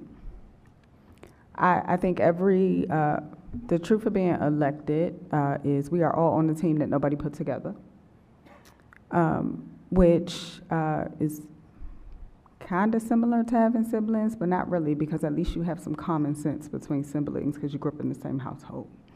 And so I can't say what should be the rest of members' priorities, but I can tell you why this is important to me. And I think why it has been so much time and attention, even though, quite frankly, I actually don't believe most people's top issue is mayoral control. What I believe most people's top issue is, and what my experience has been as a Ward 7 student, as a Ward 7 community member, as a Ward 7 elected official, as a Ward 7 employee of DCPS, is that folks come to me with problems, or I have problems, and the same person I think is elected to hear me out or elected to give me an audience is almost never the same person who can make a decision for me. And solving that, and what we do not acknowledge that we lost, where there's nowhere in our current system that the same person you talk to is the same person that can solve your problem in education. And that's messed up, because it doesn't matter if it's a family who's been trying to, I don't know, get their bathrooms fixed, or the amount of emails I get about HVAC, and in reality, even if they talk to their principal, who they think is the person who should make the decision, or they email me, the truth of the matter is a whole nother DC government agency, and all of that stuff actually really does affect student experience. We can have different conversations about student achievement and whether governance systems connect to achievement and all the different things, but I do think that student and family experience matters. And I do think school climate matters, and this falls into that. I do think belonging matters. And a lot of people in my community do not feel like they have a sense of belonging, and the people who they believe are supposed to represent them have an ability to advocate and for their stake in their schools. And I think that matters. Like, working to try to empower people who in real life already are experts in their own lives is hard work. And it's not the same work that I have to convince somebody to do if I represented Ward 2. And so structural inequality matters. For the people who live where I live, who are from where I'm from, who are traveling across the city every day, or are working in DC government and all the things, and are hitting their head across the wall because that loop of accountability for us is not closed, it matters. And in many ways, we lose a lot of families because we have not addressed that problem, whether they're saying, you know what, I'm just gonna opt out of the system altogether. When we were having the conversations about homeschool, when we have conversations about why people go to charter schools, when folks say, you know, I don't trust. So it does matter for the how, and it matters from a sense of like, why do we care about structural inequality? It does not matter tomorrow for like a kid's report card, no. And is that stuff our responsibility too? Yes. And so I think one of the reasons this conversation has been so belabored is partially because we want to get it right, but also because honestly, there have been a lot of, and we can say take politics out of it, but politics is always about power. And this is a question about power and what people are able to do for themselves. And so I think that making sure that the majority of our kids, and the majority of our kids do live east of the river, and their families who are telling us they don't feel empowered and they don't feel addressed, and at least sending up a smoke signal, a pigeon, a flare to say, like, we believe there should be more to address this issue of structural inequality is urgent. I don't know if it's a priority for everyone, but it is the reason that for me, this is ugly, messy work. I like to be cute. I would like to keep it cute and say to people yes all the time, but I can't, because in good conscience, if we are going to take an opportunity to take a big bite out of a system that is not adequately providing access and opportunity for all to see what they want for themselves, then that is urgent. Thank you. I'm going to come to you in a minute, but I just want to say something. When I think about any policy, I'm just going to be real with y'all. I'm a parent first. I got 2 kids that are navigating this system. They started in a charter school.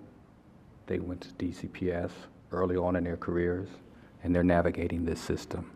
So when I think about policy or anything, I have to be honest with y'all, that's where I come from. I come from a parent who has children in this system, and what I want as a parent for this system to do for my children. Academics, what happens in the classroom is powerful because it creates opportunities for my children. But I also need my children to feel whole and heard and seen. And when I get another parent like me who feels they're not seen, they're not heard, they're not responded to, I know as a parent that has a reflection on that child just as much as what's happening in that classroom. Because I've dealt with enough parents being a Ward 8 resident to know that interconnectedness about how parents feel about our educational system. We've worked very hard to build the type of trust in our education system that, quite honestly, we used to did not have. That's just the truth. People were leaving our city in droves because they did not believe in our education system.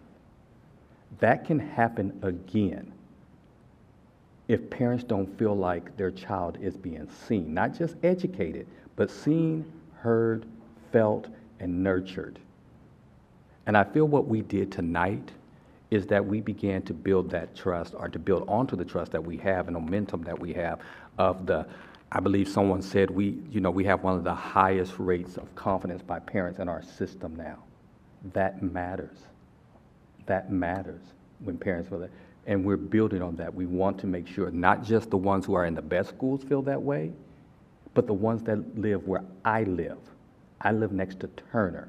I live around the corner from Garfield. They want to be heard as well as the parents who go to Hardy and Deal and the other schools that are performing somewhat better, or where their students are, right? We have so much choice. So that's why this does matter. This matters. It matters every time. We just had EdFest when a parent starts to pick a school. And I think what we did tonight, take the politics out of it, is we actually told parents we believe and hear what they say about this and governance, and that it matters, and that we're going to give them a way to be responded to and also be proactive about the things that we've heard them say. So that's why this was important to me. It's important to me because I'm a parent and I talk to parents every single day. Every day.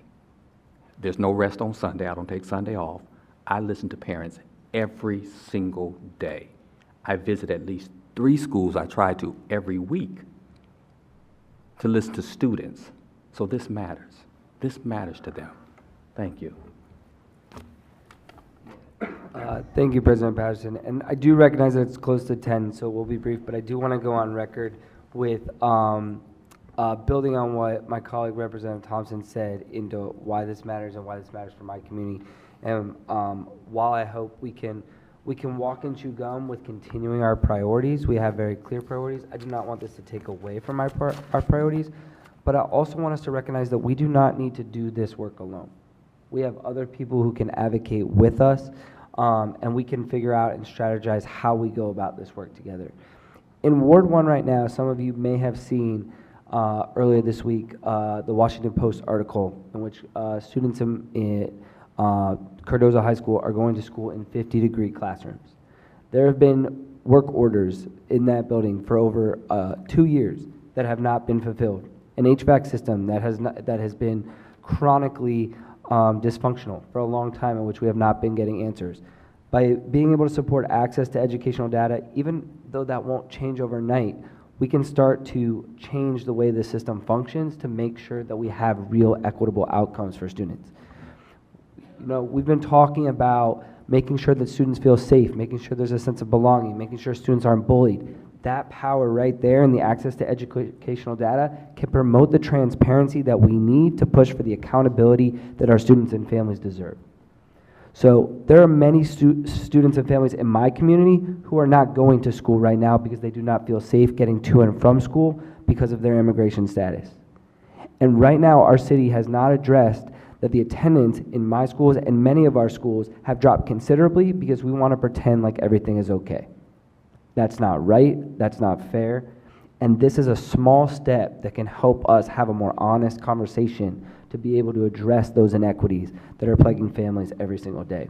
So I hope that we have unanimous support for this, and I look forward to voting yes. I'm going to go to what I'm going to call our last part of this discussion because it's getting late in the night. Representative Henderson. Thank you. I appreciate the comments that have been made, and I wanted to say to Representative Chang, for me, the governance issue is not an end, it's a means to achieving those outcomes for our students. I think what you're also saying is you're not seeing the governance as a barrier, but I want to invite you and want to do with you an imagining of how we can use these specific powers to do things like help our students to read better. And I'm thinking of things like requesting data, requesting information, imagining if 2 years ago, after I had met with decoding dyslexia parents, my immediate thought was, can we ask OSSI or the schools, what curriculum are you using? Now we could ask, is it an approved, OSSI-approved curriculum? I think if we think about how to use these powers to those ends, I think we can make them useful for our students. That's why it's important to me. I hope we can use it and we'll use it well. Thank you, Representative. I'm just going to say now, seeing no further discussion, the motion is to transmit this legislation to council. As a reminder to members and the viewing public, a supermajority is required for legislation. Director Butler, will you call the roll? Representative Mozendar. Aye. Representative Dinkins. Aye. Representative Best. Yes. Representative Chang. Yes. Representative Colson. Yes. Representative Goulet. Yes. Representative Henderson. Aye. Representative Johnson Law. Yes. Representative Ebony Rose.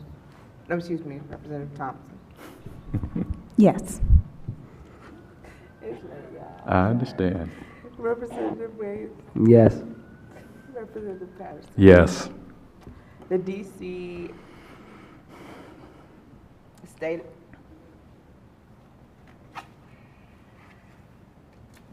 read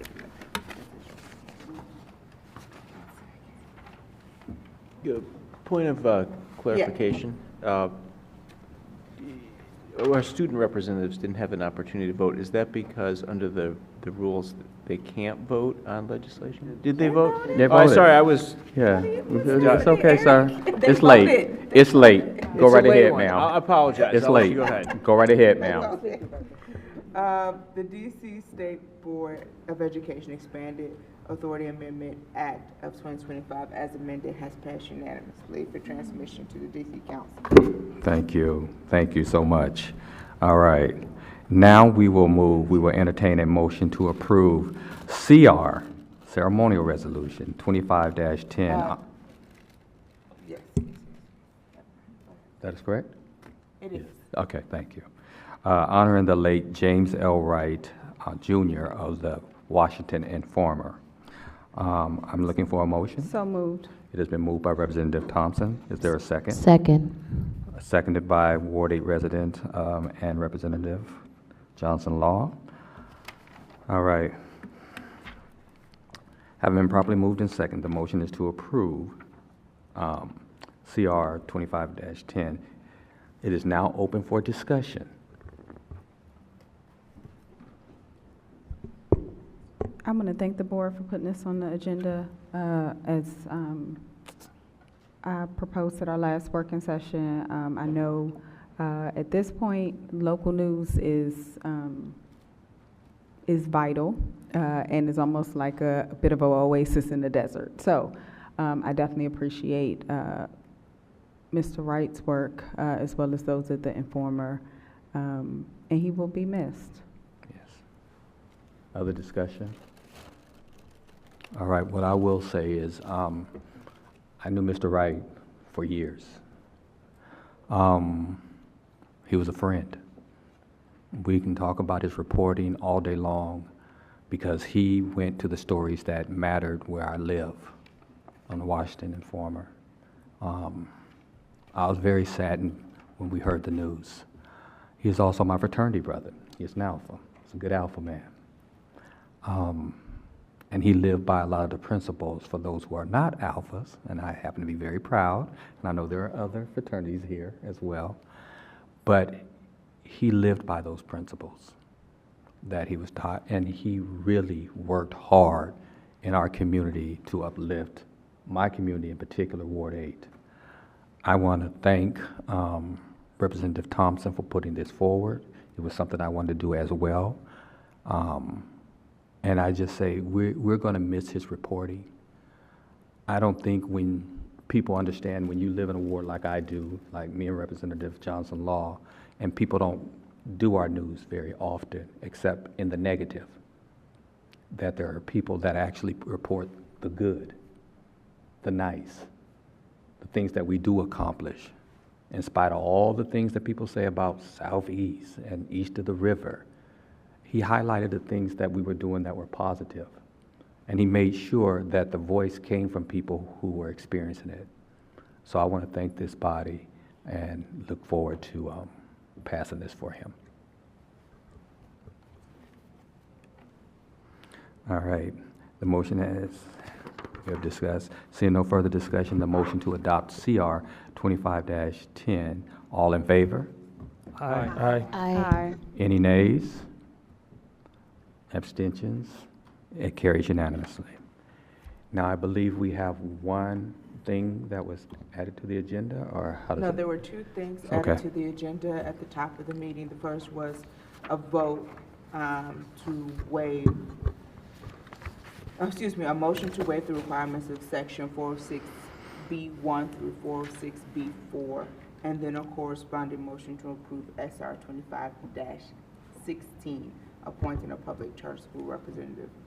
So, just for clarity, the motion to waive the requirements of section 406B1 through 406B4 about like having to present it at a working session and so forth. Those are things that are laid out in the SBOE bylaws. So there's two votes. You have the first vote to waive that, and then there's a second vote to then actually just vote on the resolution itself. Okay. So there are 2 votes before the board. Okay.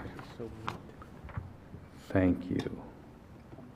And before we get to discussion, I know there are people who want to talk on this very, very much so, and they feel very passionate about it. Well, they both need to be moved. Moved, No one exactly. has moved anything. Exactly. Yeah. I was just trying to supersede, people are chomping at the bit to discuss this, so I'm kind of give some direction that first we have to move the motion, okay? And you have to vote on the waiving Right, of the requirements first. Because Right. if that doesn't pass, then you can't vote on the second thing. right. So give me the number again, I just want to make sure that there is a motion to waive. Requirements of section 406B1 through 406B4. Okay, all right. Mr. President, so moved.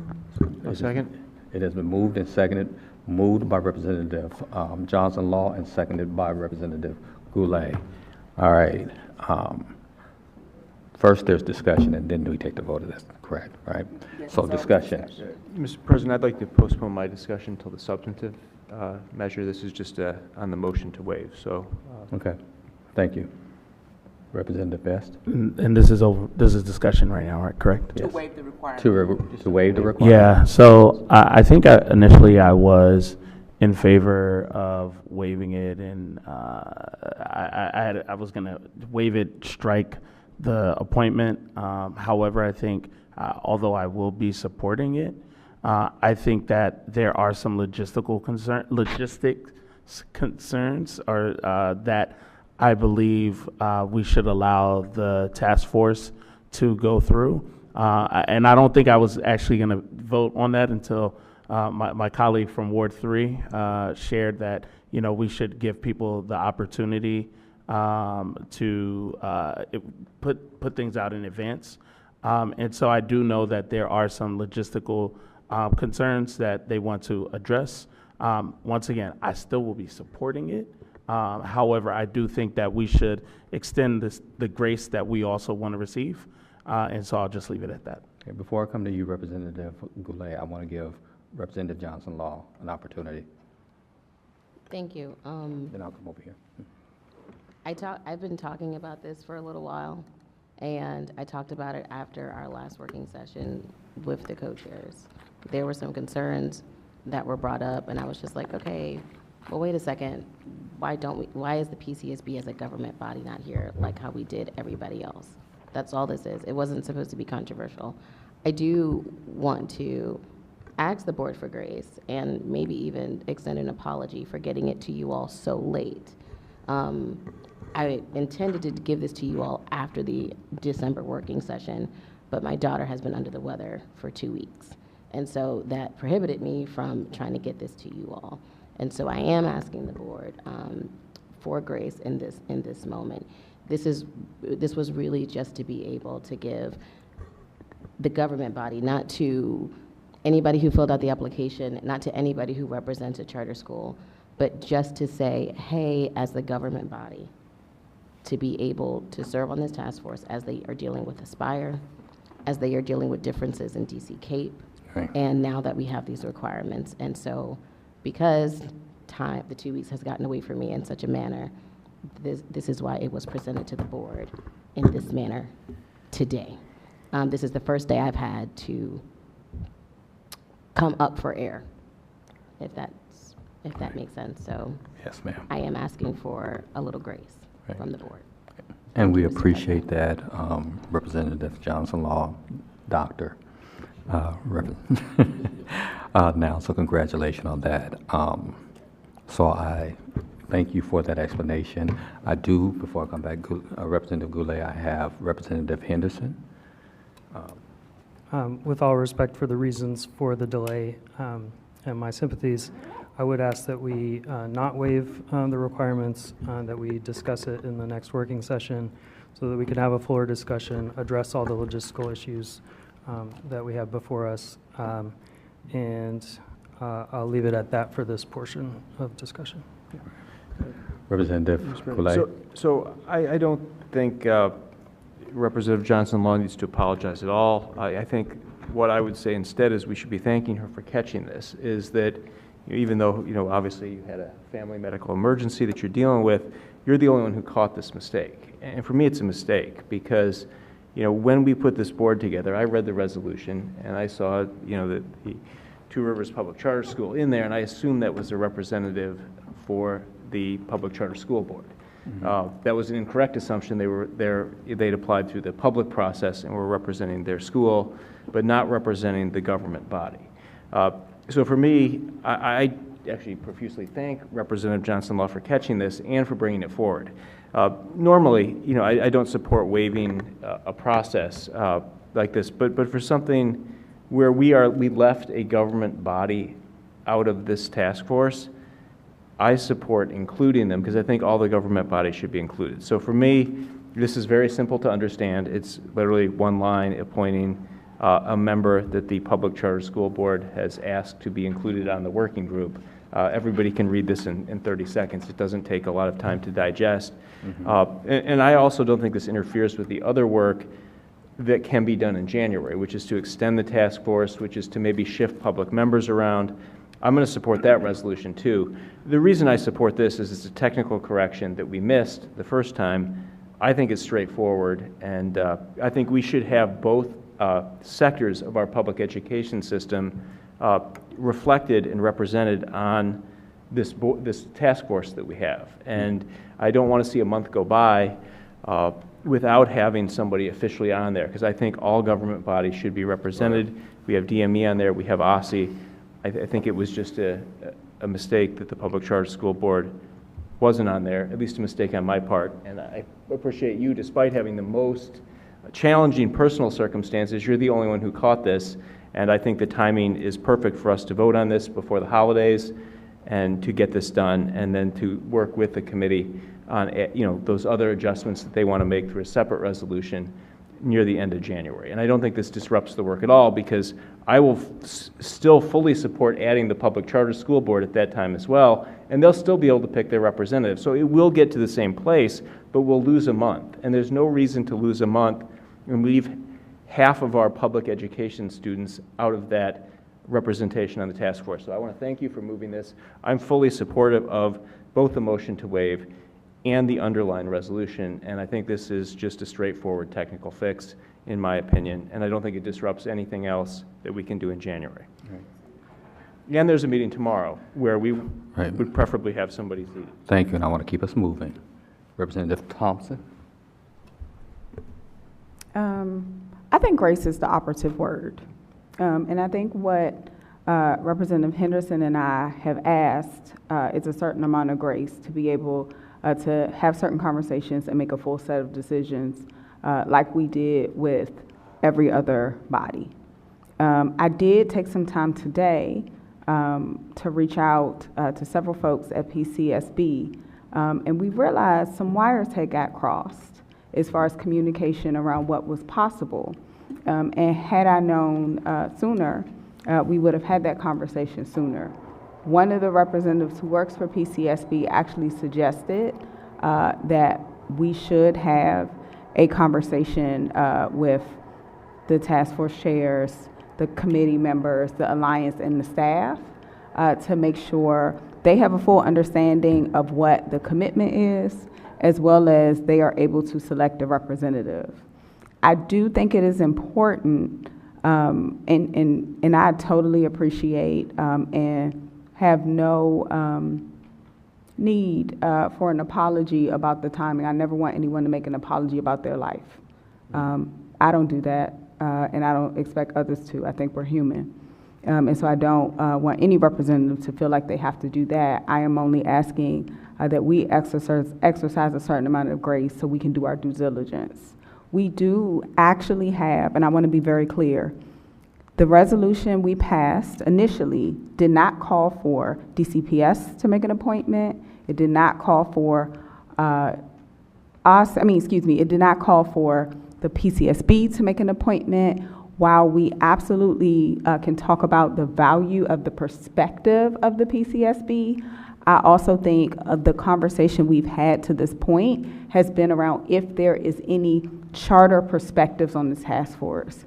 And what has been really important I will only speak for myself, because there are also members of my committee and the board who this entire markup was put before. And so we do have members of the task force who are charter students. We actually have more charter students than DCPS students. We have members of the task force who are charter graduates. We have members of the task force who work at charter schools, now one who wasn't working at a charter school and now is working at a charter school. So I will say, as someone who went to a charter school, that there are diverse perspectives within the charter community, and I do want to acknowledge and lift up that the intent was never to exclude perspectives from the charter community, and we do want to invite full continuous conversation. I don't know how many of the members, because we all have life, since the last working session, I unfortunately have lost a family member and been to a funeral. And so I couldn't tell you who attended the last even task force meeting. I know some of the members have. I don't know if members realize that our task force meetings are not only broadcast to the entire public, but we actually do send out pre-reading to them in advance, which has already been sent to everyone. And we have not taken any votes, nor will we be taking any votes at this meeting tomorrow.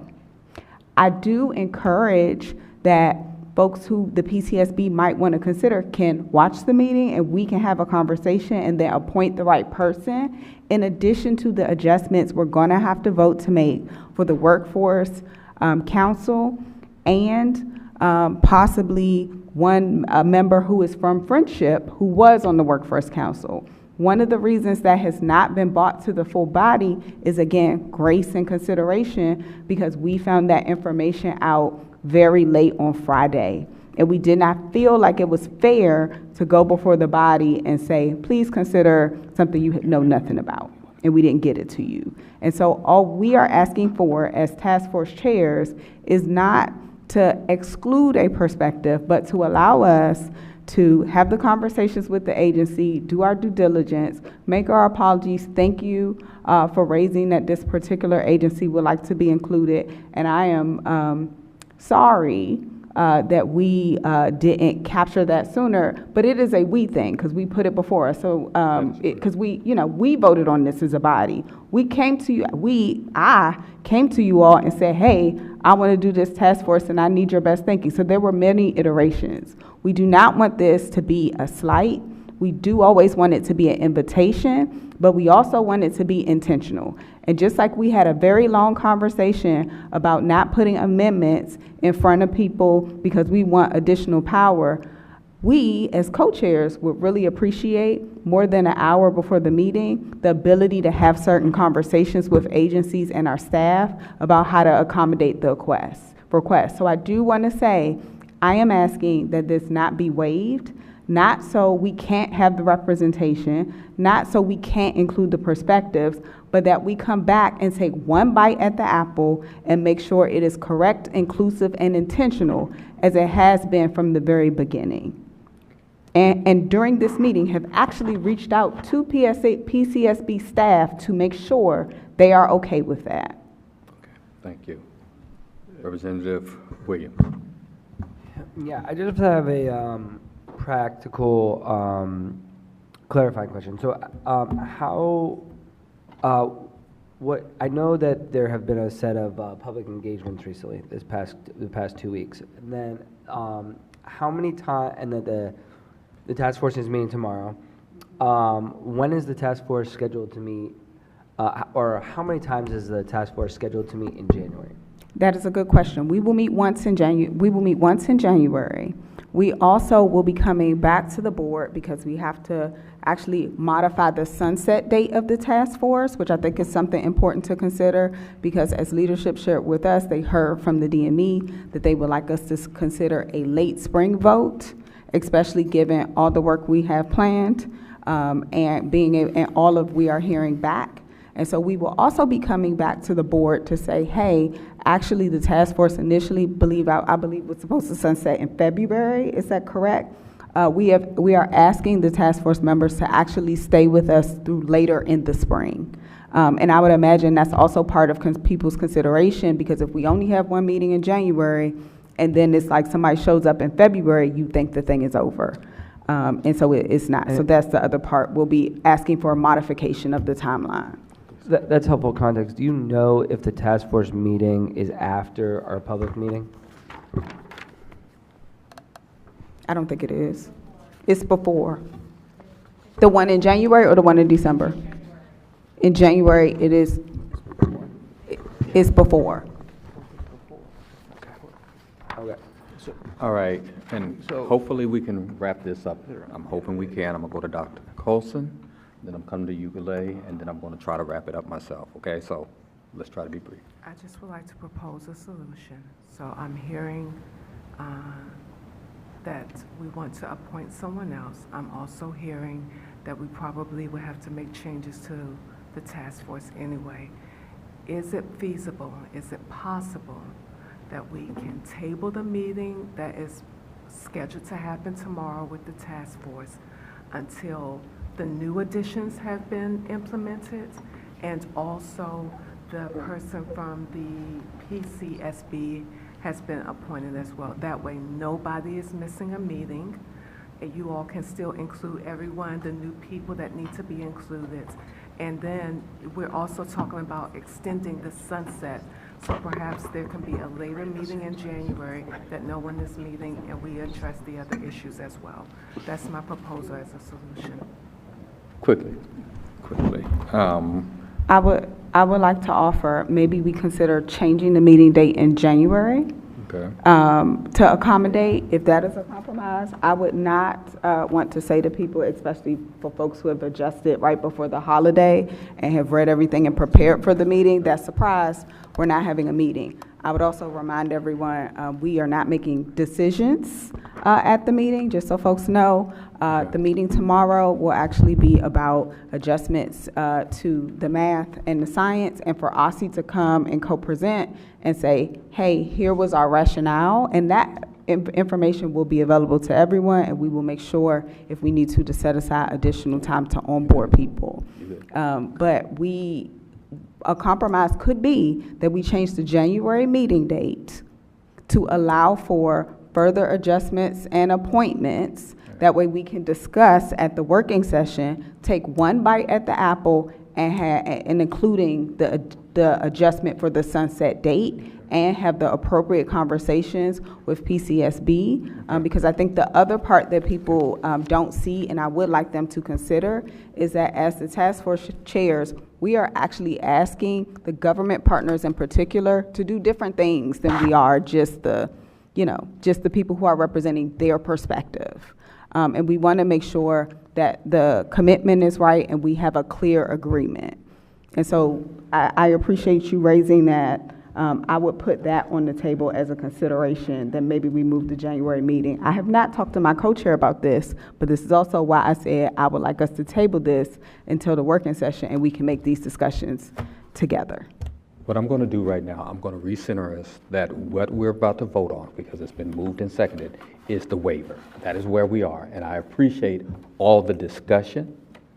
I think we all could add something else, but I'm hoping that I can now say that we can move forward. What I will say that I have ascertained from just listening to everybody is that a delay is not a denial, as we say in our church, okay? So to delay what we want to do with the task force, I'm hearing there is almost consensus that we do want to put somebody on the PCSB on the task force. That there has been discussion with the PCSB about that recently, is what I'm hearing. That's what I'm hearing, right? So, since those discussions have happened and all this has happened in the course of today and everything, what I'm saying, from my opinion, then we're going to take the vote, is that if I understand this, there is going to be someone from the PCSB on the board. There's got to be a process. We don't want to piecemeal it. We're going to do that all in one fell swoop. That's what I'm understanding. So now, with that being it, I am ready to take the vote. This is the last one, sir. Last comment. Okay. So given, Mr. President, what you've negotiated on this, which I think is wise, to have that meeting delayed, I think there was concern that we would have two meetings. I would, at this time, do a motion to table and if that could be seconded by Representative Johnson Law, I think, because we were the two that really felt it was important to include all the government bodies. We can then come back in January and then move on with this. So I, at this time, do a motion to table. Representative Goulet, would you be open to a motion to table to a time certain for January's public meeting? I would not, because we'll have. Hold on one moment. I want to resolution get at that time. the director from Director Butler as well. That's what I was, and I'm sure Representative Goulet was about to say the same thing. Like, you're only voting on waiver The waiver, requirement section. exactly. Thank We you. are not voting on the resolution right now. now. The resolution is not before you Because at this this time. is the first step. This is just the vote on whether or not Exactly. you all should waive the requirements. And that's why I wanted to recenter us, that this is where we are. We're talking about the waiver at this particular time. We're not talking about the resolution. So with that being the case, let me be very clear. We don't even really need to table. What we do is basically, we know we're going to have these meetings. It has been discussed. What we do is we say we're not going to waiver, and that is it. Well, I'd just like to table it rather than vote on it. So I move a motion to table. Can we, go ahead. Well, the motion's been made, so I'll second it. Okay, so take a vote on the. Well, we can, so. Can we make a motion? How about we discuss the motion to table since you've seconded it? Motion to table is not debatable. Oh, okay, well, we can, But you have to just vote on it. we just have to vote on it. Okay. There's been a motion. It's been moved by Vice President Williams. Is there a second to table? It was moved by Goulet, it was seconded by Representative Williams. Okay, gotcha. Now we will take a vote. We'll take a whether vote. To table the waiving of the requirements section of the bylaws, section 406B1 through 406B4. Thank you, Director. All in favor? Aye. Aye. Any nays? Abstentions? It has passed. It is tabled.